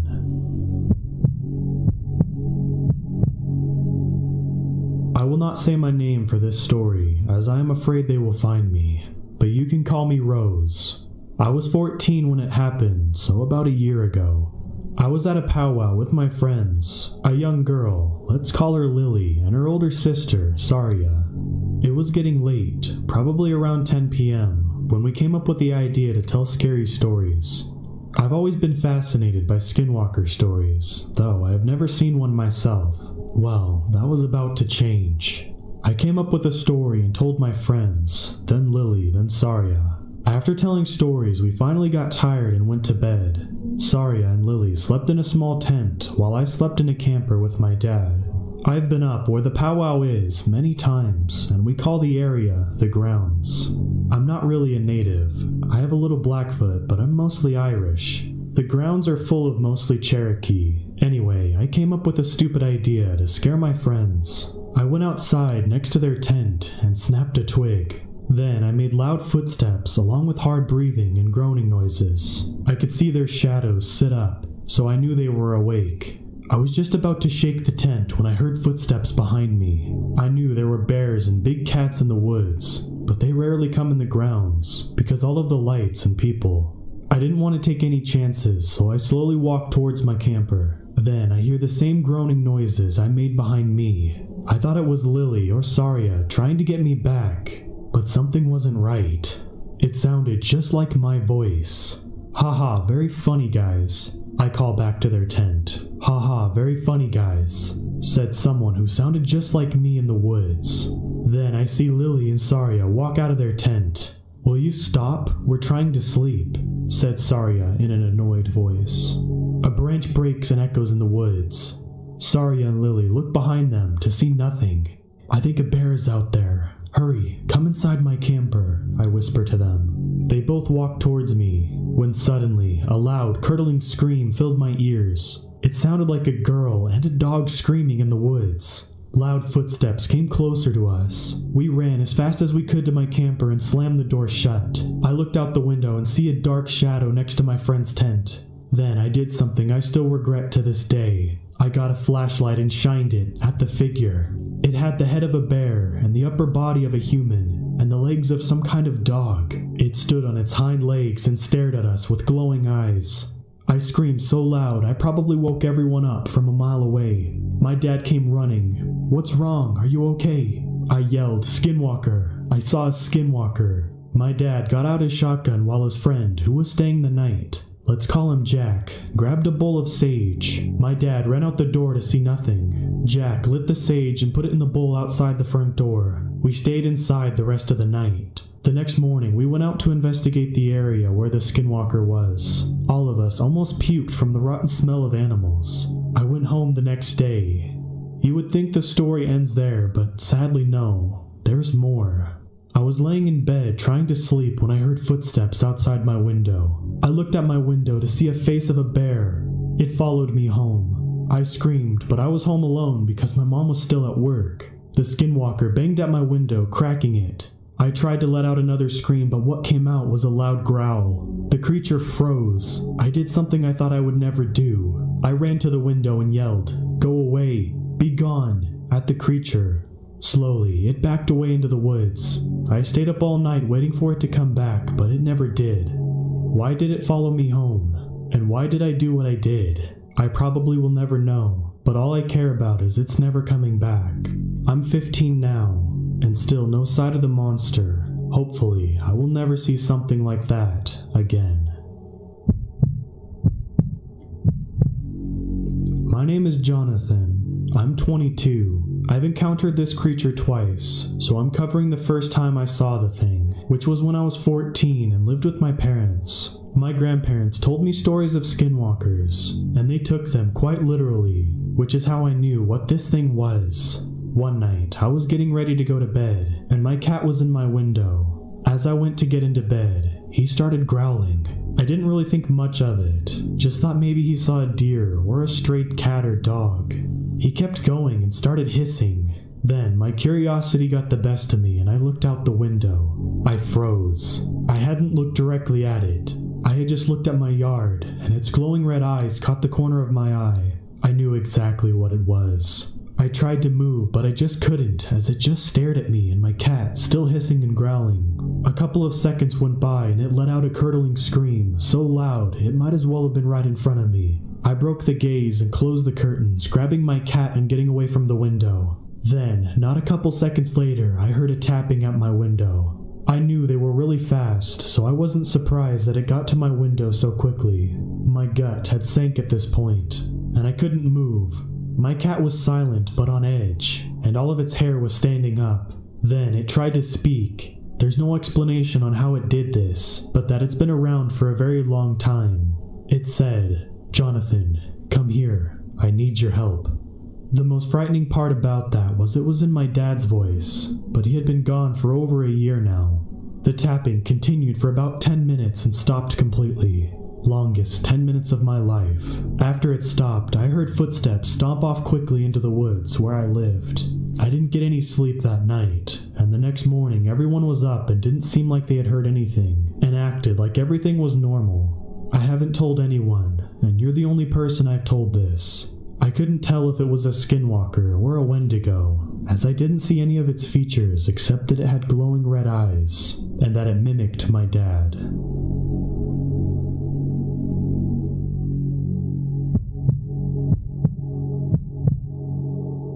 I was 15 when this happened.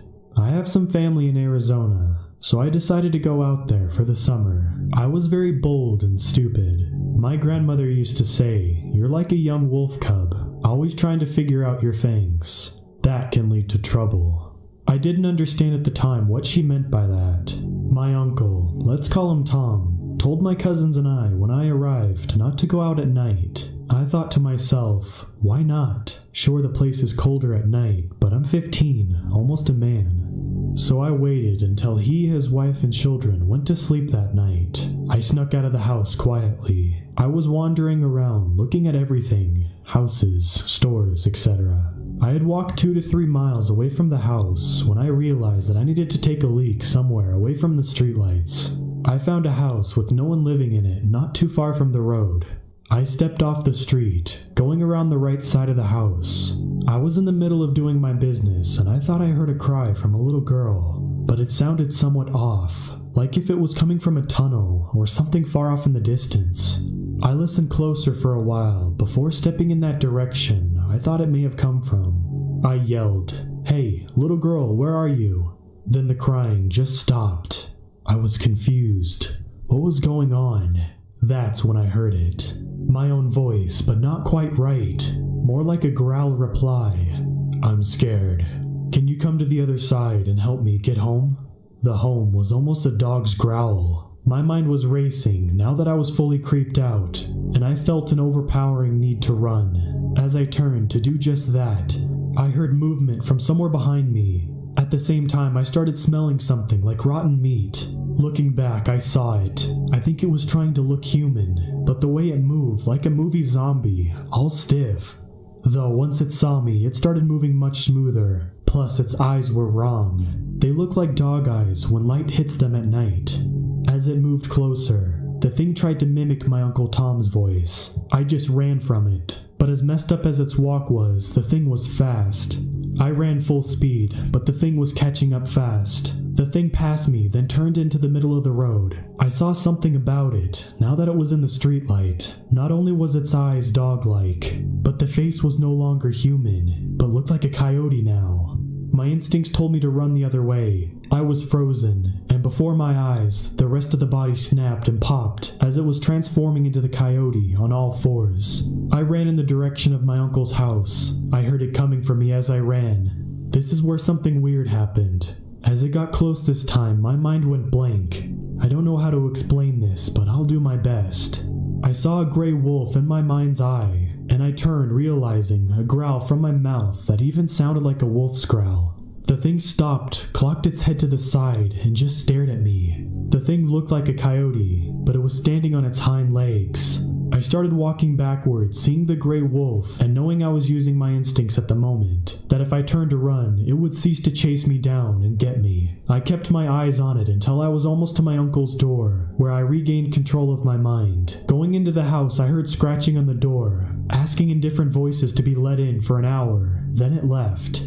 It did come back the next night to my uncle's house, but Tom knew what it was after. Looking at it through the window of the front door, it pretended to be human again, but tried to use my voice to get Tom to open the door. He went straight to work, burning sage and other herbs. Afterwards, asking me if I was the only one it was after. I told him everything. He was mad, telling me, "You're safe for the night, but I'm sending you home in the morning." I know he was mad, but I needed to know what this was. He told me it was a skinwalker, and it was going to hunt me until it loses my scent. He told me about the legend of them, but the wolf thing, he smiled and said that, "You'll have to figure that one out for yourself." The next day, I was picked up by my mom. I am afraid to go back that way. I don't walk at night anymore, and I still have no answer about the wolf thing that stopped through my mind that night.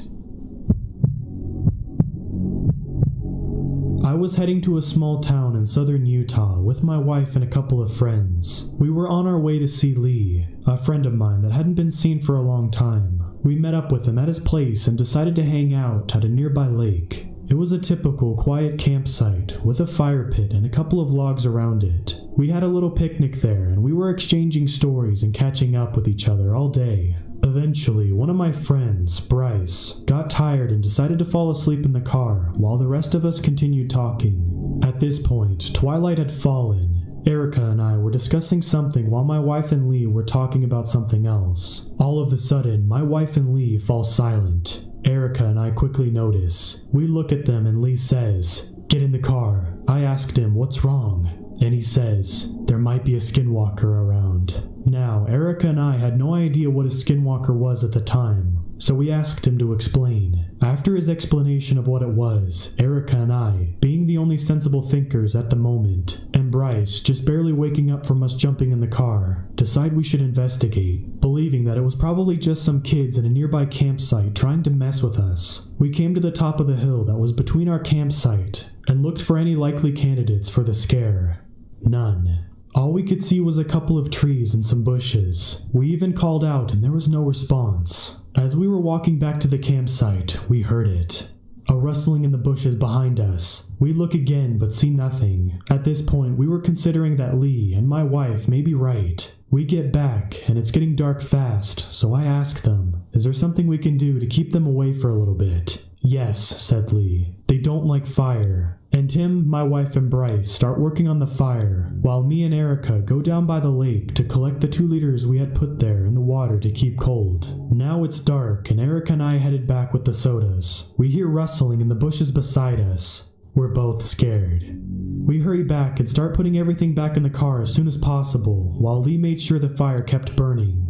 After getting everything into the car, I rush over to the fire pit and tell everyone to get in the car as I proceeded to stomp the fire out. Right as the fire went out, I hear a curdling scream across the lake. I felt my heart stop. Lee had said skinwalkers are fast and could make up a full lap around the lake in a matter of seconds. I jump in the car and yell, "Go!" Right as the engine started and the lights come on, we see it. Coming out of the bushes right in front of us, glowing yellow eyes and what looked like a zombified coyote with decaying flesh.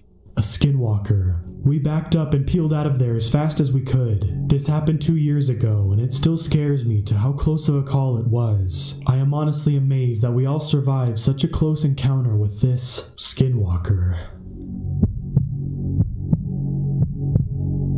When I was about 11 or 12, we lived in a small house made of mud and stone, a lot like our house now. It was 2 of my brothers and I in the house. Everyone else had gone to the feast and left us to tend the sheep. We were getting ready for bed when we heard the dogs going crazy outside. Thinking it was nothing more than coyotes howling in the distance, we told them to be quiet.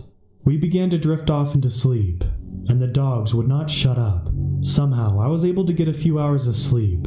Then I woke up very late in the night. It was very quiet and still in the house, except for my brother snoring and breathing. I realized I needed to use the outhouse and woke up my brother to take me there. He teased me about being scared, which I certainly was. We went out with our flashlight to the outhouse. The dogs began with their crazed barking out in the sagebrush, going from one place to the next. My brother went first and I waited for him outside. While waiting, I tried to follow the dogs with my flashlight. Suddenly, there was a very loud whine from one of the dogs. Then everything went silent again. It was really too quiet for that time of year. Not even the sheep were making noise. Suddenly, I heard a few of the dogs going completely mad by the truck. When I looked over, there was this man. He was unbelievably tall, leaning one arm on the cab roof of the truck. He was looking at the dogs for a little. They all scattered in different directions. The thing looked up at me, and I saw its face. It had a pure white face, like a full moon, 2 burning yellow eyes, and a slight smile that was pure black. I could not move or make a sound. It began to walk towards me with long strides, until it finally towered over me. All I began to see was dark red. I kept getting deeper and deeper into its eyes. I could faintly hear my brother coming out of the outhouse. With this, the thing looked up at him. Reality came rushing back to me. I noticed my brother was too distracted with his buckle to realize what was going on. I noticed this thing's long hands hovering just inches from my head. Its skin was black ash and smelt like rotten flesh in the summer. I was still unable to move or speak. The skinwalker began to move toward my brother. Finally noticing this figure, my brother became paralyzed as I was. Closer and closer it drew, reaching its arm out toward my brother's head. Something finally snapped in me. I became unbearably angry. I broke from the trance and lunged at the skinwalker, raising my arms like a wild animal and baring my teeth at it. A growl came out that I never knew I could make. I became more angrier at the thing, that it was trying to hurt us. It kept that smile at first, but the angrier I got, the more the smile faded. Finally, with everything I had, I began to make a primal roar at it. It fell backwards and ran into the night. Looking back at me, its eyes were dim and dull, its smile now long since gone. The next morning, my family returned home from the feast. After relaying the story to my parents, they quickly hired a medicine man. I'm half Navajo and half Mexican. For over 20 years of my life, I've lived on the Navajo Nation reservation in New Mexico. My Native American side of the family always warned us to be careful at night. My grandparents would always tell me stories of these shape-shifting witches who can curse you or mess with you. They called them skinwalkers, because they would take the skin of animals and wear them to change into that animal, or something in between a human and an animal. I never believed in it really. I'm only half Navajo and light-skinned, so I was never treated the same by most people here. So I drifted away from the culture and thought it wasn't for me. It was around summertime. This happened when I was in high school, so about 6 to 8 years ago. I would have been like 15 to 17 then. I used to hang out with a group of guys who liked to do a lot of delinquent type stuff. You know, smoke cigs and stay up all night playing video games at someone's house. Then at 3 a.m., if we felt like it, we would go sneak out to Paradise. I know, it's an ironic name. It's basically a giant metal pipe that carries irrigation water to all the farms. But really, it was also a spot for kids to get drunk or high in the evenings. However, the place did have a scary history of kids and adults who drowned in the night. But I always thought those were urban legends. But at 3 a.m., that was our time. We as boys would test one another across the pipe, sort of an initiation, to see how far you could go.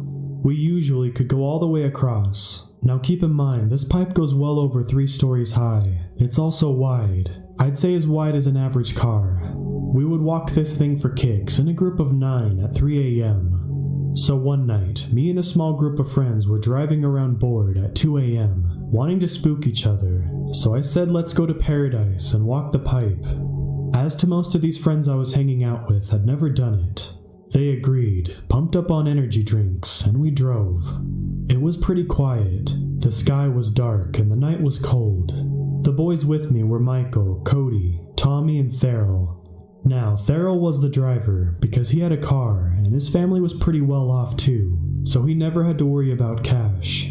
We got to the place and he didn't want to go, said his parents were traditional, and he wanted to just chill in the car. Basically, he wanted to text some chick, I'm sure, without us bugging him. I told him it's fine, keep the car locked and running in case we see something scary. Me and the other boys went on without him. As we got onto the lead pipe, a few of the guys were scared and had me take the lead. As we crawled, I'd say a fourth of the way on the pipe, talking and laughing, I noticed a faint white or light gray bat bigger than my head flying around us. It dived for us a few times. We dodged it, but then Tommy slipped because of the shoes he was wearing and almost fell off the pipe. I reached out, grabbing him on his right arm. Michael had grabbed my shirt collar and Cody grabbed his. Altogether, we got back on the pipe, shaken that we almost lost Tommy to the dark depths below. The bat was gone. We were all freaking out, but the guys wanted to continue. We laughed about it as guys usually do. We passed the halfway point on the pipe with no problems, but as we got 3/4 of the way, Michael saw something. You see, at the end of the pipe there's a hill. Behind that hill, it's very brightly lit because of a church somewhere off in the distance. Anyway, on that hill was a black figure of pointy ears, a dog silhouette. Now, Michael was a tough guy. He yelled at that thing, "I'm not scared of you, Skinwalker," and tossed a few rocks he had in it. One rock hit the pipe and the other fell into the brush below. That shadow silhouette dog stood up on its 2 legs like a person. We all freaked out. Jaws dropped. Then Cody said, "Look, another one to the left." Tommy said there's another one on the right. So there's 3 silhouettes of pointy dog-eared people on the hill. I told them to back up so we could get back to the car. The things to the right and the left of the hill started to move down the hill towards us. Now there's just one standing on the hill, the one who stood up first. Now we're trying to go back, but we're still halfway. Under us, complete darkness. It's quiet for a few minutes. Then we heard a girl crying. Sounded like she was hurt and scared. We were overcome with a strange feeling of wanting to help. Michael wanted to go back towards the end and crawl down the pipe to help this girl. I almost followed too, but inside I said, "No, this is wrong. Something isn't right." So I yelled at him and everyone, saying, "Are you stupid? Look at the thing up there on the hill. Did you not see those things? It's a trap. Let's leave that fake crying. If that girl is hurt, we'll come back when the sun is up in 2 hours. Now, the moment I said this, the crying stopped. All the guys freaked out, saying they can't believe what came over them. They said they almost forgot what we saw before. Halfway on the pipe now, we hear a drum being played. We start running on this pipe, almost to the car. Corey stops us. We can all hear it, and it sounds like a pack of snarling, growling, yelping coyotes. But it's pitch dark below. But we know they are under us. We run, full speed. Not looking back in the car, we yell and drive as fast as we can back onto the dirt road to a well-lit gas station, and explained what happened to Theryl. We couldn't get the girls crying out of our heads, and we went back in daylight just to make sure. We did not find the girl. Instead, in the area, we heard the crying, and we saw a coyote watching us a close distance away. It was not shy. It looked at us for 4 seconds and walked into the brush. I did not go back there after that. This was about a year ago. I lived in Michigan. My older brother was planning a big cruise to Mexico and then invited me to go along. I agreed because I'd never left the country before, and I thought it would be a fun trip. So it was the day before the flight, and I went over to my cousin's to sleep, because our flight was very early and I live 40 minutes away. My cousin's backyard is completely woods with a small creek, and it's beautiful down there in the summertime. But it was about March when this happened, so the woods were very bare. It was getting late, and we were all starting to go to bed. I slept in the living room while my cousin went upstairs to bed with her husband and said goodnight. I was up, just facing the window to the woods, because it always takes me a little bit to fall asleep. Then, very faintly, I saw a pair of glowing eyes off in the distance. My mind raced as I told myself it was just a deer, but the glowing eyes were getting closer and closer. Then I realized it wasn't a deer. The thing had to be at least 9 or 10 feet. I was horrified and paralyzed with fear.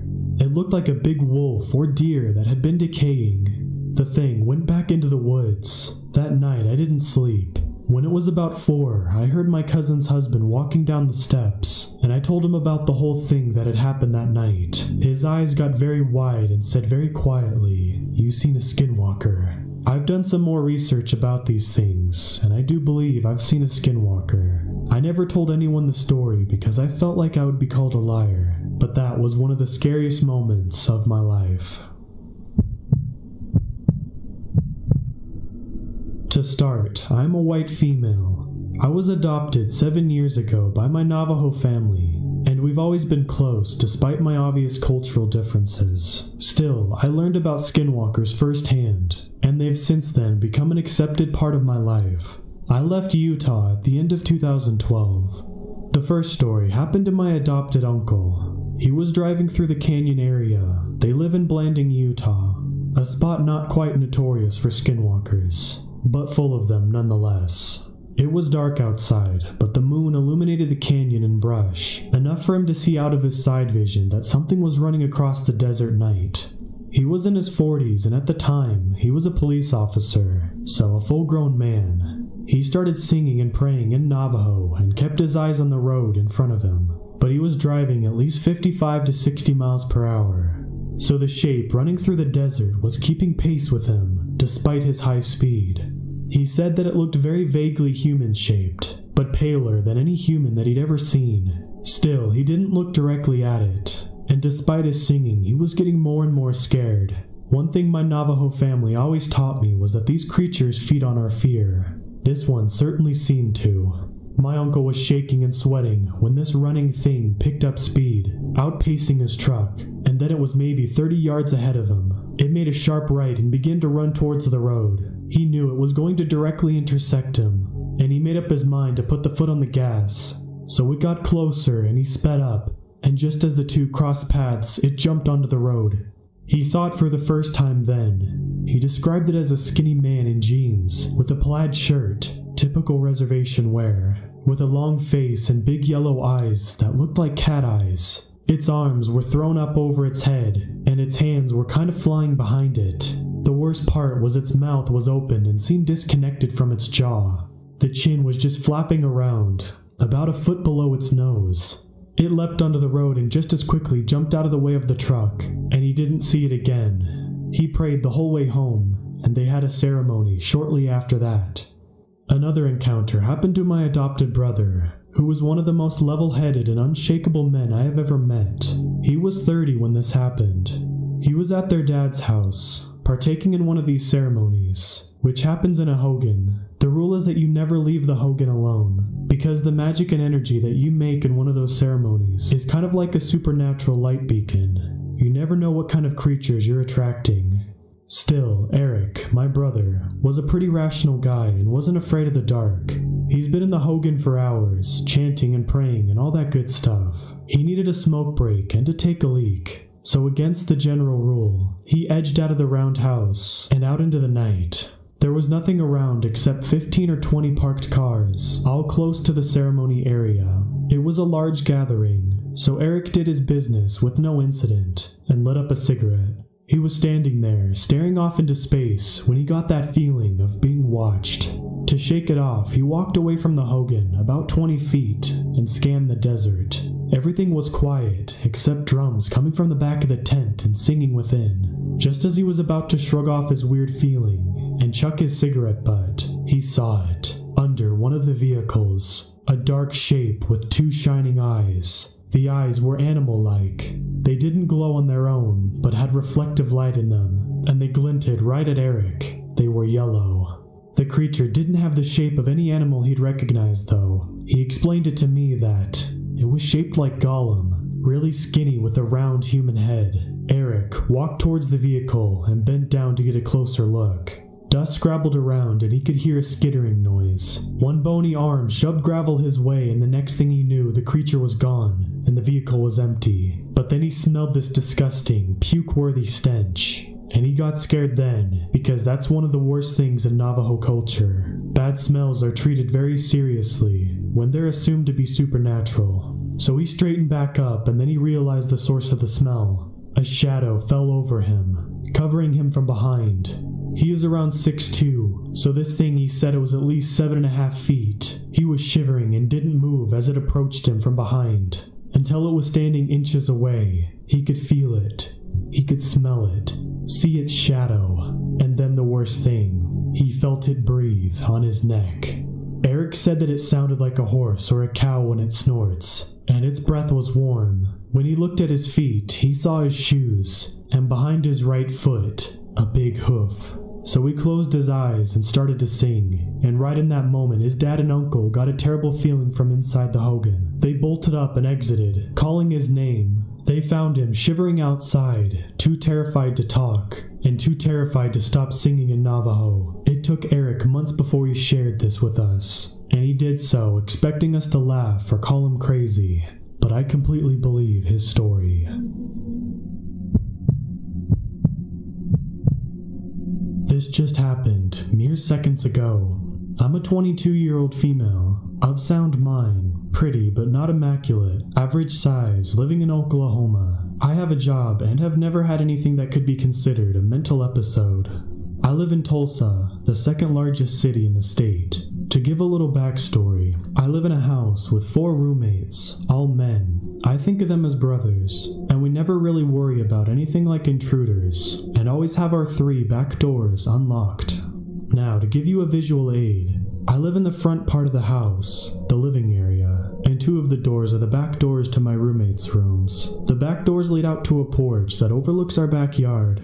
The backyard is large, though it's a pretty urban area. It snowed a few days ago, and there's still some snow on the ground, and it's freezing. But there's no smoking in the house. I put on my jacket and throw on some slippers. I grumble to my roommates about having to go outside to smoke alone, but trudge out our back doors anyways. I usually bring my phone or another person's, but this time I didn't. I've been bringing people because I've been hearing strange noises. I'm not the only one either. My other roommates have heard them as well. Sounds that resonate in our backyard, but seem to have no place. They sort of sound like chimes. The fence surrounding our yard is wood until about halfway up, and then the chain links start. So it's about 12:30 a.m. and I'm on the porch smoking when something catches my eye. Now, I have 2 cats in my house, my boy cat and my roommate's female cat.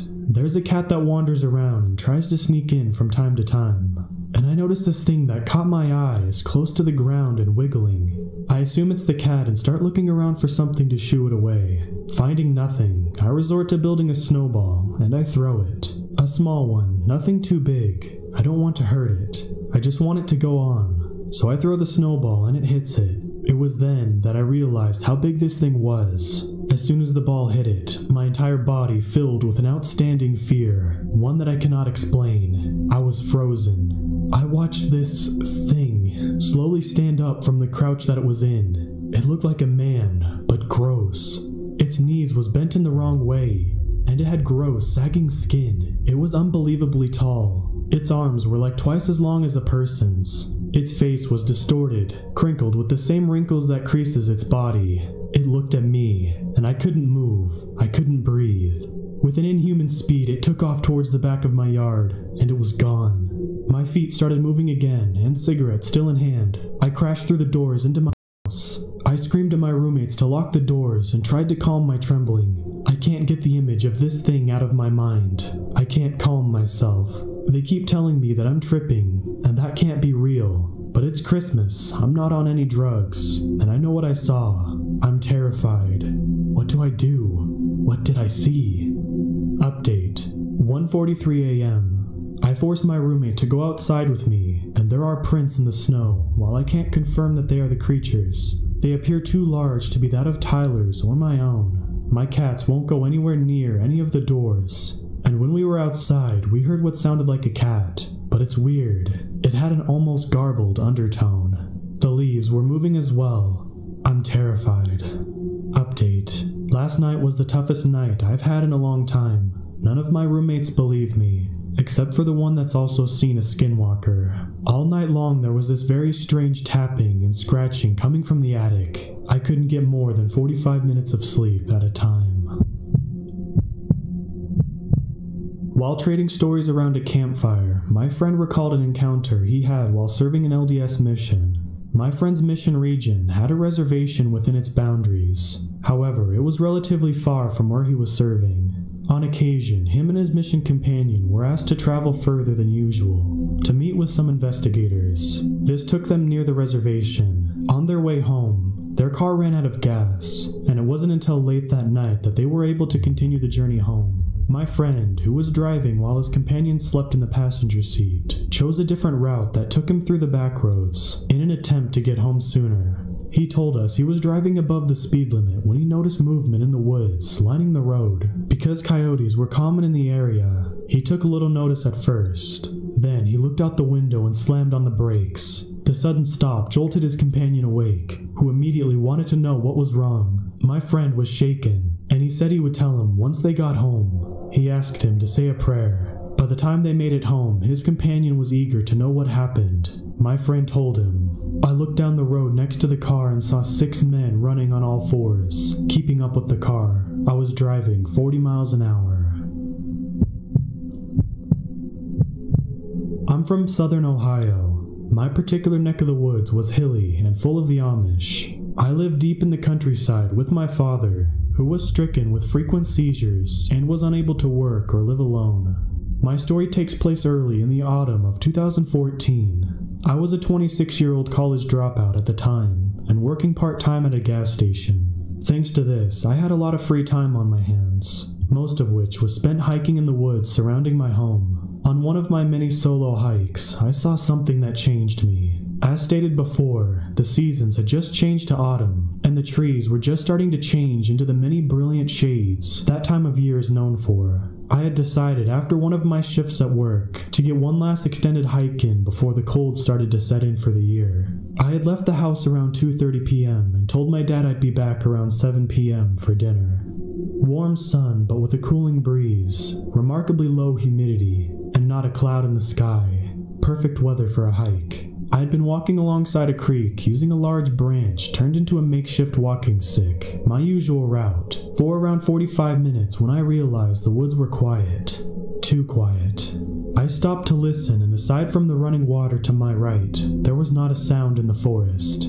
After shuddering from a chill I attributed to a breeze that had cut through the trees, I continued my trek, trying my best to match the silence of the woods with each step. Another 45 to 60 minutes passed, and my trail separated from the creek and began to loop back around towards my house. I had always dreaded this part of the hike due to the steep hills that laid before me, and stopped to take a breather. After resuming my hike, I had made it nearly 3/4 of the way through when I felt a strong wind at my back, then a loud crack somewhere in front of me. About 40 yards ahead of me, and about 15 yards to the right of the trail, a young white-tailed buck stood alert, but unaware of my presence. After a few seconds of taking in the beauty of the creature, I noticed that the wind was still blowing, and thought it was strange that the buck hadn't noticed me. I had always heard that being upwind of a deer would ensure that you'd be noticed, and that the beast would flee. Shrugging it off, I continued walking, making sure to remain silent as to avoid spooking the buck. After walking about 15 yards, I noticed movement in the direction of the deer. Looking, I noticed he was no longer alert, and began walking slowly through the brush. But I noticed something else as well. The deer was now around 30 yards away from me, but in between us, close to the ground, there was a pitch-black mass moving under the cover of foliage. It was much closer to the buck and approaching him. He had yet to notice it.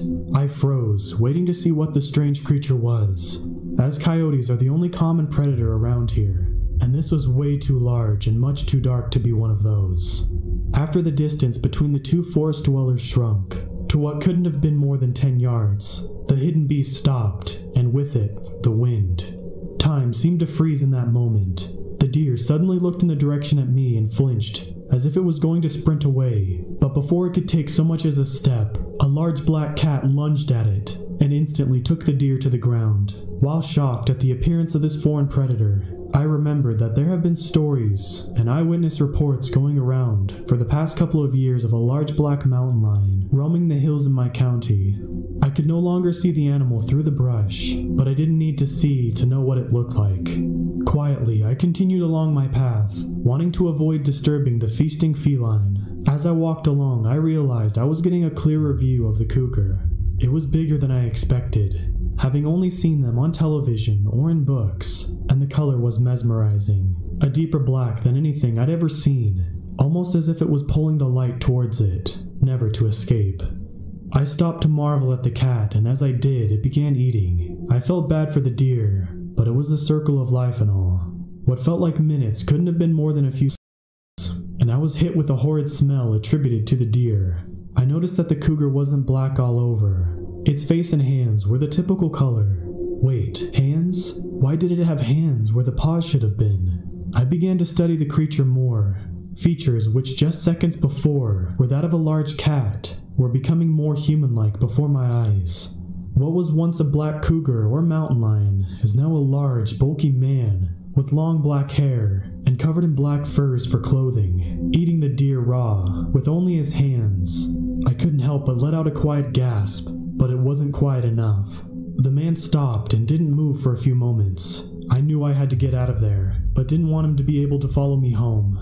He hadn't looked in my direction yet, and as he was beginning to stand, without thinking I launched the stick I had been using to aid my hike back down the path in the direction I came from. After hearing the crash, the man sunk back down and began creeping in that direction, becoming a cat yet again as he moved. Taking my eyes off of him as little as possible, as fast as I could without making a noise, I continued along the path. Once I felt like I was far enough away, I broke into a sprint and didn't stop until I was through my back door. I haven't seen the man or cat since, but I quickly convinced my dad to move to Cincinnati and haven't been back to those woods, so who knows if he's still around. I knew about the Wendigo, skinwalkers, etc. before my encounter, but though it didn't cross my mind until a few months ago when I was retelling the story to my younger cousin at Halloween to scare him. The problem is my story doesn't match up to many skinwalker stories I've heard. In nearly all others, the skinwalker takes on the form of a dog or related animal, and my part of the country isn't exactly known for them. Anyone know what else it could have been if not a skinwalker? A few years ago, 2012 or 13 I think, since I was still in high school then, I was at a party with some friends, and as the night goes on, maybe 11 or 12 at night, One of my friends and I go outside to have a cigarette. The second we get out there, there's just this completely awful, foul smell, just like vomit and decay all at once. Now this was in the middle of nowhere, so we just figured it was an old animal, and went on having a cigarette. Less than a minute later, we hear something moving in the dark, and sure enough, a deer comes hobbling into the very edge of the porch light. But then I noticed something. One of its front legs was messed up in some way. I'm talking like broken in multiple places messed up. So my friend and I are slightly put off by this, and finish up our cigarette and go inside. However, right as we start to do that, one of the two porch lights goes pop and then goes out. So now there's less light outside and the deer goes back into darkness. So, a bit giddy, we both do a fake scared squeal at each other and turn around and go inside. And that's when we heard it. That undeniable sound of nails on the concrete patio. We both slowly turn around and see this hunched over, rotten coyote doing this very slow, unnatural crawl toward us. We go from 0 to 600, paralyzed with fear, almost instantly, until another one of our friends playfully pulls us through the open door, telling us to get back to the party. To this day, I have not experienced anything like that, and it's one of the most horrifying things I've ever experienced.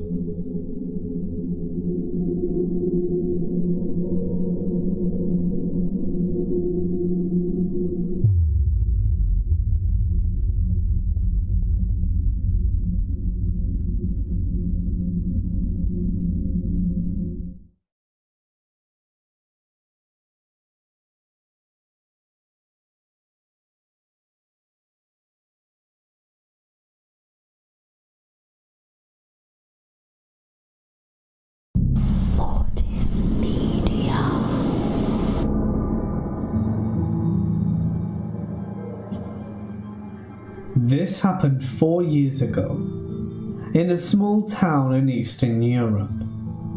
I was 18 at the time, freshly graduated from high school. Well, our town is surrounded by woods, so if you follow a random road, there's a high chance that you will end up on a dirt road in the middle of nowhere, which isn't even on Google Maps. Me and my friends were very adventurous, because we were dumb teens, and we had a license. So being that our town had very few and boring places to hang out, we pretty much explored all the country dirt roads. One night in August, we decided to go on a night drive to a place that we had never been to before, and we liked the fact that we had never seen a car driving there, so we could smoke, drink, blast music without disturbing anyone. We named the place the Botanical Garden, simply because it was about 20 miles away, on a road surrounded by undisturbed forests on both sides. We were 2 cars full with people. I was driving mine, and Elena the other. We arrived at the place at about 11 p.m, and we started doing our usual dumb things. As a matter of fact, I don't smoke, and I couldn't drink since I was the driver. So I didn't think I imagined what happened next. We were just laughing like idiots when Elena turned the music volume down a little and told us to be quiet. We asked her why, but she didn't respond. She was focused on hearing something. "Guys, you didn't hear that?" "Hear what?" we asked her. She explained to us that she went a little closer to the woods and heard something like a crying woman. She was genuinely scared. I could see in her face the fear. And while I was telling her that it was most likely a fox or another animal, a few of my high and drunk friends started bluffing, screaming at whatever it was to go away, and that we would beat the shit out of it. Suddenly, we began hearing rhythmic screams 10 seconds away from each other. But what really scared me was that every scream sounded like it was getting closer to us. To be honest, I really thought that there was someone that needed help. But those screams were something scarier than something in a horror movie. and I can still hear it sometimes in my nightmares today. I know we were dumb, but we didn't move a muscle. I don't know why. We were just staring at each other and not saying anything with our scared faces. I think it was the fact that we were like 10 people. And we also had pepper spray, just in case we ran into somebody we didn't want to. The girls were the first who made a dash for the cars, followed by everyone soon. I turned my car, and as soon as my headlights came, I could see someone standing in the woods, behind a tree. It looked like a woman, but she was very old and looked hunched, and had some kind of walking stick. I can't remember what she was wearing, but her whole face was covered, and I couldn't stay too long because my friends were screaming to floor it, so I did. We drove back to town and we stopped at a gas station for gas and to collect our thoughts. Everyone was puzzled, and everyone saw the old woman. My friends in the car behind us even said that the old woman got out of the woods, like she was chasing after the car. I have absolutely no idea what we saw that night. I haven't been back there at night, and we told other friends what we experienced, and a group went to see for themselves. All I say is that they hesitated to tell us what went down. They just told us that they were too creeped out and booked it out of there very quickly. I don't know if we saw some kind of spirit, a demented woman, a sick but well-played prank, although I do doubt that, because this place is in the absolute middle of nowhere, and no one has any business just waiting there to prank people. Hell, we still weren't sure which destination we were going to before we even got there, so it couldn't have been anyone outside our circle of friends who they told to try and play the prank on us. Not to mention the fact that we didn't see a single car, and people here don't really do these kind of things. Our folklore has many legends about spirits that haunt the woods at night, stories that my grandma would tell me as a child, but I never believed them. I think I will never know what happened that night, and honestly, I really don't want to know. This was a sort of string of several incidents that climaxed in one big thing that got us all sent home for the first day. Firstly, the school I'm referring to is pretty old, built during the British occupation, and actually contained secret exits and stuff. Certain parts of the school were permanently closed, which of course led to rumours among the students. My favourite was that a deformed kid lived in there, forever shunned by the school. Secondly, we all witnessed a shaken, crying janitor being escorted out by some teachers who were trying to calm her down. We were all told she was ill, but the rumour was that she saw something she should have never seen in one of the stairwells near the locked area. Third, the ever-popular toilet, where all the boys went to secretly have a smoke. It was a boys' school. In the same week as the janitor's breakdown, there was a huge gathering at the toilet, and we saw teachers yelling at kids to get back to their classrooms. The toilets were shut down, and the rumour that one of the boys was taking a huge dump. When he came out of his cubicle, he saw several wet long hairs plastered on the wall. Think The Grudge. The grand finale was that someone got possessed. One of the boys went into a frenzy and had to be held down. He was speaking in a very strange dialect that was quite alien in the area, and strangest of all, in an audibly woman's voice. His parents and an ambulance had to be called. Sometime later, we were all told that we could leave for the day. More rumours, as after we left, the school got a priest or medicine man to cleanse the school. No joke. I honestly thought I have no time for the superstitions, but I'm surrounded with them. So it can get interesting. And it got me a day off school.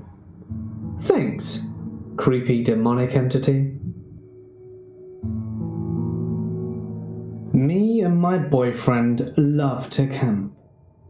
About 2 weeks ago, we decided to go to the coast because we had a Friday off from our classes in university and decided to hike and camp out for the weekend. We had a 3-day plan to stay in 3 different towns and hike to each place. This story is about the first place that we stayed in. The first town was barely a town. It was more like a bunch of small houses and farmland and very, very few people.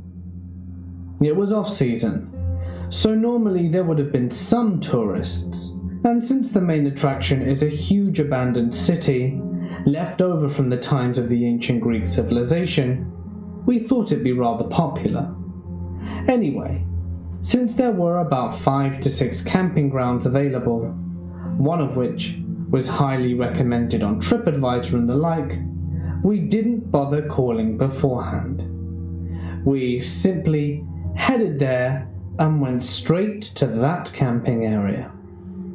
Upon reaching it, we saw the gate open, which wasn't really unusual, but when we entered it, no one seemed to be there.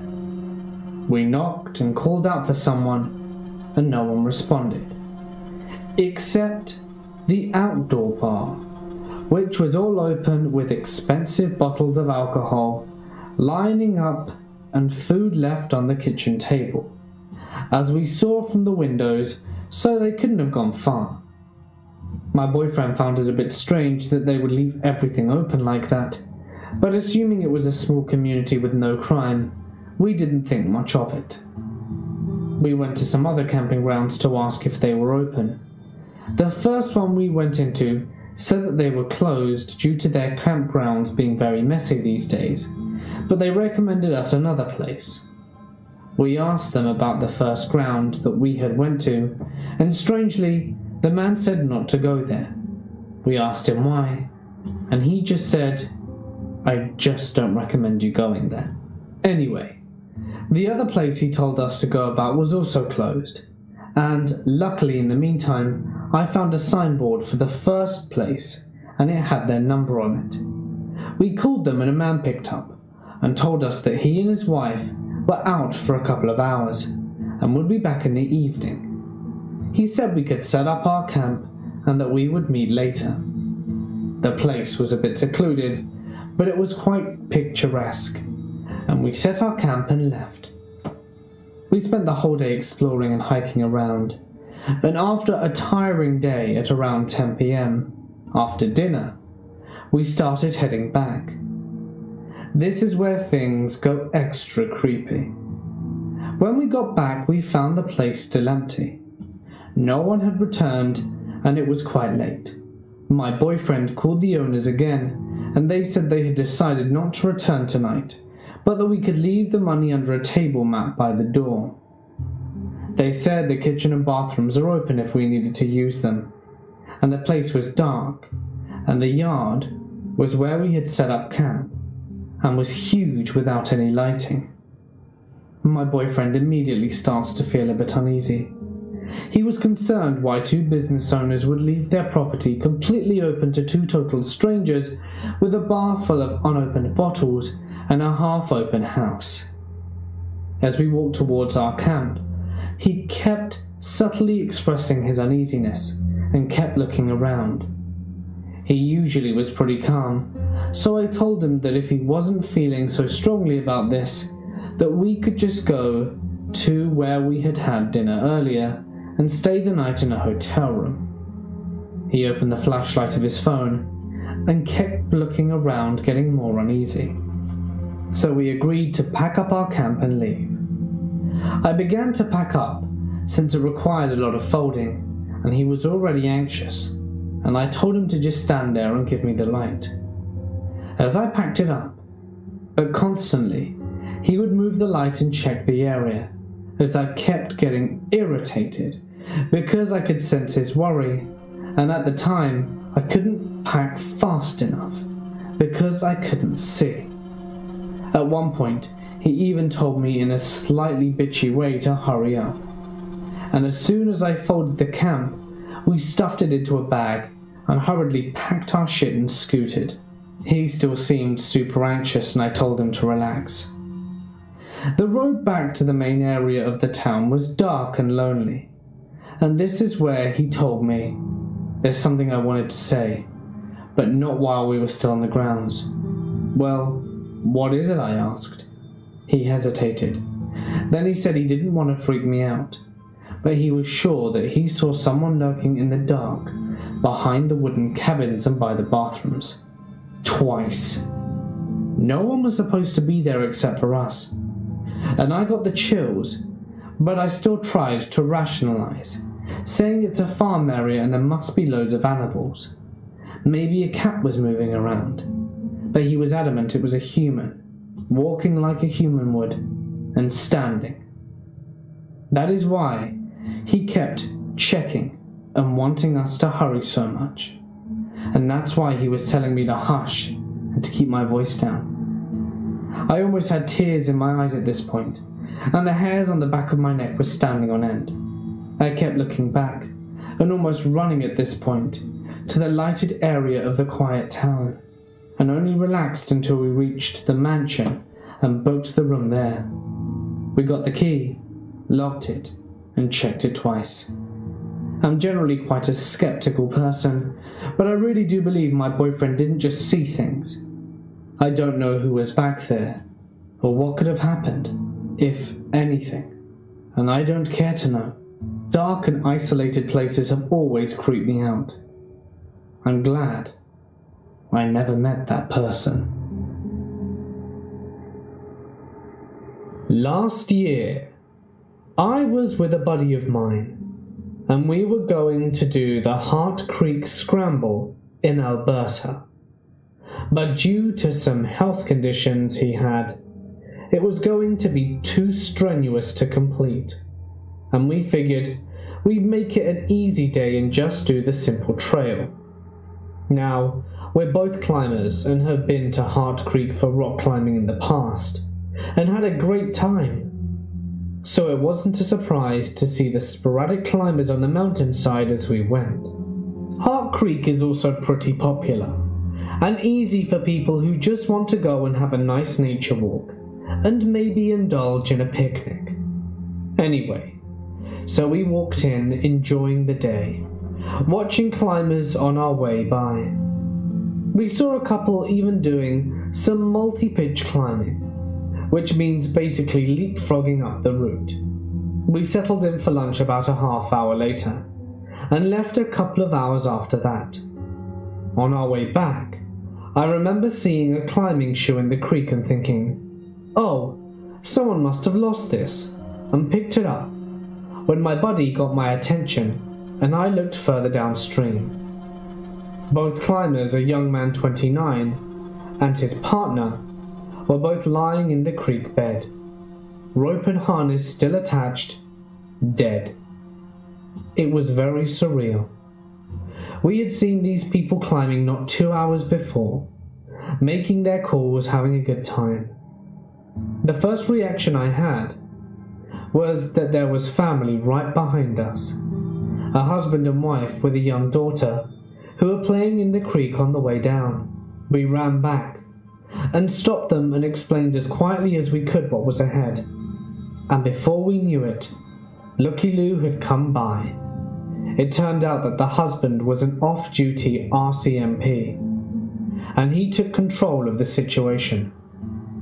I later learned we weren't the first on the scene, and that the authorities had been called. It was a very quiet ride back into town that day, though.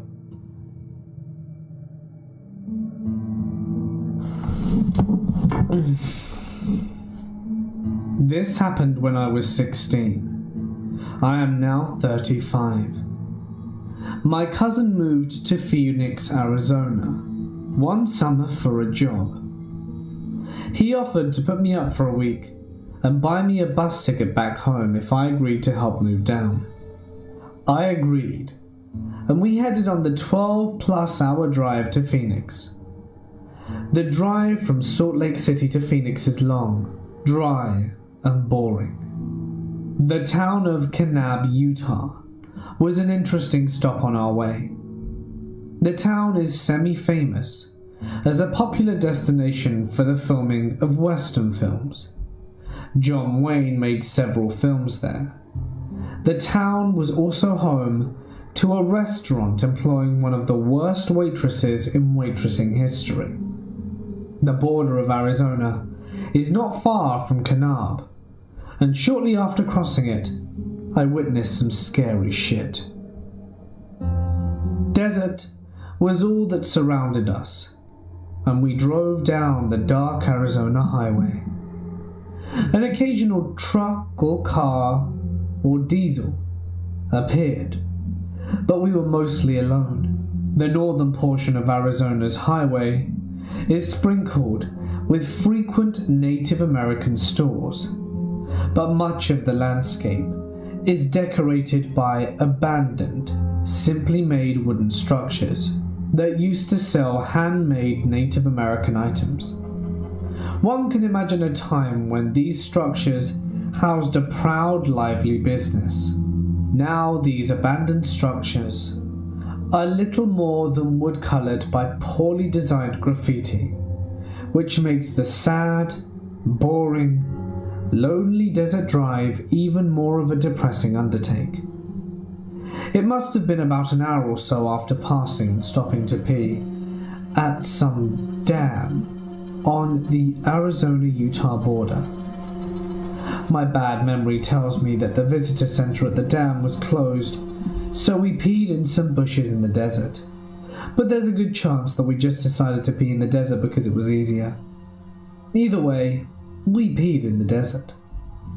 I was afraid to go in the desert, because I'm absolutely convinced that everything there can kill you. Between the Gila monsters and the heat, there are a ton of deadly assassins in the desert. Soon after we left the dam, we were driving down the now dark, scary highway. As we continued down a straight path, we saw a person walking 100 yards or so away. The person was on the side of the road, and was heading in the same direction that we were. The second we both saw the person, my cousin asked if we should pick them up, and of course I said no. I knew my cousin was joking, but I intended on immediately ending any conversation about it. As we came closer to the person, we saw that it was wearing blue jeans and a white t-shirt, and I realized it was definitely a man. Upon realizing it was a man, my cousin made a joke about not picking up the person because they were not pretty enough.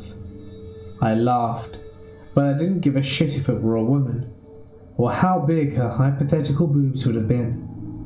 I would have screamed and slapped my cousin if he would have pulled the car over. About 20 feet from the man, and we saw that he was hitchhiking. As we passed the man, we looked up at him, as he did us, and we saw his face. It looked older than his body frame, much older. He had the shape of a frame of a man in his 20s, but his face looked like a man in his 80s. I stared at the man as we passed, and he stared back. I'm making deep eye contact. Obviously, the exchange lasted a brief moment, but it was impactful. We passed the man, and my cousin yelled out to him, and we cruised past. I calmed down after, and he was out of the rearview mirror, but the impact of that brief moment seemed to resonate. A couple of miles down the road, my cousin began acting strange, then quoted the Cheech and Chong film Up in Smoke, before looking at me with a vicious stare and a joint in his mouth. This brought me out of the funk, and we pulled over to the other side of the road for a smoke break. We sat on the side of the creepy desert highway as we listened to Rage Against the Machine and attempted to smoke ourselves into oblivion. We had planned on hanging out a little before we continued our drive after the joint was gone. But as I watched my cousin fumble for a Zippo lighter, I noticed something scary in the rearview mirror. The creepy hitchhiker was right behind us. I was so scared I didn't know how to react. I wanted to look cool to my cousin, but I was scared to death. I remember trying to be as quiet as possible and told my cousin what was happening. And he was so busy trying to get the poorly produced joint to light that he didn't hear me. The man walked right up to my passenger side window and stopped and smiled at me, and he made the "roll down your window" hand sign, and I screamed. And I'm not proud of myself, but I screamed really loud. I also hit my cousin and knocked the joint out of his hand, and he looked at me and yelled when he saw the old man. To this day, my cousin says he didn't scream, but he did. We take off down the road fast. About a mile or so down the road, we both calmed down, and we became curious. So we decided to turn around and drive back past the man. My cousin wanted to see his face again, but I felt like I had seen enough. In an attempt to be cool, I went along with the idea to turn around, and as we drove backwards towards the original spot, we saw the man again. He was still walking in the same way, and he was still on the same side of the road. He looked up at us again, and he looked scary. We both quietly yelled in the car and continued down along the road in the wrong direction for a minute or so, and eventually we turned around again. As we did, the man was still very much in sight, but in the dark of the night he was making it more difficult to see him. As we completed the turn, and were again on the right side of the road, where the lights would have made it easier to see him, when the lights first illuminated the man, only his lower portion was visible from a distance away. But as we got closer, he disappeared and was gone. We spent another 30 minutes driving in the area. We kept a close watch on the side of the roads, and my cousin spent several minutes outside the car whilst taking a closer look into the desert, and the man was gone. I don't know what I saw that night, but I know something was wrong with it. I was raised in a fundamentalist, extreme right-wing home. I only went to ACE schools, where one or more of my family was on staff. The same families that made up the school made up the church that ran the school. In this sense, you were with the same group of people pretty much 24/7, and outsiders were rare. Rules included: girls were never to be alone with boys, separate PE, lunch, break times, sides of the room, especially during chapel, no braids or intricate hair design, no pants for girls or women, no makeup, no coloured lip gloss, no secular music, movies, literature, or talk of any of the above, no TV in the home, and my parents fortunately had one hidden in their closet so that they could watch the news in case of an emergency. Spankings were an acceptable form of punishment from anyone at any time for any reason. There was one family that any time I replied to a question the mother or father asked me was considered disrespectful, so they would spank me. Then I'd get it again when I got home for embarrassing and disrespecting my family. I believe now that they had issues with my dad and took it out on me. The school I graduated from was nationally known and looked up for leadership example from most of the ACE community. FYI to all you ACE alumni, it was all a lie. The discrimination, backstabbing, and inappropriateness ran rampant. It was horrible to hear the preacher talk about love and acceptance on Sunday and Wednesdays and Fridays, and then be told by the same person and your supervisors, that's what we called our teachers, that you couldn't hang out or talk to anyone that didn't go to our school, not even students from other ACE schools. I left when I graduated at 16. I had already bucked the system for several years, and they were happy to see me go. The saddest part of it all, my family is still heavily involved. This happened while I was backpacking in the Goat Rocks Wilderness in Washington State. My friends and I were trying to get up into a certain basin above the tree line, and we got a really late start thanks to road construction.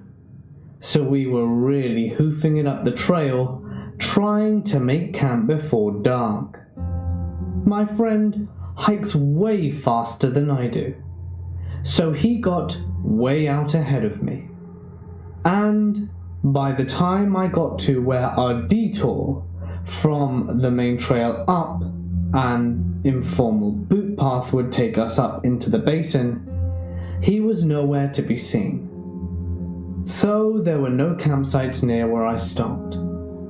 I backtracked for about 3/4 of a mile to a lake where there were established campsites right along the trail. After maybe an hour, my friend shows up having realized his mistake, and this was well after dark, and we settled in, not really knowing our surroundings. It was a fairly large open area though, likely a horse camp area, because the trail is popular with horse packers, but we had encountered none. We set up our tents, which were both one-person tents, ate, and went to bed. Neither of us usually slept well when backpacking, but for whatever reason, he was out cold, and I was sort of lucid. But for quite a while, I was just listening to the sounds of nature, and trying not to psych myself out about the possible demons and monsters and man-eating beasts lurking in the woods every time I heard a twig snap or a pine cone fall from a tree. So maybe 3 hours or so after I went to bed, which would have been roughly 1 a.m., I start hearing a very distinct sound of really heavy footsteps around my camp area, maybe as much as 100 feet away. I didn't really think to analyze the patterns of the footsteps made at the time, but I remember it sounding distinctly bipedal. You can usually pick out deer or mountain goat because they don't plant their feet in pairs, other than the occasional footstep. It's basically dead silent. No crickets or rustlings of bushings or anything. That silence was instantly shattered by the most terrifying sound I've ever heard in my life. It was basically the same intensity as a whistle on a steam train, but much, much deeper and more demonic-like. Almost like a cross between a cow mooing and a lion's roar, but loud enough that it echoed off the mountains on the opposite side of the valley. Immediately after the noise, this creature went hauling arse off into the woods, crashing through the bushes. The forest I could see where I set up camp was basically covered in high-head huckleberry shrubs, but remained running around in earshot for at least 2 minutes, running back and forth sometimes, getting distinctly closer, and sometimes getting further away. All this time, it sounded like it was a creature with 2 legs running about. This whole time, my heart was doing about 200 beats a minute, and I was sure I was going to be eaten by a chupacabra or something. After a couple of minutes, The footsteps faded, and it fell silent again, and I never heard anything else. I probably lay awake for at least another hour before I finally slept. My friend didn't hear a damn thing. In the morning, when I woke up, I looked around, and there was a wide open area that led down to a small beach by the nearby lake, to see if there was any evidence of what the noise was. Turns out, there were fresh elk print in the mud, near the lake, and maybe 20 to 30 feet away was a large print of either a cougar or a bear. So likely something was stalking one of the elk that wandered near my camp, and spooked it in the middle of the night, and caused it to spaz out. At least, that's what I hope it was. The moral of the story is, all elk are possessed. All the time. I was about 14 when this happened. I was in my bed trying to sleep, but as always, I was failing. My dad was in the living room trying to rock my brothers asleep. This was a normal routine, but this night wasn't normal. I finally think I'm falling to sleep when I hear 3 loud knocks on the front door. It echoed throughout the whole house. It's 3 a.m., and the knocks are followed by a girl screaming. She screams for help and that her mother needs help, over and over. She was practically shrieking. My dad assumes it's some sort of trap. They use a little girl. Dad becomes vulnerable, opens door, and easy access inside the house and so forth. So he's yelling back at her to leave us alone through the door. The little girl starts crying, kicking our door over and over. Her screams still ring in my head every now and then. But by this point, I'm sitting upright in my bed, crying as well. I'm terrified and upset with my dad, because what if she needs help? So maybe 10 minutes go by of this continuous crying and screaming, when I hear a man outside my window, which is only a few inches beside my door. I hear him telling the little girl to shut up, and I can hear him grab her as she's screaming for him to let go. And I felt my stomach go sick. I wanted to look out my window, but I was paralyzed with fear. I can tell he's dragged her into the street. Her screams for her mother become quieter the further they got. And soon, I hear about 3 cars speed off down the street, and a lot of men were yelling. My parents called the police and tried to tell me to go to sleep, but I was too scared and traumatized. To this day, I think about that little girl and her mother all the time, scared of what might have happened to them. I used to want to know, but now I don't think I want to. I am not easily spooked. It takes a lot to throw me off balance, but the story I'm about to tell really did shake me up and left me wondering if it's ever really going to be over. I'm a 29-year-old single woman. My career has been my main focus, and as a result, I've been successful at what I do. I am a safety consultant. I love the irony. And I go to people's homes or workplaces to improve their safety. Maybe it's my profession that made me feel like nothing bad would ever happen to me. Spotting risks and dealing with them is what I do best. It started off innocently enough. The first time I remember seeing him was when I was stuck in traffic and he was the driver in the car behind me. I saw him in the rearview mirror, and he was smiling and doing a "what can you do about it" gesture. He had snacks and a thermos, and started making himself comfy in the car. He seemed like a relaxed kind of guy. The cause of the traffic block was an accident, and we were stuck for a long time. I guess that's why I remembered his face in his car so well later. So anyway, a bit after in that same week, I was on my way home from work, which is about a 20-minute drive, and I spot him in his white Volvo behind me once more. I make my way through town, and he is still behind me. At this point, my overtly risk-calculating mind tells me not to go straight home. I was not feeling threatened or scared, just mentally making notes that this man seems to drive the exact same route as I do. I stop at the coffee shop and set off on a mission to feed my caffeine addiction. And when I come out back, I had almost forgotten about the Volvo, until I stop at the last red light before reaching my street, and I see him behind me once again. I wondered if he wanted to ask me something.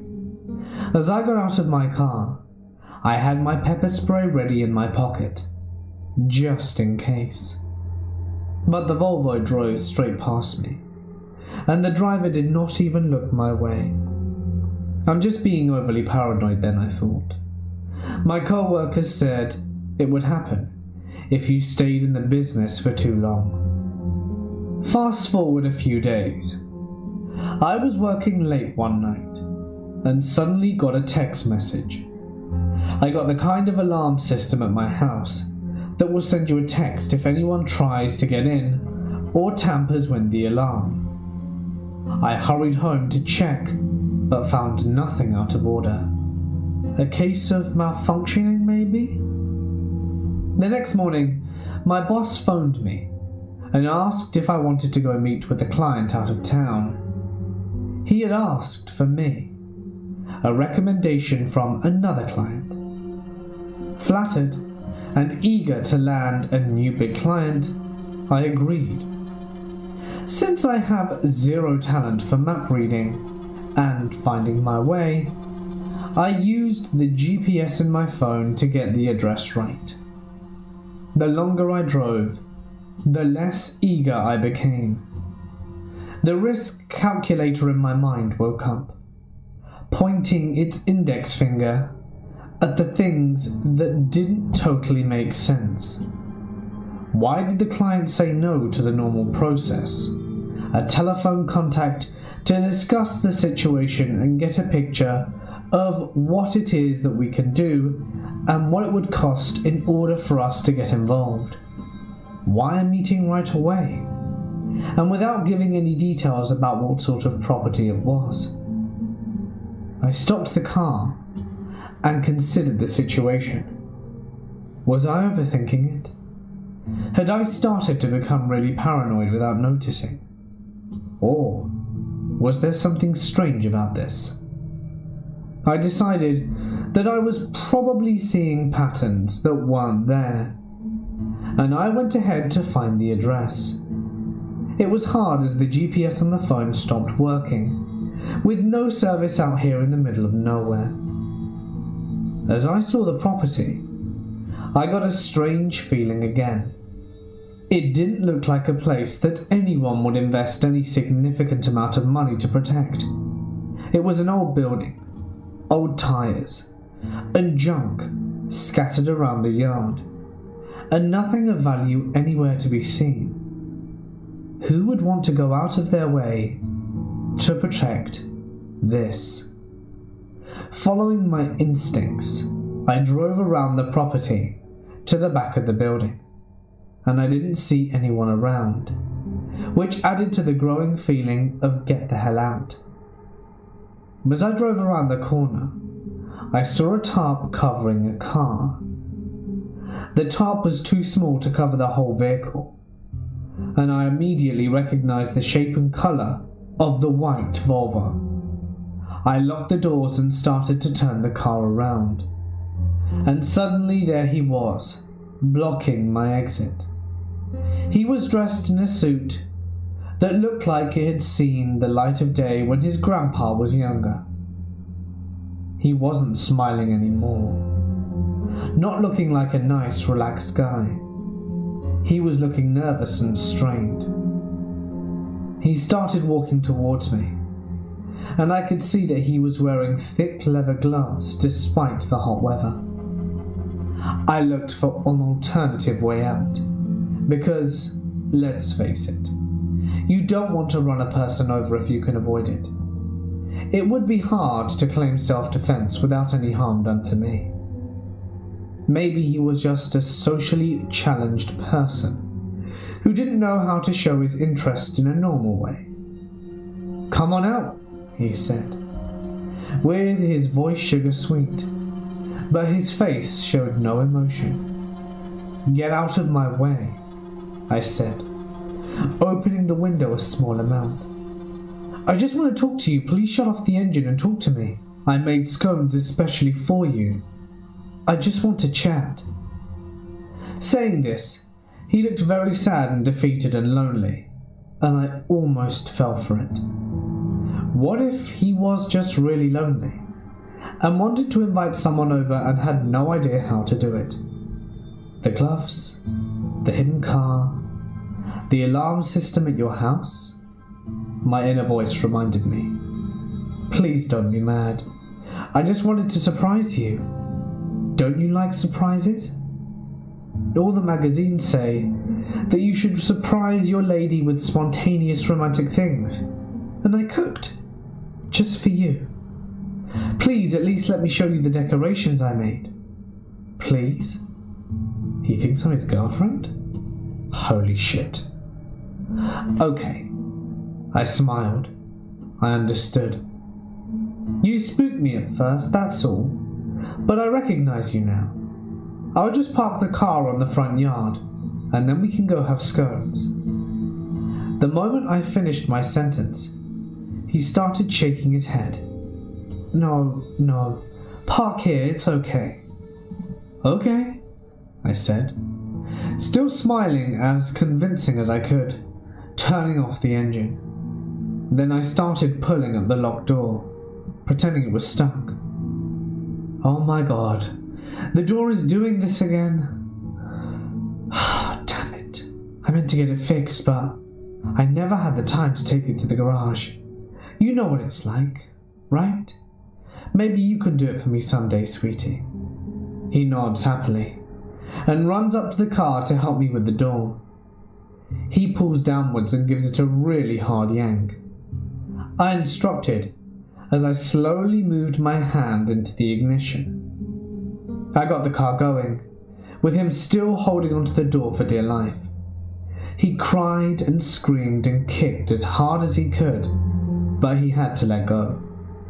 And I drove home, constantly looking back in the rearview mirror, half expecting to see the Volvo. As I stopped at a gas station, I phoned the police and my boss, and I started to feel sorry for him. How sad a life he must have had. The police arrived at the location, but the Volvo man wasn't there anymore. Turned out, he didn't own the place either. It was all a lie.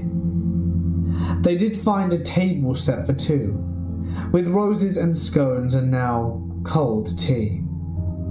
They also found a box in the bathroom, containing duct tape, cuffs, a woman's nightgown, and a jewellery box with an engagement ring. In the kitchen, they found in an old bread box photos that he'd taken from the car, and photos of my house. I don't know if this is all over, or if he has found someone else to propose to, or if he is planning to try it again with me. I have since started to bring my gun to most places, and if he does try again, I will be ready. A part of me feels very sorry for him for being so at odds with the rest of the world. Another part, my inner survivalist, is ready to take him down the moment he suggests we have scones and tea again. When I was in 6th grade, a friend and I went to another girl's house, which was in the country. A few days before Halloween, we wanted spooky things to happen. So we did the typical preteen girl creepy slumber party activities, like playing with the Ouija board and doing Bloody Mary. The next evening, the girl who lived there told us that she heard of a crazy lady who lived nearby and threw plates at people. We decided to take their golf cart and try and find her, and videotape her throwing plates at us. We didn't. We got lost in the woods instead. All of a sudden, I saw something, or someone, floating in the distance. My friend turned on the video camera, and we got out of the golf cart to creep closer. We were scared but curious at this point. "It's a person," I remember whispering when we were close. "He's dead." "No, it's just a Halloween decoration," my friend insisted. It wasn't a Halloween decoration. It was a dead body hanging from a tree. At first, we thought he was murdered, then put on display. We were freaking out. The concept of suicide was not well formed in our heads, but the knocked-over ladder and the note tacked to the tree, which we didn't read, proved otherwise. My friend called the cops, and when they arrived, we were told to leave immediately. I remember tons of police cars and ambulances arrived. They made us turn off the video camera, which had been rolling the entire time. Her mother was called, and we were all taken back to the house. The parents tried to convince us, as we sat in the kitchen, that it simply was a Halloween decoration. But police didn't send kids home if it isn't a dead body. Every year before Halloween, I have nightmares sparked by this event. I am on a hill in the dark, and there are dead trees surrounding me, with a dead body hanging from each one.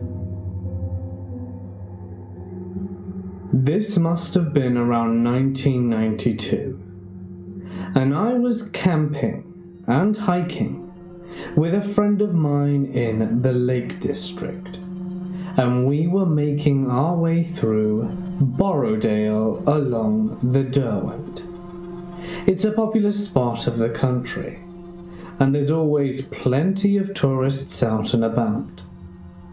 I was following my friend, and we rounded a large boulder, and then he stopped. We did that comedy thing of me not paying attention and bumping into him behind. He indicates to me to shush, and I poke my head around to see what made him stop.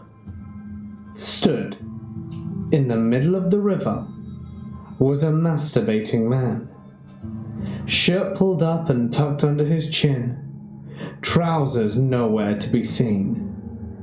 We sniggered, shook our heads, and took a different route. He didn't see us.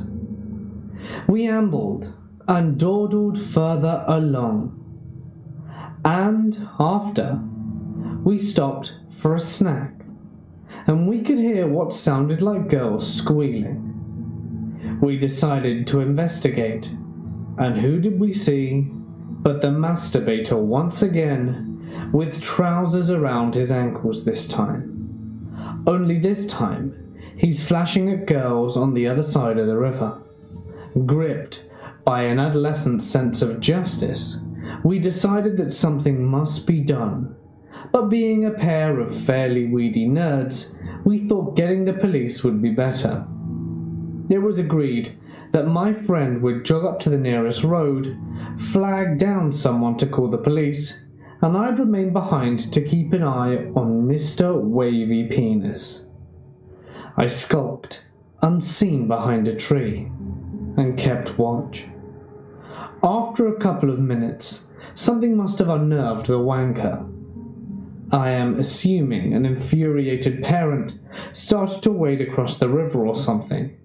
As he left the riverbank, and headed straight through the woods towards where I was hiding.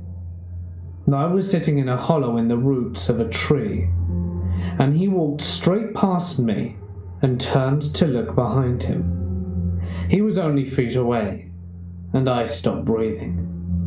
He stared through the trees for what felt like an eternity, and I thought I was doomed. Then he just turned away and headed back up to the road. I followed him to the road and figured out that he was heading for the nearest car park. My friend had gone that way to call someone to get the police, so we met up as he was coming back to find me, and we were able to get the registration of the van that the Flashman had gotten into. Within a minute of him driving off, a police car arrived, giving the full blue lights and squealing tires. We waved them down, and they were there to respond to the call that my friend had convinced someone to make when they called 999 for us. We gave a brief description and the van details, and the police were delighted, as this guy had been doing this for a few years, but people would see him and run off to call the police. But they never managed to catch him before. How did we ever cope before mobiles? And he would have disappeared, of course, by the time they arrived. We arranged to make fuller statements at the station and started to drive back. Luckily, we were parked in the same car park, and the police would follow us back to Keswick. About halfway back along the valley, I checked my rearview mirror and saw the police car slam on the brakes and throw on the lights, and then they disappeared down a track along the road. When we got to the station to make our statements, we were pulled into a side room and told to be quiet. The policeman told us that they had spotted the van as we were driving back and had gone looking for him. They'd found the flasher with his shirt off and flies undone, prowling through the woods. Unfortunately, there were no available cells in the station, so he was being held in one of the offices next to where we were. Arrangements were made to return to take part in an identity parade and point to our man. When we did return later, the police told us that he had now refused to take part in an ID parade, so we were asked whether we would be prepared to be taken into the room that he was being held in, look him in the eye and confirm it was the flasher. We agreed. It's not like we had to live there and confirmed it was the guy. Full statements were given, justice was done, and we would eventually receive a lovely letter from the Cumbrian top cop thanking us for our efforts. As we left the station, feeling rather exhilarated after our small adventure, Mr. Wagglenob's wife arrived. Before the doors fully closed behind us, we could hear her shouting, "You dirty prick! You've been doing it again, haven't you?" I used to work the 7 p.m. to 7 a.m. shift as a nursing assistant. This was about 15 years ago. I worked the surgical floor, so most patients were pre/post-op, but they would send up overflow from time to time. So we did have a death on occasion. Hospitals are generally well staffed at night, so I didn't spend a ton of time alone, but as an assistant, things like bathing people and changing beds were part of my job. One night, I was giving a patient a bath. He was elderly and barely there in all senses, when I heard knocking. I checked the door and no one was around, so I shrugged it off and went back to work. Again, knocking, but it didn't sound like the door. The third time, I realized it was coming from the window. At first, it confused me, so I just opened up the blinds, thinking maybe some kids were running around playing a joke. There were apartments nearby, and kids are weird. When I opened the blinds, I suddenly remembered that we were on the second floor overlooking the parking lot. This sent chills down my spine, and I wanted to see if there was any movement or reasonable explanation. When nothing presented itself, I just freaked out internally. I tried rushing through the rest of the bed bath, hoping it was over, when the knocking happened again. This time I didn't look out. I finished up, grabbed my stuff and got out of there. He ended up passing away a few hours later. I told a few co-workers and they didn't seem surprised, and just kind of said that weird stuff like that happens all the time, and that I just have to get used to it. Every summer, I go camping at the same campsite with my grandparents. Now, I was probably 10 years old when this happened, so I don't remember everything. The campsite had separated showers and bathrooms for both males and females. One night, I decided to go and take a shower. My gran was a few camping spots over from ours, having a few drinks with friends, so I didn't want to pull her away. My grandpa couldn't take me into the showers, so I went alone. Stupid, right? Anyway, as I was approaching the showers, I heard a man probably in his late 30s screaming many things to what seemed like two girls. It was late, and it was pretty dark, so I would have to get closer to have seen them. When I took a turn into the building, I saw the man was the one who was yelling, waiting outside of the girls' bathroom. Me being an innocent tater-tot, I didn't think anything of it. I was walking towards the door that the man was standing by and said, "Excuse me, sir, people are trying to sleep." Even as a child, I was pretty brave, but something about him made me feel like I had to run the other way. He turned to me and I could finally see what his face looked like. He was a dark man with a scruffy beard, and he was wearing a black hoodie that covered his head. He laughed at me and put his hand on my shoulder. "I'm sorry, sweetie. I'll keep it down." After that, I rushed into the shower room.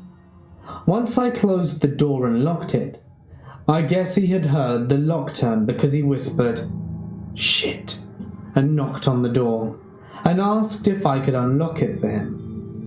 I ignored it because I heard a whimper behind me. There was an older lady and a little girl, who I guess was her daughter. The mother was holding onto her daughter in the corner, and this made me very confused. I asked her what was wrong, and she said very, very quietly, "That man is trying to abduct us." She sobbed and bared her head into the girl's neck. I told her that I was going to go for help. At first, she didn't want me to go near him again, but I told her that I knew this campsite like the back of my hand, which I do. And I think the guy didn't realize that there was another exit. Criminals these days, jeez. I told her to stay here and lock the door after I left. I ran to the front desk and told the lady working there that there was a man scaring two girls that are hiding in the bathroom. I could tell that she was terrified, but she tried to be calm with me. She called what I guess was the police, because a few minutes later I heard the sirens. I wasn't allowed to leave the office, but when I saw the police trucks leave, I saw the man in the back seat, and he looked at me and gave me an evil smile. My grandparents were notified, but they never said anything to me other than, You probably just saved 2 lives today. I didn't really think about this until now, many years later, because I just got a call today that my grandparents want to have a family get-together at the same campsite. When my sister was 4 years old and I was 3, we went to visit my grandparents' summer house in the Andrianax on a lake. My grandmother had inherited the house from her father. It was a beautiful old Victorian built in the 1880s.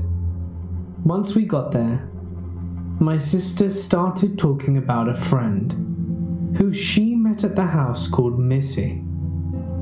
She said Missy lived in the house. My parents assumed Missy was an imaginary friend, and at first thought the whole idea was cute. However, my sister became fixated on Missy, and the imaginary friend novelty part wore off. At some point during the visit, we drove past a graveyard, and my sister started freaking out, screaming, "Missy lives there!" My parents decided that they would take my sister to a therapist when we got home. However, my sister never brought Missy up again after we left that summer. About 20 years later, we learned that the house was originally built by a dentist. He had a brother who was a doctor who built a nearby house on a lake. That house still belonged to the family of the doctor. Our house met theirs, and they told us that the dentist who had built our house and his family had abandoned our house after his young daughter drowned off the docks. We never learned the girl's name, but I wonder if she was called Missy. When I was younger, I lived on an estate of houses that backed onto a huge field where many people walked their dogs. It was even used as a cut-through to the next neighborhood, which would take approximately 25 minutes to walk through. When I was about 13, my neighbor and I decided to camp out for the night in the back of my garden, which, apart from a 6-foot wooden fence, was completely open to the field, albeit with 20 trees around the fence. Seeing as we were into Action Man figures at the time, we decided to make the tent a hideout. So we got together with some branches and one of those army nets to put over the tent to make it a bit more stealthy. We also put the tent in the corner of the back garden, which had a small roof over it, which made it very dark once the sun went down. We did the usual thing, ate loads of crisps and sweets, before we decided to try and get some sleep in our well-hidden, super dark tent. Around 4 a.m., I woke up to the sound of someone landing and then walking on the small stones. I then realized that below the fence that my mum and dad had decorated, there was some gravel and flower pots. At first I thought it was our cat, but it was far too loud to be such a small animal. I slowly sat up, trying not to make too much noise from my sleeping bag, and then I heard it again. I once again tried to make my way to the front of the tent silently, and looked through the zipper. About 10 feet away from us, there were two guys dressed all in black, crouching under the windowsill of the kitchen talking to each other. I immediately froze and had no idea what to do. They proceeded to creep closer to us, looking for more windows or maybe an entrance. But because we were in the corner of the garden, we were quite close to the path that led down the side of our houses, where there was a door into the adjoining garage. I heard them talking quite clearly, as they were now less than 5 feet away from me and my friend who was still asleep. They were talking about being unseen, and just taking whatever they could find in the garage, instead of breaking into the house and disturbing anyone. I had no idea what to do, so I rang the house phone, which was pretty loud, and waited for someone to answer. It took a while as it was very early, and as soon as the phone rang, the two people bolted to the fence and hopped over it. My dad answered, and I whispered for him to get outside ASAP with a bat or something. Nothing happened in the end, but I'm glad that my friend slept silently that night. When I was around 20, I was going to school in Pittsburgh, living in an area mostly surrounded by the universities. I was alone in my basement apartment for the weekend. It was Friday night at around 8 p.m, and I was alone letting myself wind down for the night. I had to be up at 4 a.m. next morning to open up at the bagel shop, and there was a tap at the back door. Not a knock, think Morse code. Most of the houses I've lived up at were old in Maine, and this wasn't an exception. I wrote it off and kept watching TV. The tapping sound started again, and I was hoping to ignore it, but I realized I couldn't ignore the mass volume of people who requested it. It was too perfect to be a house settling, and I realized there was something to it. This would usually be all good and well, but it was winter, and my back door and my base freezer apartment were under a storm door, locked from the inside. This was weekend 6 after Snowmageddon, so my back door under a storm door, locked from the inside, is also 3 feet under of snow. Eventually the tapping became so frequent, I decided to investigate. As I got closer to the door and tapping sound, I put my ear up to the door, and as I did, it went from clapping to slamming. All I could think to say is, "I know you could go, please go away," and ran into my house. The next day, I gathered enough courage to open the door.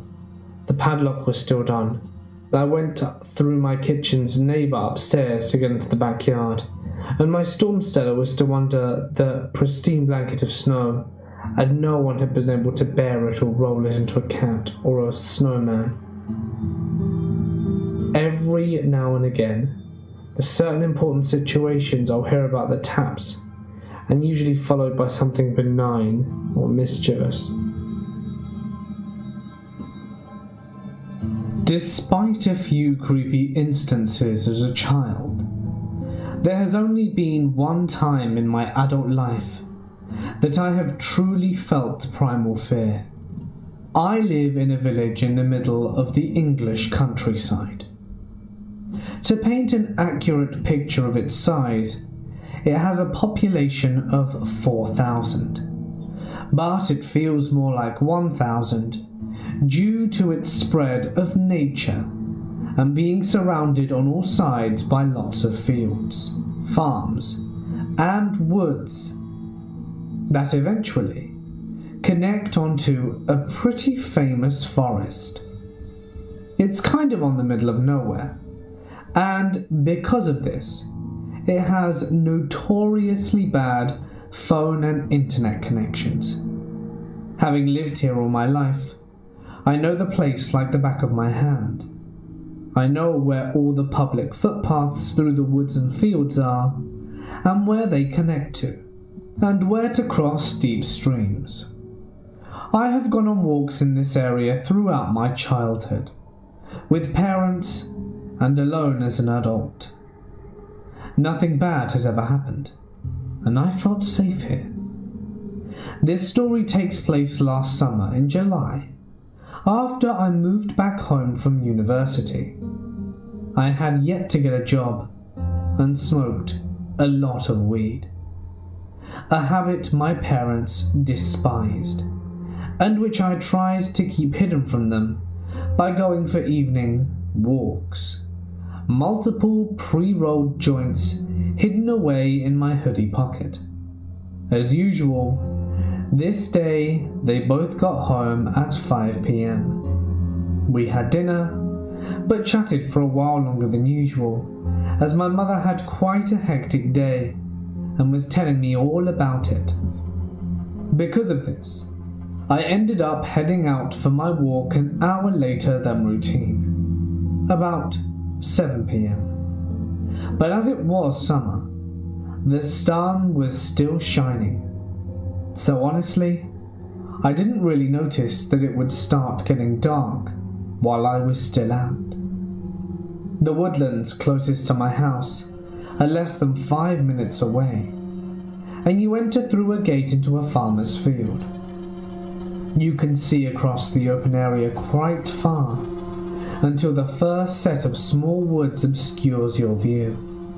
That is where I was heading, and I knew this track takes under 2 hours and leads back onto the same path I was standing on now.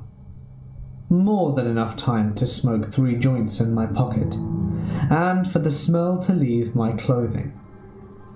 This entire area is very popular for dog walkers, so it's not unusual to see other people while you are about, and as this is a village, everybody says hello to everybody.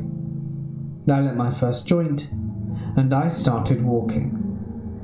I'm just in my own world, until I was less than 100 feet before the entrance of the woods, at which point an elderly man was coming out of them, throwing a ball for his border collie.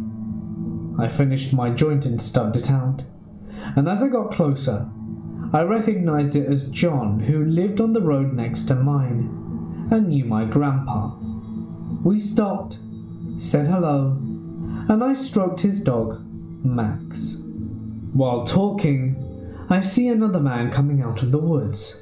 No dog, just a bright green jacket, very tall, and he had a good 10 years on me age-wise. Me and John chat for just another minute and say goodbye.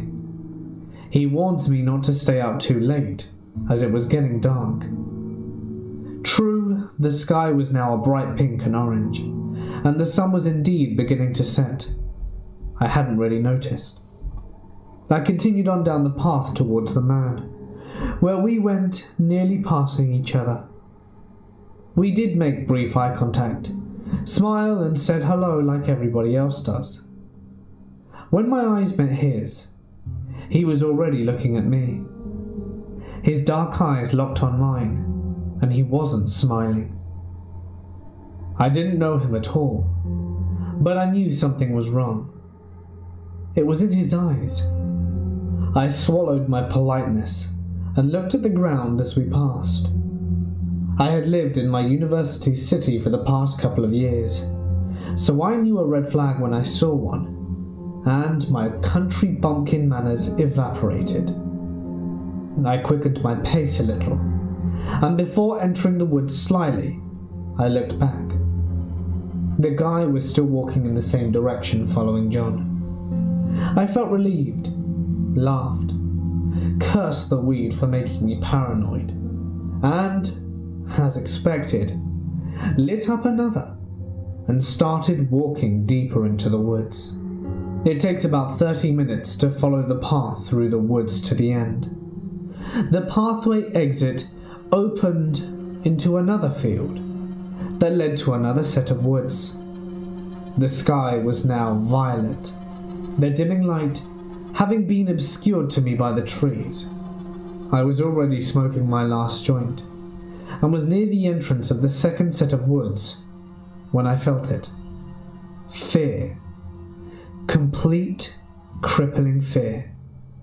Absolute fear. And it worked its way like electricity through every layer of my flesh. I'd never felt anything like it before or since, but I knew what it was, and I whipped around. Standing at the exit of the first set of woods was the man. I could still make out his green jacket in the fading light. He's doubled back, and very quickly too, I thought. I had looked back several times while in those trees, and he hadn't been there. For a second I froze, as did he. He knew I'd seen him. To sprint the distance between us would take him about 5 minutes, and he was obviously in good shape. I threw the spliff and bolted into the woods. The only way I could go, and I didn't dare look behind me. I sprinted for a couple of minutes before taking a sharp left turn off the path into the trees, hoping to throw him off a bit, and I couldn't see a bloody thing. The light was already darkening, and the trees made it 100 times worse, especially as I was now in the thick of them, their branches catching on my clothes like fingers, whipping and scratching my bare legs, and I bled as I ran. My lungs protested in pain, hating me for smoking so much, while my heart was throwing itself against my ribcage trying to escape. I couldn't anymore. I threw myself on the ground behind a particularly thick trunk, my back against it, knees to my chest, hand over my mouth to stifle my labored breathing, desperately trying to pump air into my lungs for the next sprint. I listened for the first time, and a few seconds passed silently. Then I heard him. The sound of heavy footfalls and snapping twigs were prevalent, and he was about 20 feet to my left. I dare not look in case he sees me. I have my phone, but I knew that there was little chance of getting signal where I was.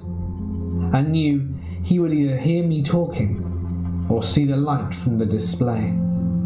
I'm not ashamed to say it, but at this point I started to cry, the tears falling silently down my cheeks. "What the hell?" I hear a deep voice say. "Where are you? I know you're here. I saw you." I have to clasp both my hands across my mouth to stop my screams escaping. I can hear him moving around, and I panic, and I find enough courage to slowly peek from behind the tree. He was about 10 feet behind me, less than 20 feet to the left, with his back to me. I moved back, and my eyes searched the area around me. I picked up a pretty heavy rock, and I carefully checked on him again. His back is still turned, but he's searching through the trees, hunched down lower to the ground now. And I make a snap decision, and with everything I had left, I threw the rock behind me and to the right. It clattered through the branches of the trees and made one hell of a noise. I watched him immediately bolt in its direction, laughing. I paused a little, hearing his footsteps get quieter, until I thought I wouldn't be so visible to him. So I moved and threw myself forward, and ran, putting as much distance between us as possible. But I was also aware that I was getting further and further away from home. I knew there had to be a stream somewhere close. If I found the stream, I can follow it, as it borders the land and runs parallel to some of the footpaths. So I ran, and I ran, and I ran, until the trees finally cleared, and I could just make out another field through them on the other side. I thanked God and pushed myself a little bit further till I'm out of the trees and the ground disappeared below my feet, and I go head over heels into the stream embankment. I crash into the water below, my mouth open and my lungs filling with muddy water.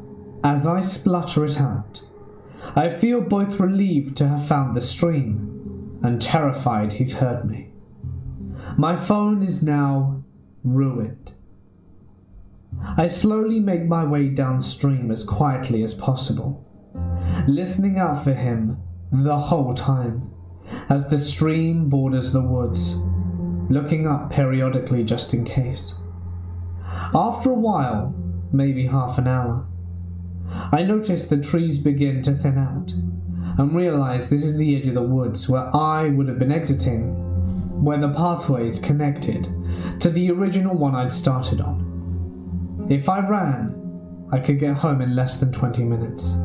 As quietly as I could, I dragged myself on my stomach back up the embankment army style, wanting to stay as low as possible. I peeked over the top, and I could just make out the opening of the wood's exit path about 50 feet away.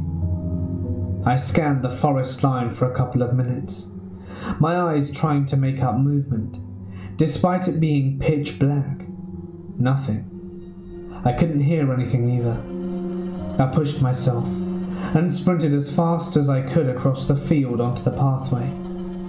I knew the gate I'd entered through was in the adjoining field, and it wasn't really that far. I was so happy. And then I heard a scream fly across the field. "You bitch." And I swear my legs nearly gave out there and then. He had been waiting for me. I turned my head and saw him sprinting out of the woods at full pelt. I screamed and pushed myself further, tears coating my face. All I could do was run. I crossed into the main field, and now I could see the moonlight shining off the metal gate. My house was just 5 minutes away after that. I have never focused on anything as much as that gate. He was faster than me, and getting closer, screaming at me the whole time about he was going to slit my throat. I ran and ran, pushing myself up and over the gate, and I ran up the road. I dared look as I made the turning for my road, and he was still following me. I raced up my driveway and threw myself at the door, running into the living room, crying and screaming hysterically, pointing behind me towards the door. My dad ran outside, while my mum grabbed a hold of me as I was collapsed and shaking. As it turns out, my parents had already called the police, as I said I was going out for an hour or so, and that was at 7. And with it being well past midnight and I hadn't answered the phone, it was very unlike me. We called the police again to explain. They came and I gave a full statement. Both my parents and the police were horrified. Nothing like this happens here. There hasn't been a report of rape or murder in the last 100 years. But one look at me, and it was obvious I was telling the truth. I was covered head to toe in cuts and bruises, soaking wet and covered in mud and blood. I wouldn't go into how this experience changed me. It's depressing. But I will say the thing that scares me the most is that they never even had a suspect. Despite him following me so closely, he was gone by the time my dad ran out. That guy is still out there, and who knows what he's really capable of.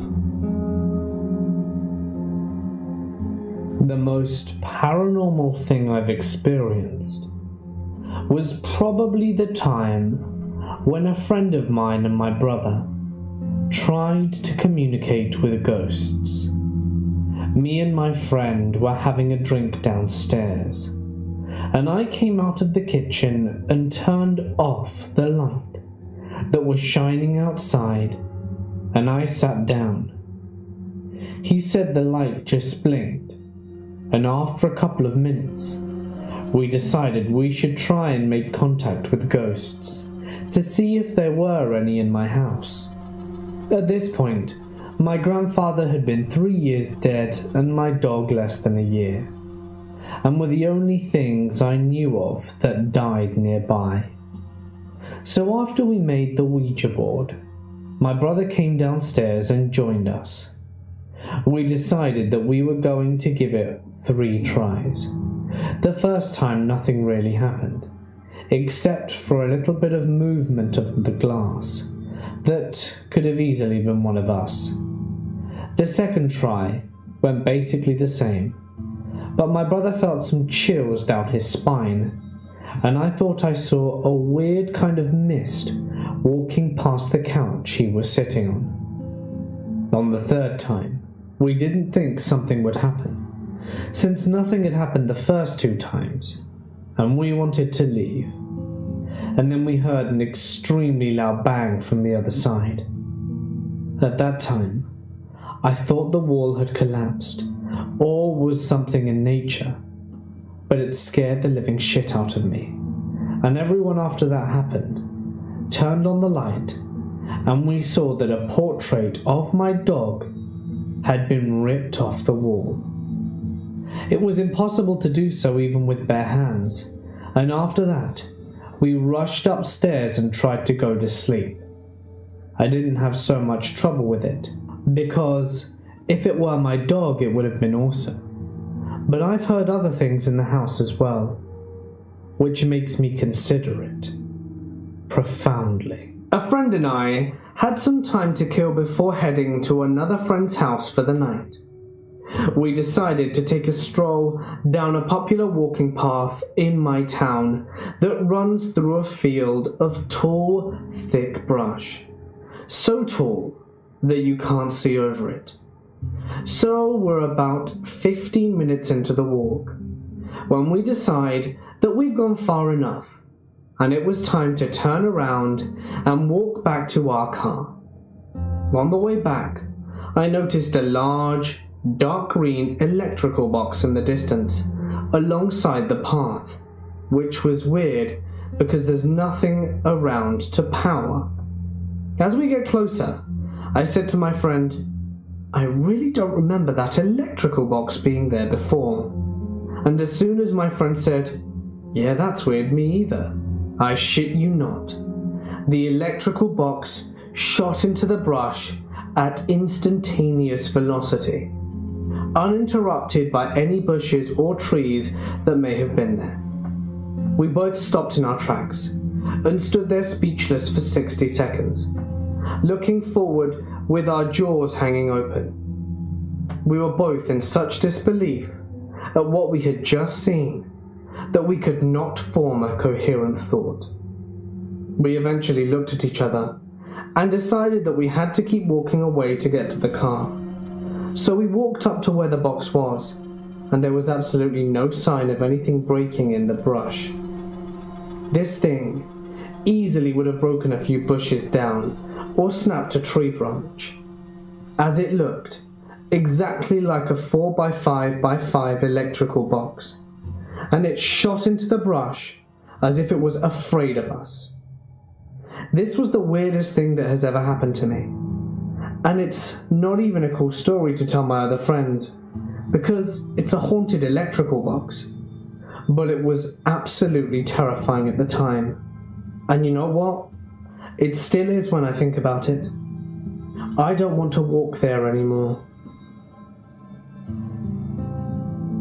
Let me give you some background information. I am 18 and living in Dagenham. It's quite a busy area, so there are normally a lot of people around. This particular night, me and my friend Jim were on our way to camp out at the local park. You were never allowed there past 10 p.m, so we would have to hide from the park police. The park we were staying at was always busy up until around 9 p.m. Then it turns to a ghost field. Anyway, on to the story. We had set out for the park at about 8:30, so by the time we got there wouldn't be anyone there to grass us up. We arrived, and everything went according to plan. We had the tent, snacks, portable DVD player, and Pokemon Go at the ready. It was perfect. 10 p.m. came, and we heard the park police shutting up the gates. There's quite a lot of them, so it's always easy to hear the gates creak. Once we were sure the police had left, we decided to whip out our phones and play some Pokemon Go. There was a Pokestop in the park, and I had a Lure module to use. We'd been playing for about half an hour when we heard a loud bang come from the gate, like someone had run into it. Daggerman is known for its drunks, so we shook it off as nothing. To cut a long story short, we went back to the tents, watched a couple of action films, and went to sleep. Not even an hour into my sleep, I woke up with a horrible sense of dread, like someone was watching me. All of my senses were heightened, and something wasn't right. I heard some crunching coming from behind the tent. I thought it must have been a fox until I heard it, or should I say, them.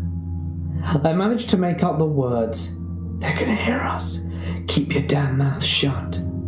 And I quietly but violently shook Jim to wake up and told him what I'd heard. I needed to make sure I wasn't crazy, so I asked him to listen. Whilst listening, his face turned white and the fear spread across his face. He grabbed my arm hard and whispered, "We need to make a run for it. Just trust me." I didn't hesitate. We're quite athletic people, so running isn't a problem. And we slowly unzipped the tent, and with one big breath, made a mad dash for the gates. We heard pounding footsteps and heavy breathing behind us as a guy shouted in a horrible musky voice, "Oi, slow down, we just want to play with you." And both the guys started laughing madly. Like, seriously. It was a seriously messed up laugh. We made it to the fence and leapt over it with ease. The rest was just a mad dash to my house, which was only around the corner. We made it back, slammed the door, ran up to my room and peeked out the bedroom window. We saw both guys sprint past my house, both holding something metallic. It was hard to see as it was pitch black due to the street lamp being out. Go figure. At that moment I turned to Jim and asked him why he looked so terrified back in the tent. He then went on to explain that he heard the guy say, "You grab the small one, the large one's mine. The bigger they are, the bigger the challenge." That terrified me, and we went back to the tent the next morning and found all of our stuff destroyed. The tent was slashed, portable DVD player was snapped in half, and all of our food was thrown all over the place. We never told anyone. I think we were too proud to say we ran away. All I know is that I'm never going camping again. Last summer, I was camping out with a couple of friends. We were deep in the woods, and we had built ourselves a campfire. There were 5 of us in total, 2 guys and 3 girls. We were in a pretty remote part of the woods, but nobody was really worried. Anyway, we stayed up late, talking about life, telling stories and having a great time. At around 11:30, one of the girls, Ashley, shushed everyone for a second and said that she heard something. Once we were all quiet, everyone admitted to being able to hear a faint sound that resembled footsteps, but we all agreed that it was a raccoon or something. Fast forward to about an hour and a half. We were talking when suddenly we heard a very loud snapping sound, followed by a loud thump. It sounded like a large tree branch was broken off. Some of the girls were getting scared at this point, but we were able to calm them down. And eventually, we decided to try and get some sleep, and we were able to. Sometime through the night, I woke up. I have absolutely no idea how or why, but I did. I checked my phone, and it was 2:30 a.m. I lied there, staring up at the stars for a while, trying to go back to sleep. I then began to hear footsteps. They were very faint and sounded like they did earlier. They began to get noticeably closer, and after probably 5 minutes, sounded like they were only 10 feet out of range from the small amount of light still shining from our campfire. They then stopped. I waited, but there was nothing.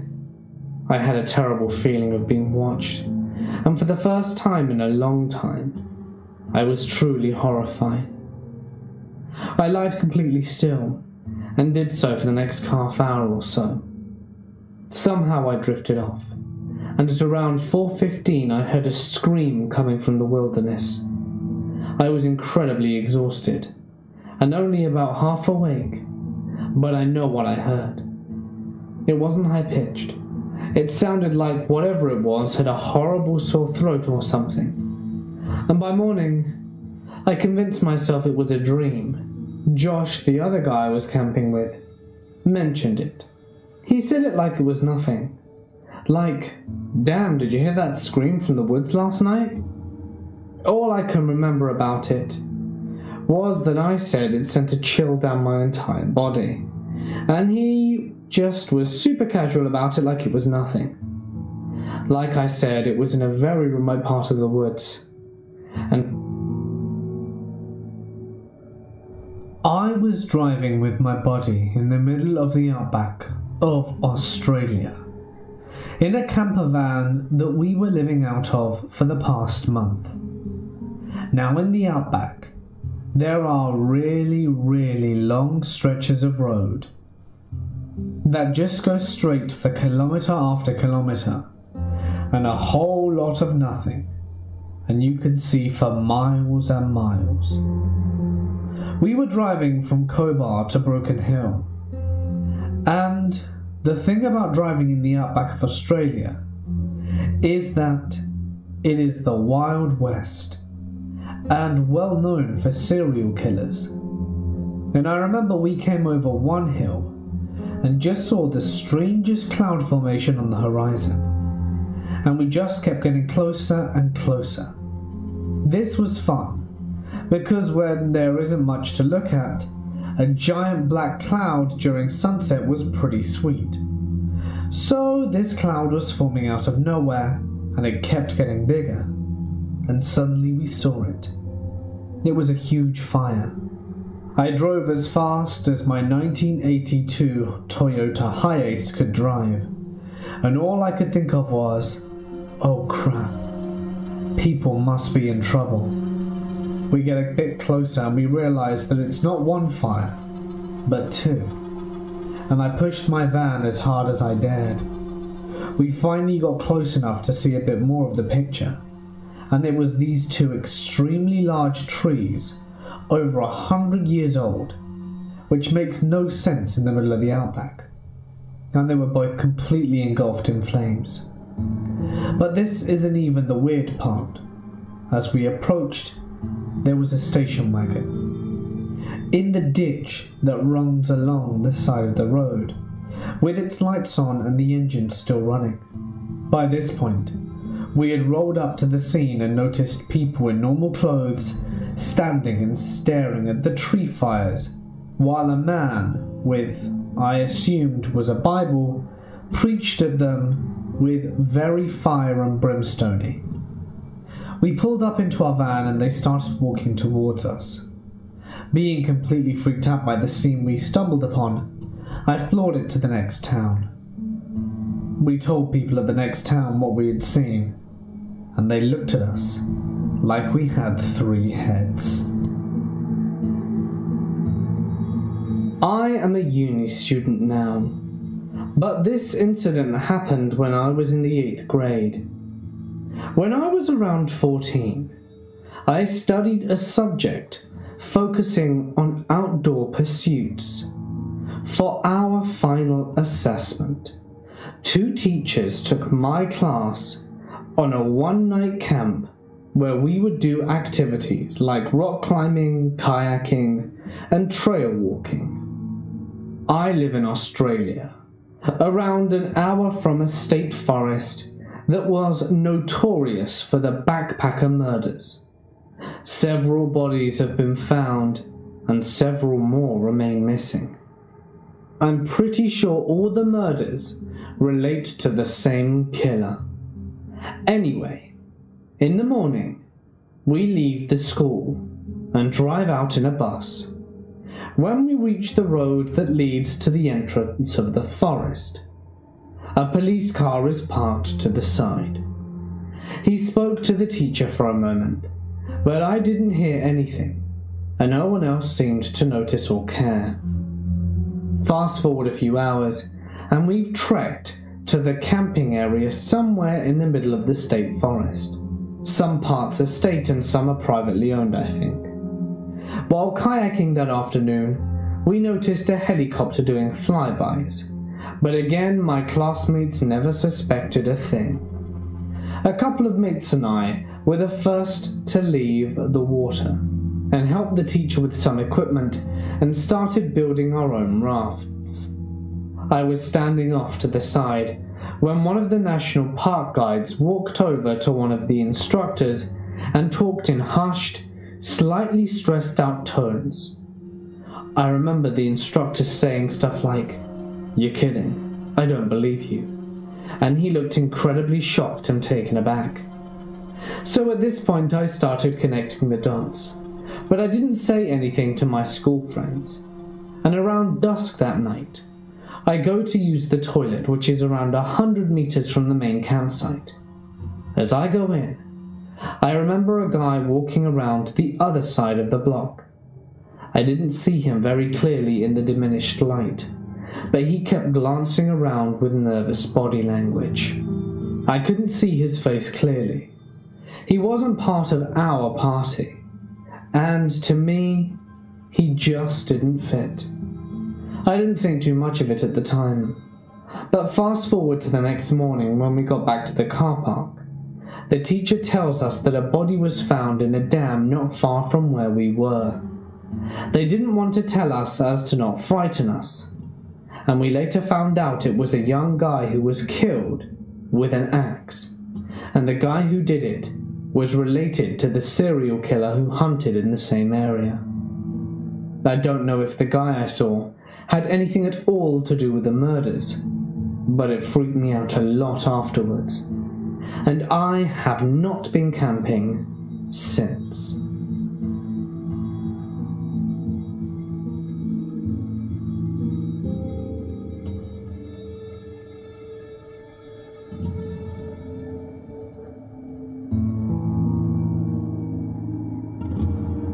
The final story is about a girl named Kate.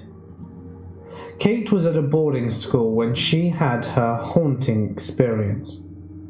It was an American boarding school in England, a building that dates back to the 1600s. During Kate's first year at school, her dorm was above an old coach house for the horses that was built near the school's main building, an old mansion. The coach house adjoins a strange tall building that also has a dormitory. At one time in history, the building was a convent, or a nunnery, where religious nuns once lived. One night, Kate was up, finishing some very late homework. It was about 2:30 a.m., and one of her roommates was still studying, and another roommate was getting ready to go to bed. As I was organizing my books, we suddenly hear whispering coming from the outside of the window to our rooms. It was whispering, "Kate." The windows looked down over the garden that connected the old nunnery building. One room was 4 stories up off the ground, and the whistling sounded like it was coming from directly outside the window, as if something was hovering there. Too afraid to investigate any further, the 3 girls just sat up and stared at the window, listening to the whistling. After a few moments it stopped. There was no wind that night, Kate remembers, and we could not have even screamed that loudly. There was no wind that night, Kate remembers, and they couldn't have just heard someone whistling nearby on the ground. Besides, who does that at 2:30 a.m.? Many tales have been told about the nunnery building, about a nun who committed suicide years ago, and there was one outside the window that night whistling to me. I guess I'll never know. I was out camping with my mum and then 6-year-old brother when a white pickup truck pulls up into our campsite. 3 or 4 guys then get out of the truck, all wearing small, bright white lights attached to their hats that blind us from seeing their faces. They approach my mum and start asking her questions about who we were and what our plans are for the night. My little brother starts whimpering and stopped eating the Doritos he'd been happily munching on, and I got the impression that my mom was creeped out as well. So the men leave after about 5 minutes and told my mum that they were official campground employees who were just making sure that everyone was alright. Their truck certainly didn't look official, and they weren't wearing anything that would suggest that they were more than just regular, albeit creepy dudes wandering around and being nosy. My mum told my brother and I, and we went to get in the car, and only took the essentials like clothes and a bit of food, as per her instructions. And we went to my grandmother's house and spent the rest of the night there instead. We left the tent at the campsite, giving the illusion that we were still there. Next morning, after we had told my grandmother about what happened and that we were suspicious, we went back to the campsite to gather our things and head home.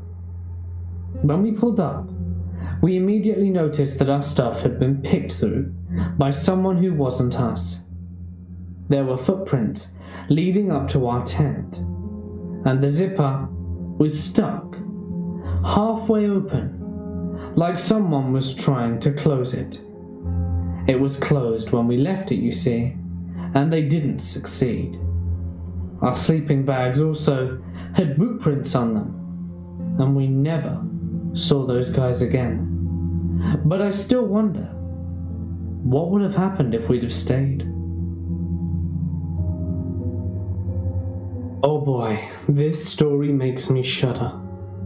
We were traveling with another couple who had budget restrictions, and we needed to find a last-minute place to stay in Las Vegas. We had been looking forward to a nice hotel with a pool to kick it by and just chill out. They couldn't afford it, so they found a super cheap Airbnb with a pool. We were trying to be good, flexible travelers, so agreed to compromise. As we were driving to the place, I tried to ignore the increasing amount of poverty and strung out people on drugs on the street looking lost. We pulled into the apartment lot, and I said nothing. My husband and I looked over to each other. It looked like a seedy apartment place from District 13. As we walked into the building, I was overcome with the smell. It was sweet, and at the same time horrible beyond belief, with a layer of perfume on top. My body would not let me breathe in the smell, and I had to just cover my mouth with my sleeve in order to breathe. I was on the tail end of the flu, so I'd been nauseous for days and figured that I was just being sensitive. We hurried to see the pool, and it had a big under renovation sign. Covering my mouth, we went back into the building. We checked out our apartment, and it was clean, and the smell didn't permeate into it, so we agreed to stay. That next morning, I woke up having the worst dream of my life. People getting shot and hurt and beaten up. Constant drama and horror all night in my head. And my husband seemed interested in what I had dreamt, and I didn't want to get into it, so I just said it was people getting hurt. When I got home a couple of days later, I brought up the smell in the hallway.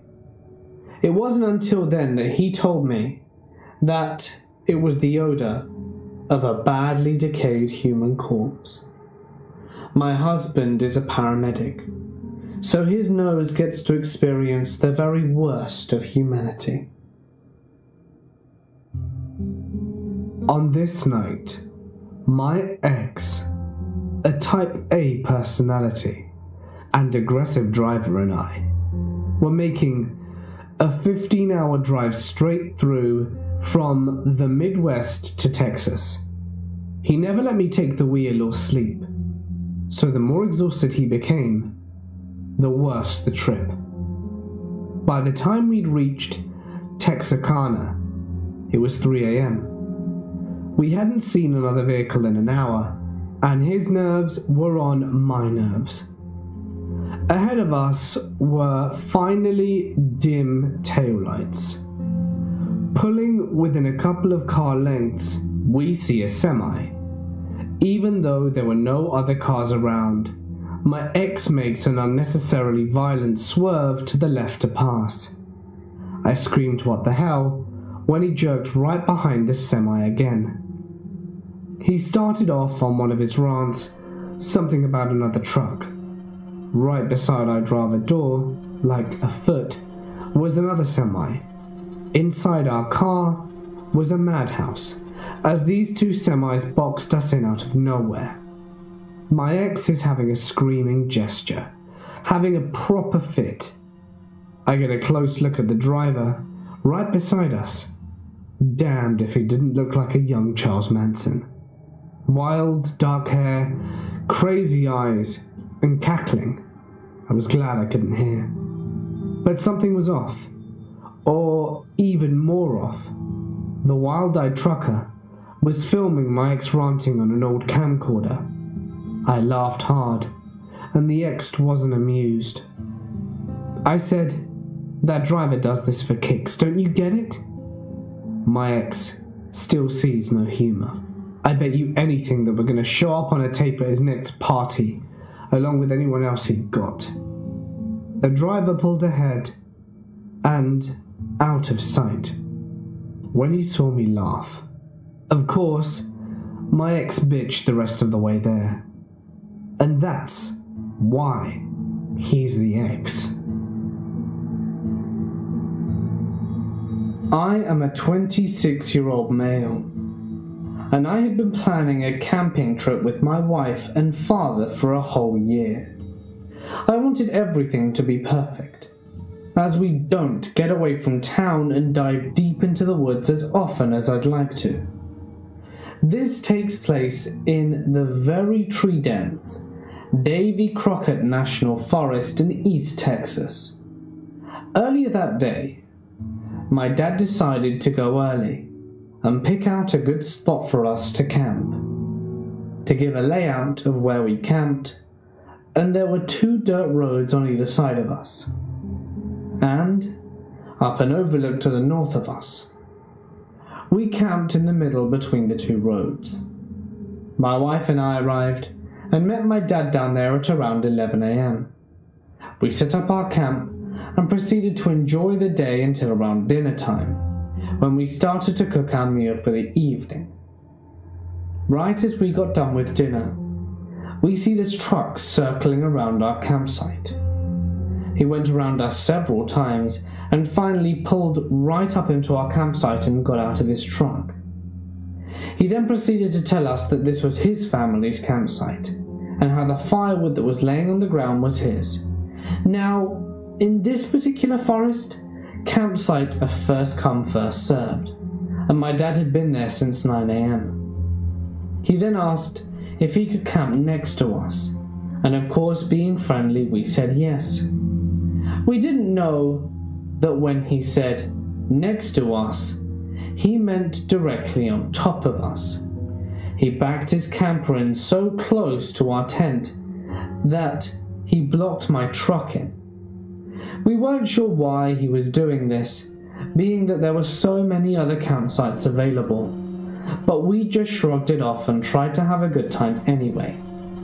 Not that long after, we noticed a white Dodge casually circling us.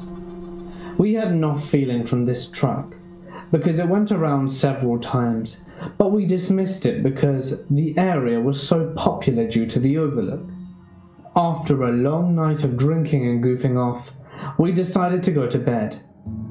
I was in a dead sleep when out of the woods, I wake up to a blood-curdling scream. I jolt up and ask my wife what the hell that was, and about 30 seconds later, we hear another scream off in the distance. At this point, I grabbed my gun, unzipped my tent so that we could see out of it, and my dad had left the lantern burning so that we could see a little ways into our campsite. At that moment, we see the white Dodge tearing down the road behind us. They continued down the road until they were out of sight. We heard them stop and get out of their truck, slamming the door and screaming. They then proceeded to get into their truck and drive very slowly to the other road that was in front of the campsite. At this point we were terrified, thinking that they were coming to rob us, but they kept driving until they were out of sight, and then we heard them shooting. After the gunshots ended, they sped off, and at this point we thought that maybe they were just drunk and acting stupid, so we didn't call the cops. And we didn't have signal anyway, so we tried to just go back to sleep. The next day we had to make a beer run for my dad, and when we made it out of the camping area and hit the highway, there were police everywhere. They had stopped two young boys, who we assumed were the ones who were being troublemakers the night before and continued into town. When we got back to our campsite, the cops were leaving after talking to my dad. They told my dad that the guys in the white dually had gone into a young guy's camp while they were hunting and robbed him. The boys walked up on their camp being robbed, and the Dully guys pulled guns on the young boys, proceeding to rob them at gunpoint. We think if it hadn't have been for the people that camped right next to us, as strange as it was, they would have robbed us instead. They made our campsite look bigger than it actually was, and the people in the white dually were never caught. So people in a white Dodge, please, let's never meet again, because if you do, you may end up with a bullet in your head. This incident happened to my mum over 20 years ago.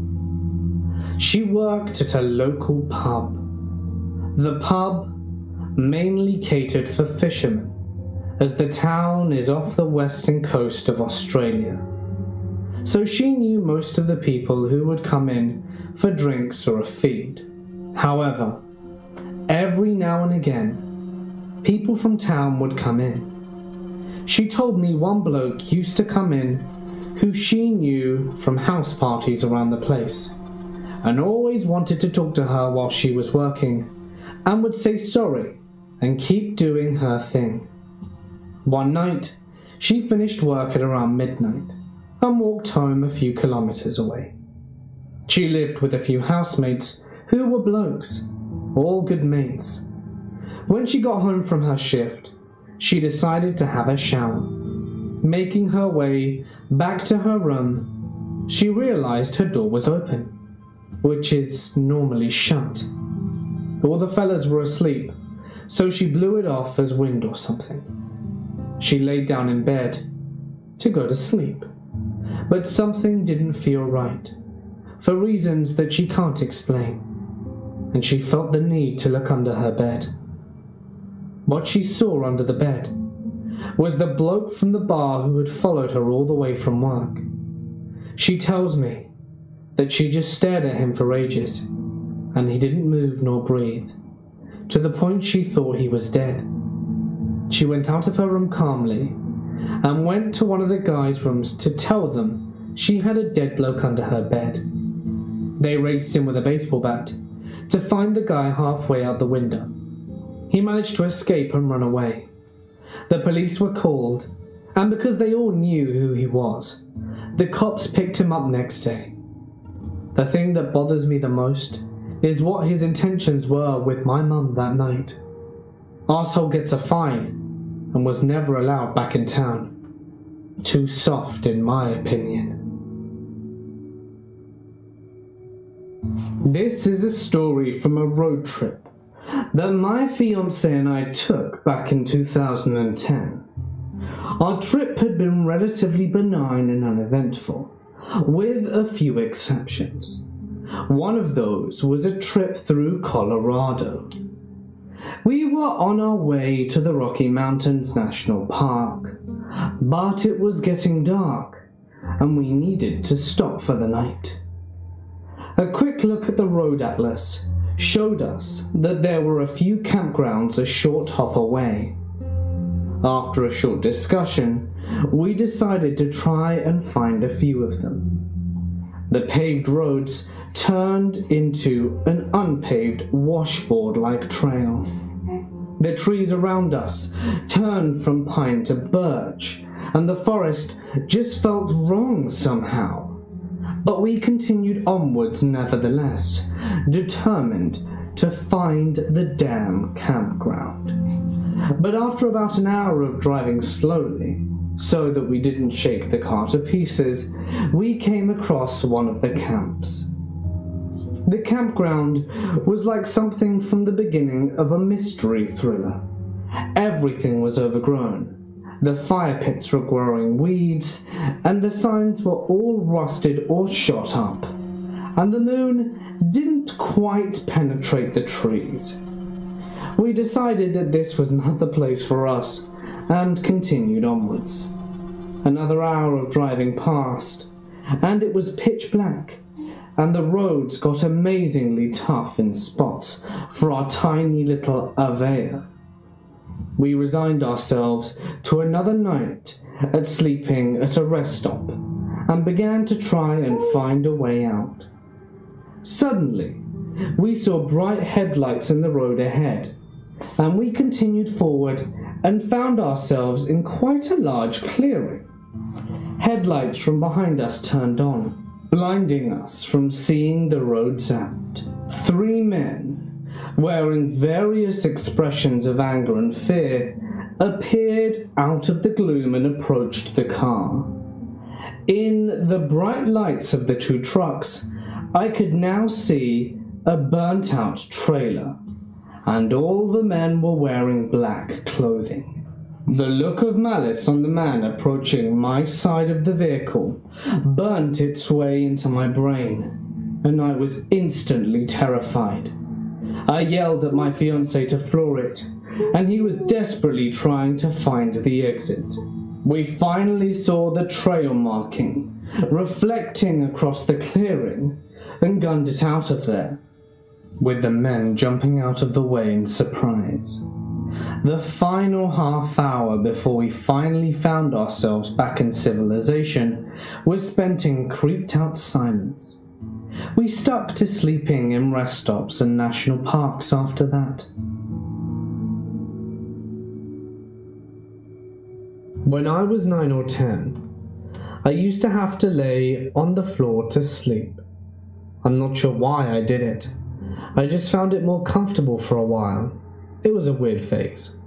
Anyway, I was in my bed, and I had just burritoed myself up in all the blankets and sheets, took my pillows, and flopped them on the floor to settle in for the night.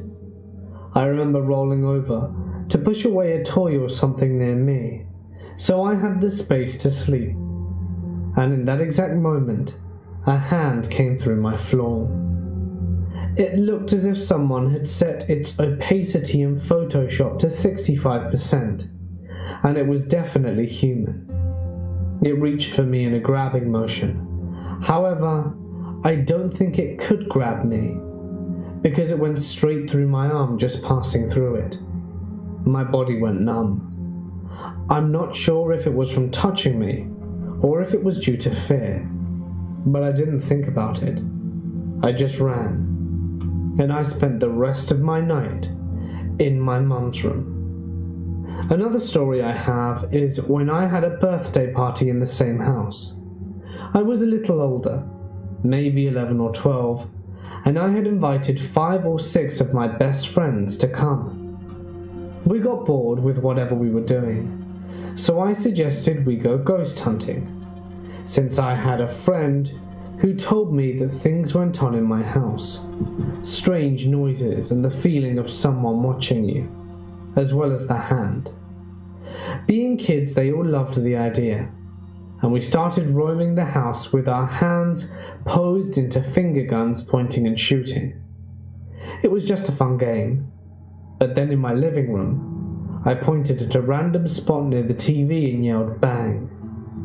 There was a loud thump, like something big had just been dropped on the floor near where I pointed, and a touch-activated toy near the spot went off, just like in the movies. I remember my face going flush, turning around and exchanging the "you heard it too" face with my friends.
I was camping with my family and friends up in the mountains, sharing a tent with my older brother Luke and another friend called Evan. We weren't tired, and everyone retreated to their tents for the night. But the fire was dimming, and we were bored, so we went inside our tent to watch Adventure Time on my laptop. We all passed out after a few episodes, and I woke up sometime during the night into an episode of sleep paralysis. I have weird sleep habits and experience sleep paralysis every few months or so. So for those of you who haven't had it, basically, you're awake but you can't move, and sometimes experience auditory and visual hallucinations. I was aware of this, so I didn't have a full-on heart attack when I started hearing shuffling noises outside my tent, which continued and got louder and closer until the fabric of the tent itself was being touched by something. My computer hadn't died yet, and I could see my surroundings in the dim light off the screen. I watched the fabric compress as something pushed against it sporadically about 4 feet off the ground, then moved around the tent towards me. I watched 3 distinct impressions follow this creature around the side of the tent. It looked like a claw. I was terrified and filled with adrenaline, but another part of me remained calm, assuring my body it was all a dream. I couldn't do anything, so my fear was pointless, but I continued to observe it and my sleep paralysis began to fade, and I realized I could move. No longer so was I convinced I was dreaming. I reached over and shoved Luke awake. I tried to get him to look, to see if there was really something out there. But I must have sounded like I was sleep-talking because he just rolled over and went back to sleep, waving me off. Eventually the rustling stopped, and I was tired and groggy enough that I fell back asleep. In the morning I'd completely forgotten about it. That's until my brother-in-law said to us, "It's a good thing we put the dog in the car last night. There was a bear here," whilst we were sleeping. Dean pointed out the tree where we'd strung up our trash and saw the fresh, gaping claw marks about 9 feet deep up the trunk. That hit me hard. I had seen the bear and calmly watched it test the fabric of my tent 12 inches from my face. I went camping with the summer program when I was 16. 12 other guys being managed by 4 adult men, and we were having a great time. S'mores, hot cocoa, campfire stories, the works. We all had to be in our tents and either sleeping or awake, but quiet, by 11. I was in a tent with 2 other guys, staying up later and just talking typical teenage guy stuff. As one guy is talking, I start to hear heavy breathing nearby, like someone has just been running and is out of breath. I ignore it and keep listening. I figure I'm just a weird kid hearing things, or that one of the guys in the next tent is making the noise whilst he sleeps. Then we hear, "Please, help me," from outside. It didn't sound like anyone in the group. It sounded like an old man out of breath. We all went dead quiet and listened to this guy's breath, then asked again with a whimper at the end. I don't know what possessed this guy near the front of our tent, but he turned on a flashlight and opened the inner flap, but kept the outer zipped and looked out. We just see a pair of bare, old and scabbed pale legs standing there. It looked like this guy had been walking nude through the woods for some time. He asked for help and kept standing there. We were all paralyzed with fear, but the guy at the front managed to say, "Keep walking down the trail. A ranger will be there soon." The guy stopped breathing and said, "No rangers. They keep me here."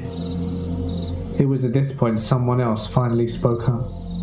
A chaperone came out of his tent with a flashlight and cautiously asked him how long he'd been there and what happened to him. The old man didn't answer, just started sobbing and ran off into the woods. We saw by the flashlight that he was completely naked and emaciated. This was maybe 7 or 8 years ago, when I was 20, and in a really bad way. I had been screwing up my life via heroin for the past year. But after a lot of help, love and luck from friends and family, finally, I was getting my head cleared. I was almost there, above the black tar hell I had gotten myself into. I decided to get out of the city and drove 2 hours out to a smaller town in Missouri, where Google Maps told me a small campsite by water was. I knew that there shouldn't be very many campers because it had just gotten cold and was around 40 or so that night. Nearly there, as I'm driving down a misty morning road, just a picturesque straight 2-line highway. There's this object laying in the road about half a mile up.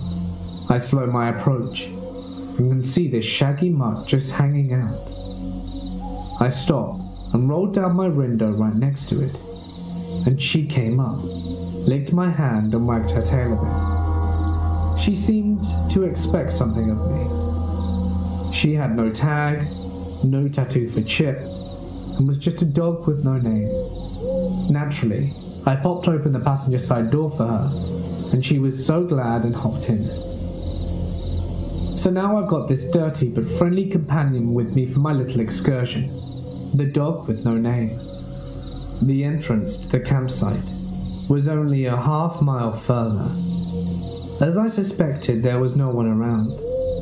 I just dropped a 5 in the honor box and picked the closest site to the stream. I set up my tent, the same one I did set up for years with my dad as a kid, collected some dry sticks, and started a fire. The dog with no name just circled the campsite, looking content enough to sniff some leaves and roll around in the mud. I went to check out the rivulet, about 30 feet wide. It had a man-made stone dam that you could walk across.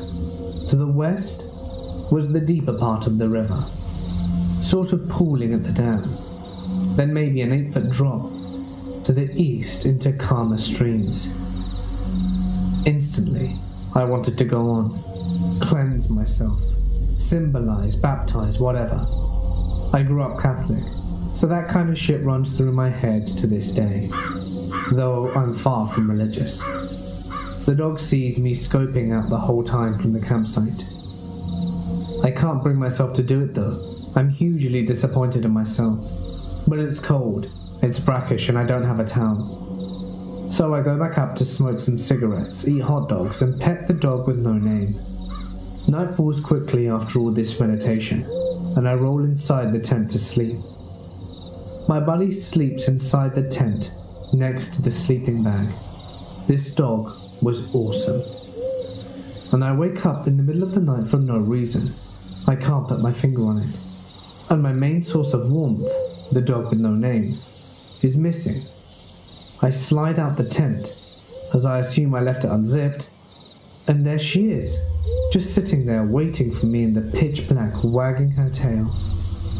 I feel very strange, like something is happening here, and someone/something is telling me to get back down to the river and do the damn thing. We walk down the short trail together, surrounded by Missouri black. It's even colder than before, but I start to strip anyway, standing on the chilly stones of the dam. The dog with no name sits on the edge of the river again, just watching me, a slight wag. I'm now stark naked as can be, staring into this black pool that looks like supernatural ink. I should mention here that I hate swimming in the water. I can't see the bottom of it, and my fearful imagination takes over and I freak out. In other words, I stand naked on the dam for over 10 minutes. before I finally mustered up the balls and just dive into the blackness. It was cold as hell and scary as shit. When I came up for air, I was thrashing wildly back towards the dam, scrambling back onto the slick stones. I shook out my hair and was surprised how the adrenaline helped me keep warm. As I was picking up my shoes and clothes, I looked over for my body at the river's edge. The dog with no name was nowhere in sight. Back up the campsite, I look around, gently whistling and that kind of thing.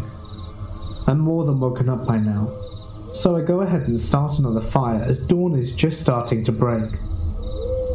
I have another hot dog for breakfast, and figure I might as well pack up and leave. This trip feels more than complete. I start my car up and check my phone.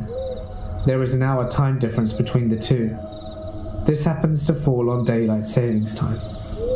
I'm not calling it a supernatural rip in time, but it's funny it was the night this went down. In fact, the exact time would have been around 3 or 4 a.m. the dog disappeared. So the dog never showed up again, and I never shot heroin again.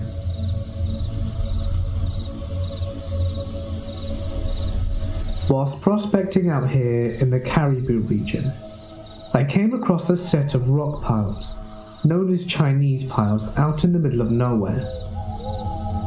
These being here means someone did a lot of digging back in the old days.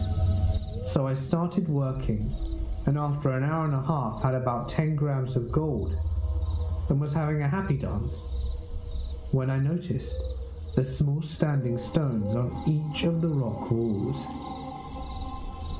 Each stone had several Chinese characters on them, and in a moment of dread, I realized that they were Alright, I guess that ages. They got I some put the pills as gold well. in a glass bottle He I opted not found to go nearby for and that left it theory. After behind. all, he listened to us. He I realized also that took it's down going to drawings of be the a symbols little to bit show too to a late, so local he historian, switched it up. who later Just went confirmed my back to his suspicions that usual yes, place. they were graves, Phillips will be able to escape from and they the pot. likely hadn't been Could have seen went in pretty over bad considering 150 Sharman years. was sniffing them out.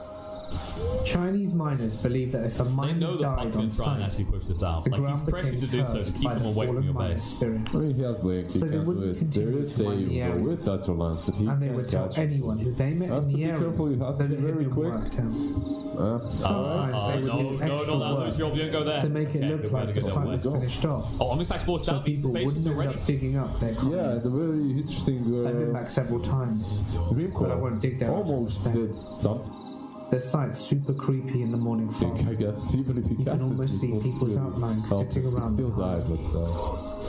but I guess he wasted a little bit of their One time of the and a stories my little boss bit of out his here life. told me I don't want to cool involved some down now sketchy with folk from Prince for George an back in the offline, like 70s. you'll take that if you're the And when with juggernaut, them but the looking for problem some is how do mining you gear convert to it to an steal, objective in time? You so can't. they can claim More than jump bot a lane, the site hunt might be a able to few find the kilometers cities out. down the road. My boss Well, went they got down one this more actually. forgotten Merchants path outside for the clearing base. with two Far ancient out. bulldozers in a small cabin. This might seem like your jungle right The now, rest but it most went definitely to is the not. bulldozers to And see you if can't they really ran split whilst my push boss with the went hack to the if you're cabin split pushing versus and was greeted by a skeleton Crimson laying Guard. in bed with a bullet hole in Lord, his head. you need to go to a They different brought in the plane. cops, and they Beautiful figured the map. guy had been there Seven since We're 1935. in the base right now. Since that was the Start last cleaning date on up the those papers and wars with the signed. Necronomicon I group. went to the same cabin with him Need to a make a few move weeks back. soon. The merchant goes in, But the still gets place the has swatch been buckle and burned move down away. by quad Now Shapeshift bikers. activated, they're going to jump into the Juggernaut. They know he doesn't have an Omni Slash to work with, but the root locks him in place. So, Get rid of the wards. as They a just kid, get I a lived about shapeshift and they won't find 100 anything miles else. away from the nearest town. At a house Yeah, without they buy back on the electricity Rubik. They or do running kill the water, wards, but which is the works in the their Colorado tower still Rockies. lost like This 70% of place its was in HP, the so absolute very middle of difficult. nowhere, a situation and we they are finding frequently saw themselves in all right now. kinds of wild Rubik might animals, ranging from elk, deer, He won't fire coyotes, Storm and again. It's farm time cats. for Ruby. Our property and a bunch He of won't other mangle it neighbors' pretty deep there. properties bordered National Forest With roads. the hack, you won't be able to So find to it. keep Just have to back people off away. our road, Clean up the Necronomicon We had creeps. to get about a mile and a tonight? half from our house That's done by that we Anthony. drove through before we reached What's our the next big house. pickup? What's the thing that allows This time Gavin of to year, take his fights? Right we now, are the only it's looking pretty people dominant out from there. Empire. As all the other homes are hunting cabins, Nothing, you just wait for long troll to empty be by out this of control time like in this. winter. You just wait for troll to go Now, crazy. Go. He waits This for was the not the underlord to type get of greedy gate and that you could keep the drive flippers around if alone, you right? forgot your That's key. the play. There were tons of trees all around it, That Underlord with is always barbed going to do wire, that. ditches and If you such. manage to So anyone wanting for off-road around Darker it would that you didn't basically even have to that build a fight, new road around this you gate. definitely kill him off. So Well, one night, I think if you are my a mother, Gambit, brother once you and kill the, sister and I the Crimson Guard carrier, pull you up to the can kill gate, anyone. But you and have we to kill cannot the find Underlord the somehow, king. or dodge him completely. It's gone.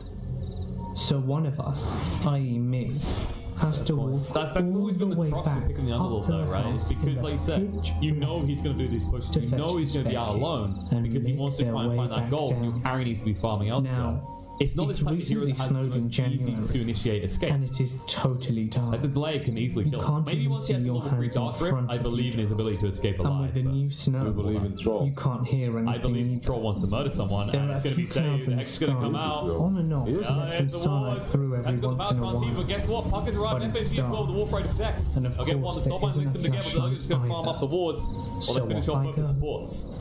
First, you walk through Now the around shapeshift 200 used the meters hack. of trees. Like these are Then it zoning opens up ultimates. to It's all a good. huge meadow, which You want the then bot lane, narrows back immersion. down You against the can sneak trees in for and take the another bounty away from green. 200 Yeah, but there's meters, Robinson like and then in opens up again into another, He really does not like Rubik this game. which on the other side mid of lane. is our house. So find more. They'll get the I least set power out out of and this. everything Flip's seems going to be fine. used. It's going to be forced down. I'm just irritated that I have to do this. I'm about 15 years old He at the thinks time, about and it. a It is little a choke angsty point, teen but they're that is already too peeved far off away at with the Warp Ride. slightest chore. FNG will TP out I right was underneath not their noses. thinking about my surroundings in the slightest. But as Yeah, I'm so walking, overall, Gambit is I get that feeling maybe that I'm setting being the watched tempo of as the I'm game right now. halfway They're through the the ones in first control medal. of the match, even though it doesn't look That that way, deep, creepy dread. because they're That alleviating the something pressure is that right Empire behind you.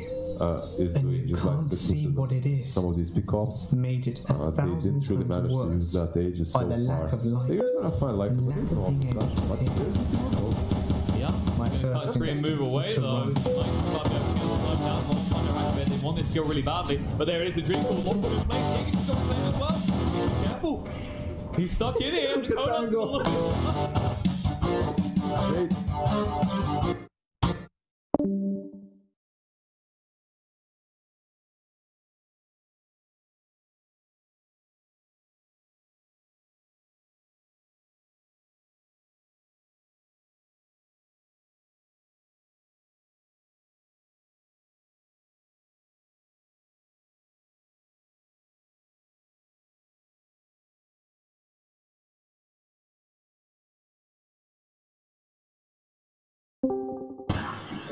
Give me that dirty ear rape. Pour it on me. Pour that shit on me like the ice bucket challenge. Pour that fucking ear rape all over me. You're pretty sexy. No.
your toes. No.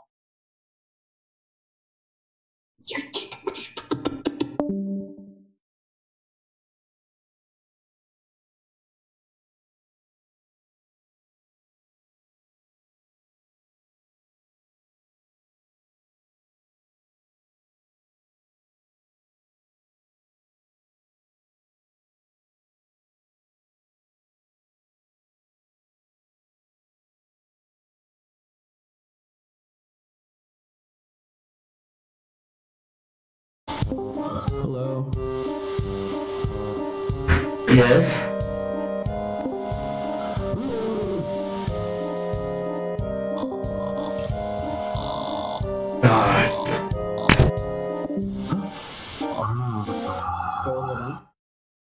Source filmmaker for 6 hours.